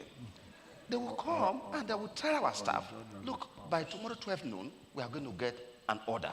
All I just want from you is that you people, you persuade the organ to obey. And by 12 noon tomorrow, you get an order. You remember what Babangida said about judicial anarchy? Everything is traceable to us. It's a problem. Today, in Nigeria, 774 local governments of the Federal Republic of Nigeria, they are not under democracy. They have been hijacked by 36 state governors who, despite the fact that they belong to different political parties, when it comes to the conduct of local government, they are together. How do you explain that for every state in charge of that state, all local government elections are won by that party? Councillor, everything. No democracy at that level at the moment. Despite having somebody like our former retired CJ, who was head of a commission in Lagos here, and several of them, we have some of the brightest, some of the greatest people who have headed the state SIEC. But the problem is lack of independence, operational independence. The final thought I just want to say here, that has to do with the issue of INEC have been working hard to ensure that we give meaning and purpose to the ballot as the best means of expression of the will of the people in a democracy. But what we are seeing is total frustration from the political class. You can see already now the gathering storm. 2023 election is what we call new elite formation election. It's not like second term election. Well, it's okay, they just allow them to go. 2023 is a new ball game altogether. The disarray is going to be more complex in the days ahead, as from the 5th of September, when we have issued them a notice for primaries. You are going to see the drama. Most of the people you are seeing together, you will not see them together, with the same party anymore. So, INEC, we have, by the beavers that we have developed, what we have done is to ensure that the idea that at the polling unit, the result that have been announced, when it goes to the Work Collation Center, it's been altered, it's been changed, like what the professor did, We have changed all that because at the moment, at the polling unit where you are, using the IRF, the result review portal, once it is uploaded to the cloud, all right, the Work Collation officer doesn't have anything to do with the presiding officer. He already have access to see it. And that's what we did in Edo State. 2 million viewers across the world. So that you cannot change it. Lawyers nowadays, you don't need to bother yourself. Go to the cloud. The original result sheet, you can get it, they print it, and come to INEC office. So the INEC officer will not be dribbling you when you want to get CTC of document and all that. The final point is the burden of proof. The burden of proof is very important here. You see, we want to give account because election provide both vertical and horizontal accountability. And that is why we came up with innovation. Now, judges, our colleagues in the bar, please, we plead with you that please give effect to some of those provisions that were born out of mischief. For instance, Section 31 of the Evidence Act, it says whoever asserts the existence of fact, not non-existence, that it has the onus to prove it. Go to Section 136. Go to Section, particularly subsection 2 and Section 140, when it says that whoever has special knowledge of any fact should be the one to do so. INEC, the burden of higher election is well conducted, should be placed on INEC. That is our position. That you, because election is a generic process that has the constitutive element of voting, accreditation, voting, sorting, declaration, and making a return. All the material, they are within your special knowledge. So why is it that the court in helping politicians? Because today, the man you return is made the first respondent. INEC is made second or third respondent. Why should that be so?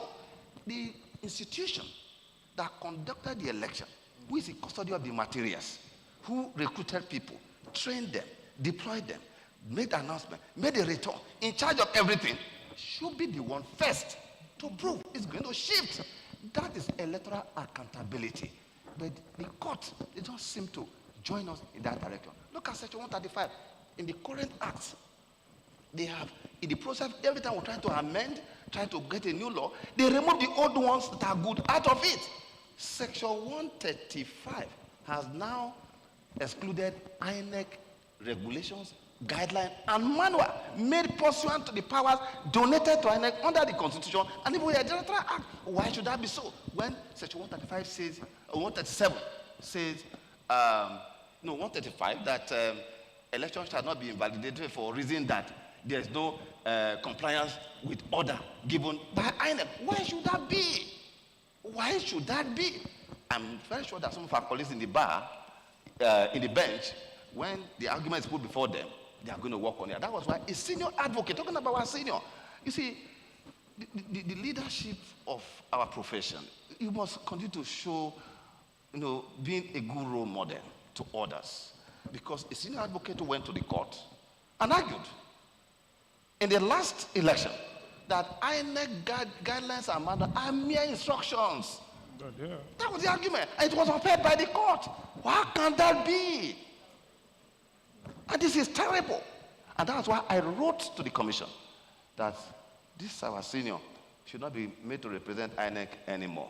I wrote that letter to them. Thank you. And that's what they have done. Sorry, Thank you. I want to Thank can I you. just respond to that? Even though Mr. Ogala, SAN, has okay, some sorry. qualification, but I want to go to the Honorable CJ first to give our thoughts on how you've already, my Lord has already stated some of these things before, but it keeps coming back to us that from comments from Mr. Egini, that the courts are still not fully where they should be, and that runs through the whole strata. We want to know what my Lord thinks about that and how the bench can address the situation.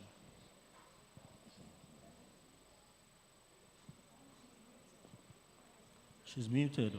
You're muted. Is it from here? Yeah, she must have been muted from here. No, I didn't. Okay. Somebody muted me. Can you hear me now? Yes, we can. Yes, we can. Right. Well, I sat here and I've received the bashing from left and right for behalf of the judiciary, and it's unfortunate, but I do agree that we have not really placed ourselves where we should be placed in these issues. Granted, lawyers, as I said before, lawyers will be lawyers. They will do whatever to obtain judgment for their clients, but it remains for us to stand firm. And I think this goes to the appointment, the people, the men and women that are appointed to the High Court bench and the appellate bench. There needs to be something done about the criteria for appointment of these persons. The NJC, I hear now, is conducting interviews.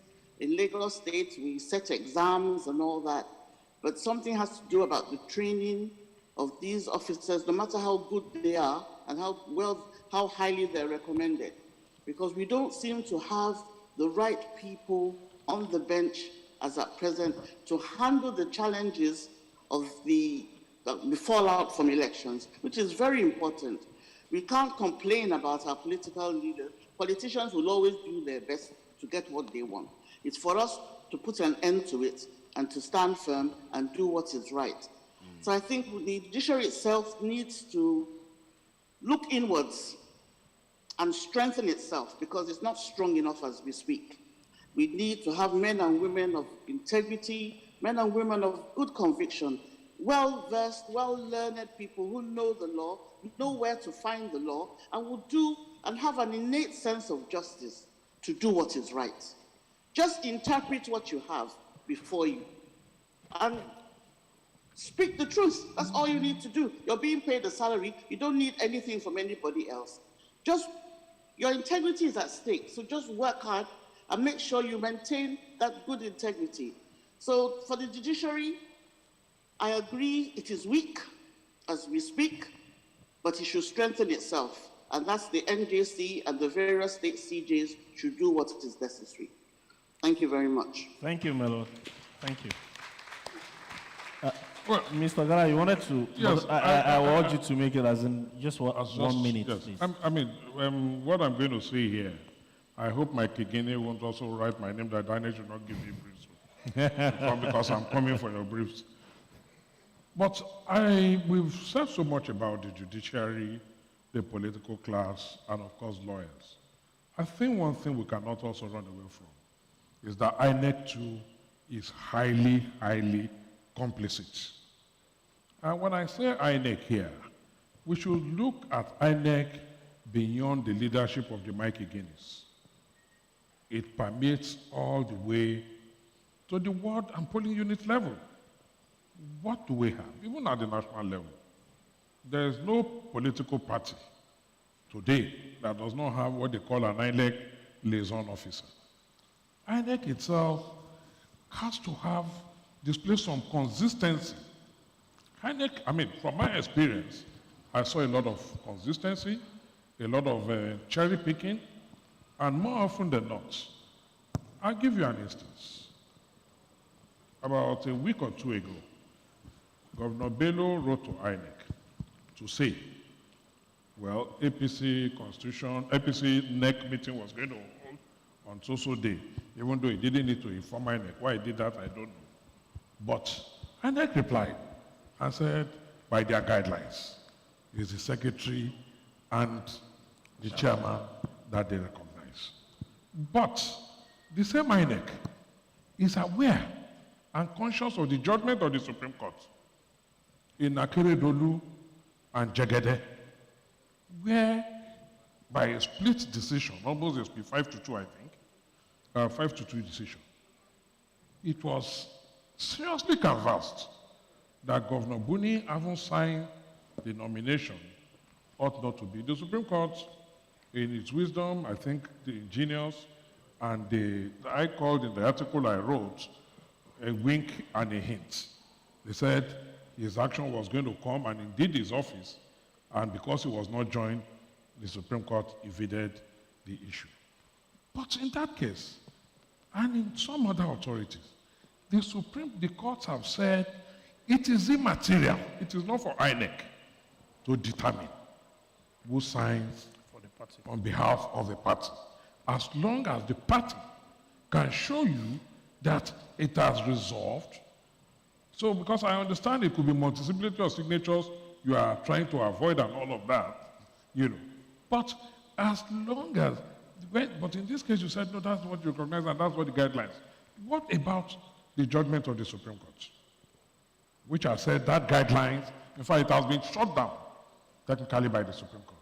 So INEC itself needs to be consistent. And I also say this from my own practical experience. I've seen too many cases of INEC interpreting orders almost on all fours differently, especially at pre-election stages. On all fours, they interpret differently, and I sit back as legal advisor. I get a court order I send to INEC. Respect this is what the court has said. INEC obeys today. Tomorrow, I send an order. INEC says, no, I will not obey this. Or indeed, INEC tells me, oh, declaratory order, you cannot obtain a stay. Whether a bad order or not is not for INEC to interpret. So what comes to my mind? While in some cases you get such, I am obliged to first obey, even if I'm going to have it set aside. While on the other hand, you see the same INEC say, we will not obey this. I think INEC is not in a position to decide which orders to obey or not, just as I am not. Thank you.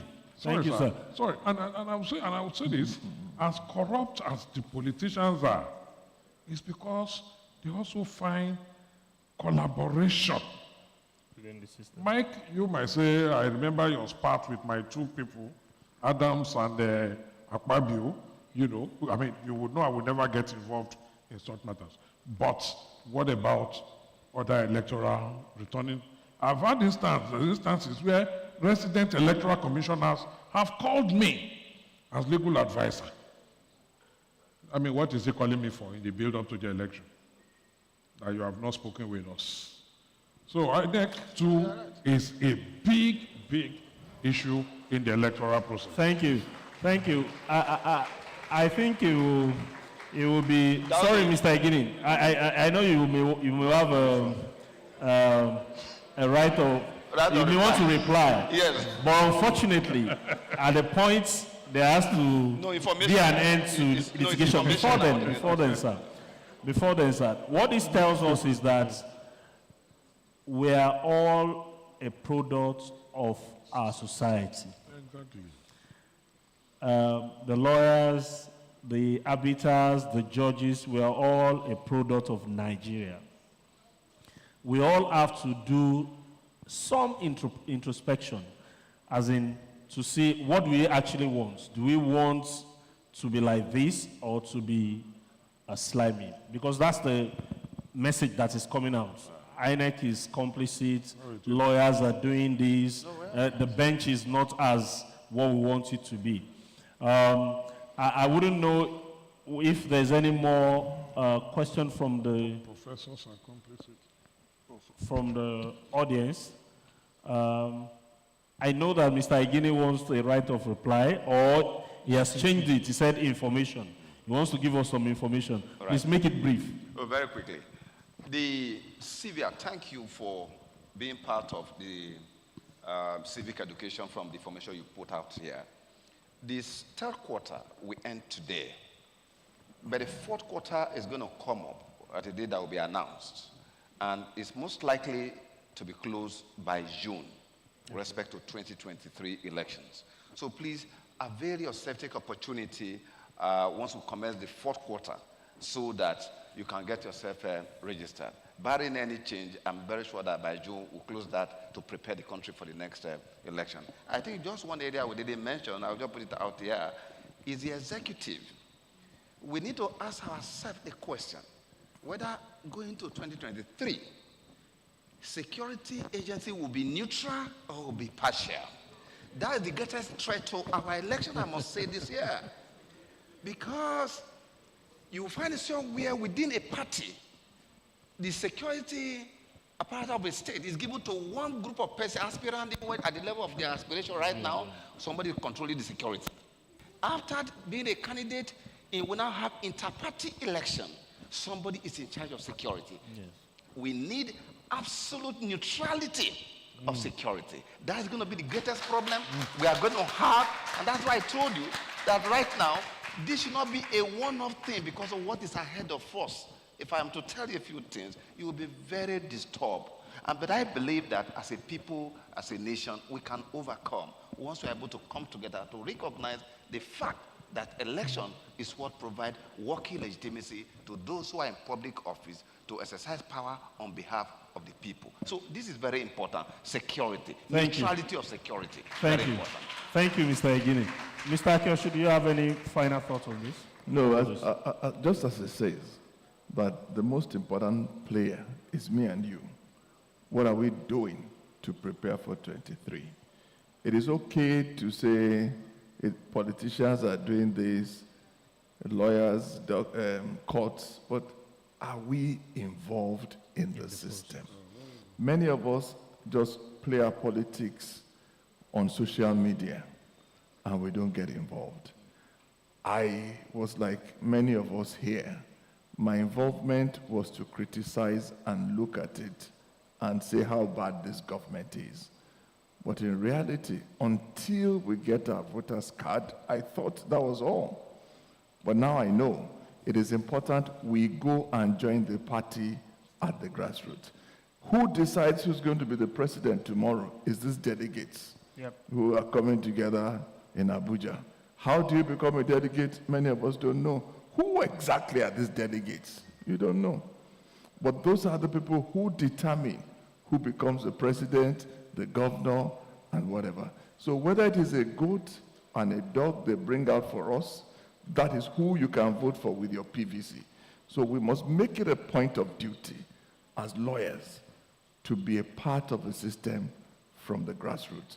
Go and join a party, any party, at the grassroots, at your ward level. Many of us don't know our local government chairman. Many of us are not interested. But the truth is that those are the people that will determine whether your children will remain in this country or not. Thank you. Thank you. Thank you. Thank you very much. Very big thank you to Honorable Justice Ayo Phillips. We had to bring you out of very early to join us here. We're grateful for your time. Mr. Igini, this is not the first time. I'm sure many in the audience would have heard you speak before. And we've read news, as in, of course, positive things about you. We're glad that you're a lawyer and that you are holding that torch for us. Thank you, Mr. Akiosun SAN, for the admonition. And thank you, Mr. Ogala. Ladies and gentlemen, if there are no more questions, in fact, it's closed now. There won't be any more questions. So we've come to the end of this session. Where's the MC? Thank you. I believe we enjoyed this session. I thoroughly enjoyed it. So I believe it's more deserving. It's deserving of a bigger applause.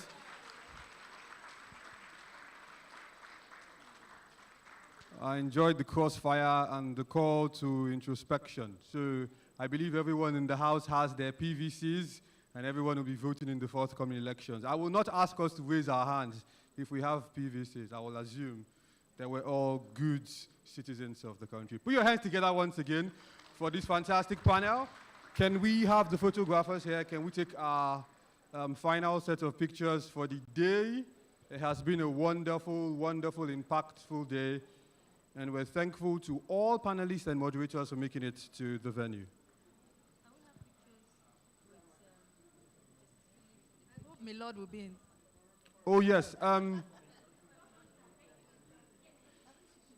There's a recurrent special request for my Lord to remain in the online frame so that she can feature in the picture.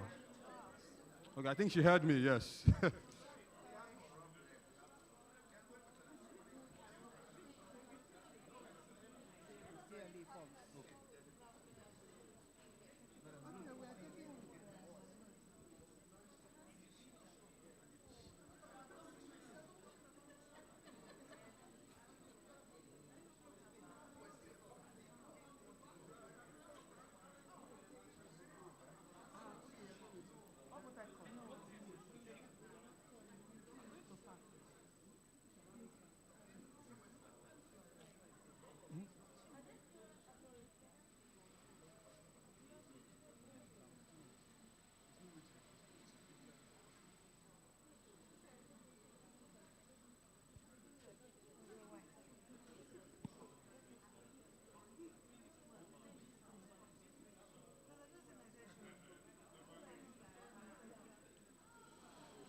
Okay, so while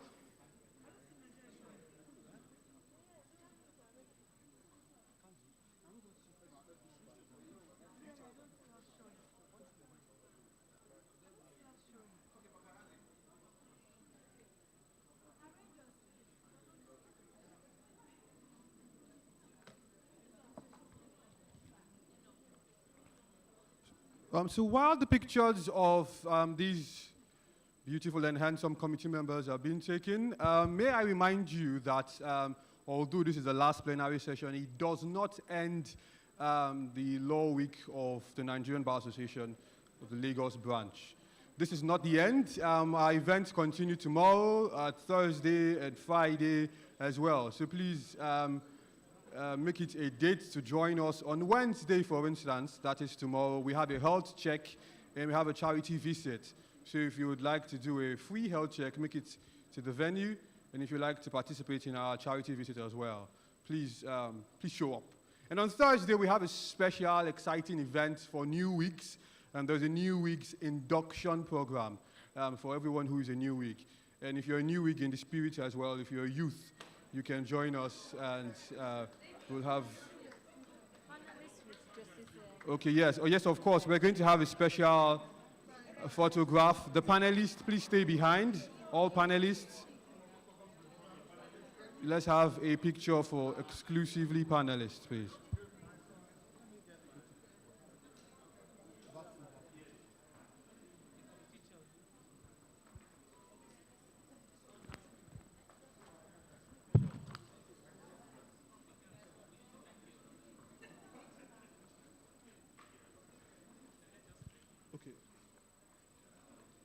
Yes, and then on Friday, of course, is our final dinner. But ladies and gentlemen, please, I will take this part of the event as personal as possible because we want to show appreciation to some distinguished gentlemen that have made this event the success that it is. They'll be giving the closing remarks.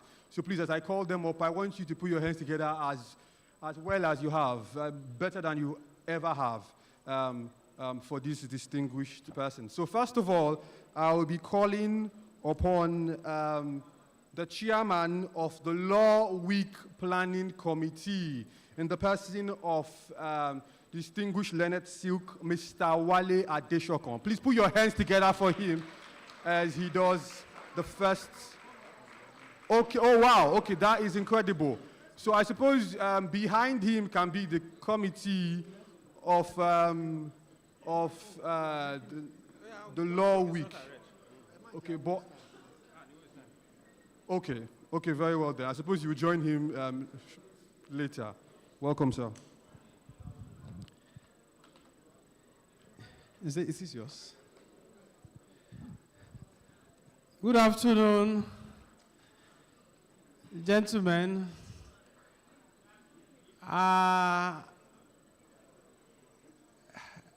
We look forward to it with some apprehension, and we have ended it so happily. I think before I say anything, I need my committee members to come, led by the Faculty and Programs Committee. Please, committee members, I need to have you here. The people who have put this together, faculty, socials, budgets, please come quickly. We don't have time. We have to release our colleagues. These are the people who have put this together. We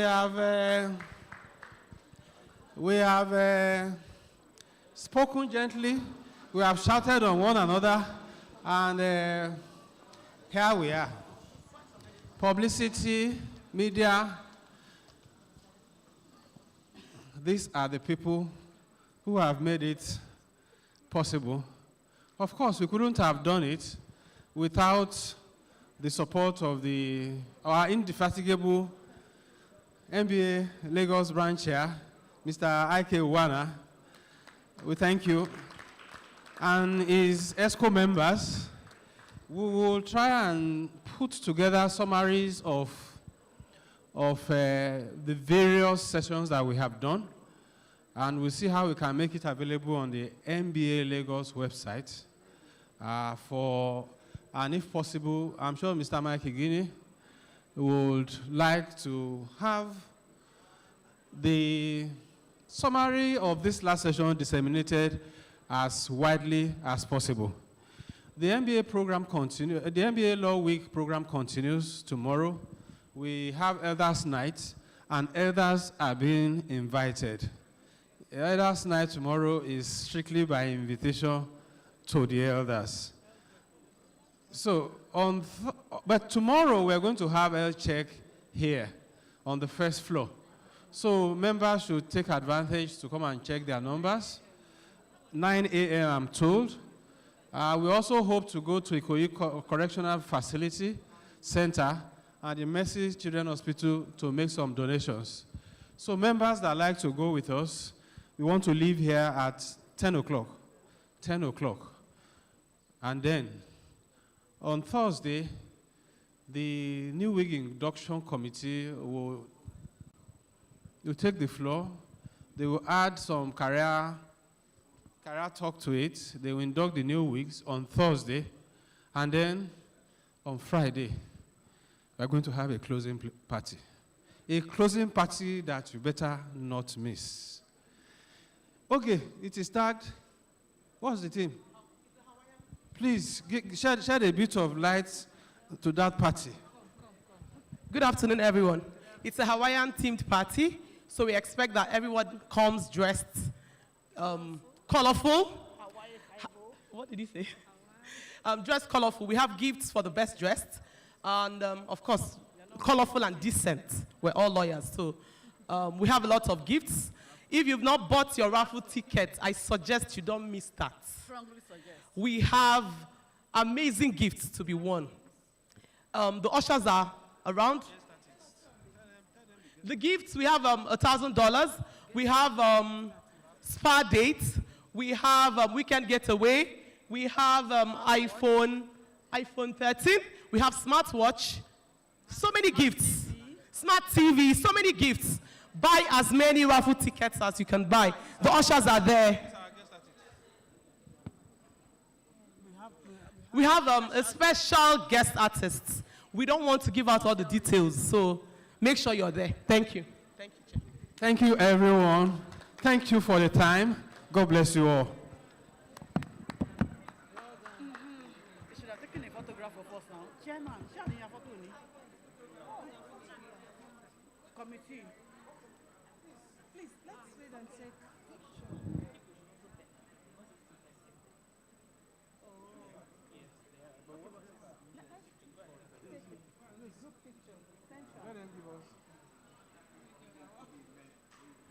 Please, a round of applause for them. If you're a member of the Law Week Planning Committee and you're not yet here, please join them. Join them. Please, a round of applause. They've done exceptionally well. And if you look around the hall, you'll find that we still have a lot of participants here. Please, a round of applause to each and every one of us. It is very, very unusual that on the second day of our Law Week that we have this number of persons still sitting. And I think each and everyone deserves credit for being a good participant at this Law Week. If we had these great committee members, the great panelists we had, and we didn't have a good number of you coming around, I know it would not have been the same. So thank you very much for being part of the success of the 2022 Law Week. And just to say on behalf of the A School, I'm sure that when they bring their report, we're expecting them to bring their report to the House, that we're grateful to them for the work so well done so far. We know it's not yet over. They still have a lot of work to do tomorrow. Like they say, tomorrow you have the health check. So please come and check yourself. Let's make sure that everything is in order. On Thursday, we have the career fair. Let's ensure that we are part of the career fair on Thursday and the party on Friday.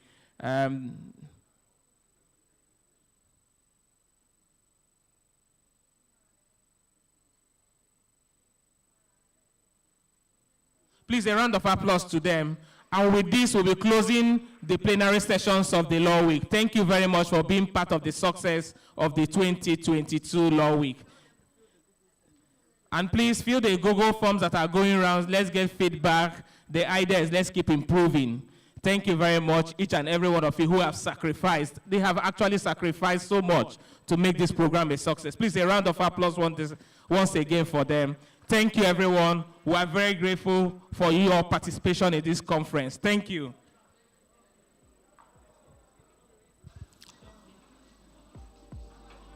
Thank you very much, Shah. Thank you. Thank you, everyone. Please, as you take your leave, remember that we still have raffle tickets on sale. Obtain our raffle tickets for the chance to win in our raffle draw on Friday. We have exciting prizes. And please remember, if you're a new week, our event is on Thursday. Thank you very much for coming. It has been a pleasure to speak with you.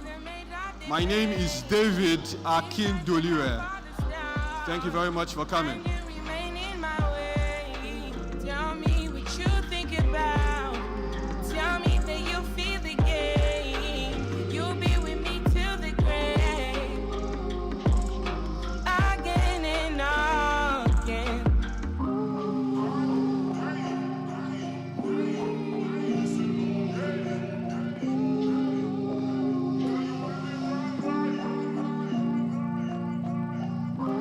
It's a new day.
I come around, they ain't shot it. Hey, I want a key to the garden. So I put it up and I nodded. Tell me how you like it. Got me on the wheel, I'ma drive it. But they wanna raise up the mileage. Well, I don't like to turn my back. It's all work and give back. May I just try to day my lane. I got the gang behind now. Listen when they call my name. I found a voice within me. No man can curse what God has made.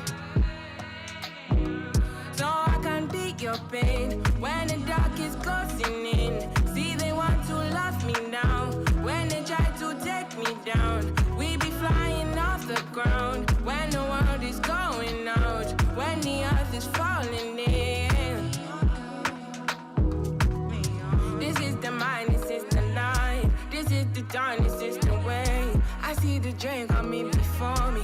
I've been the one, no have to say it. This is the vibe, don't need to fake it. Seeing the world, living beyond it. This is the key so I can save you. Well, I don't like to turn my back, so I work and give back. May I just try to do my lane. Got a gang behind now. Listen when they call my name. I found a voice within me. Now I can't curse what God has made. So let me beat your pain when the dark is closing in. See, they want to love you now. When they try to take you down, we be flying off the ground. When the world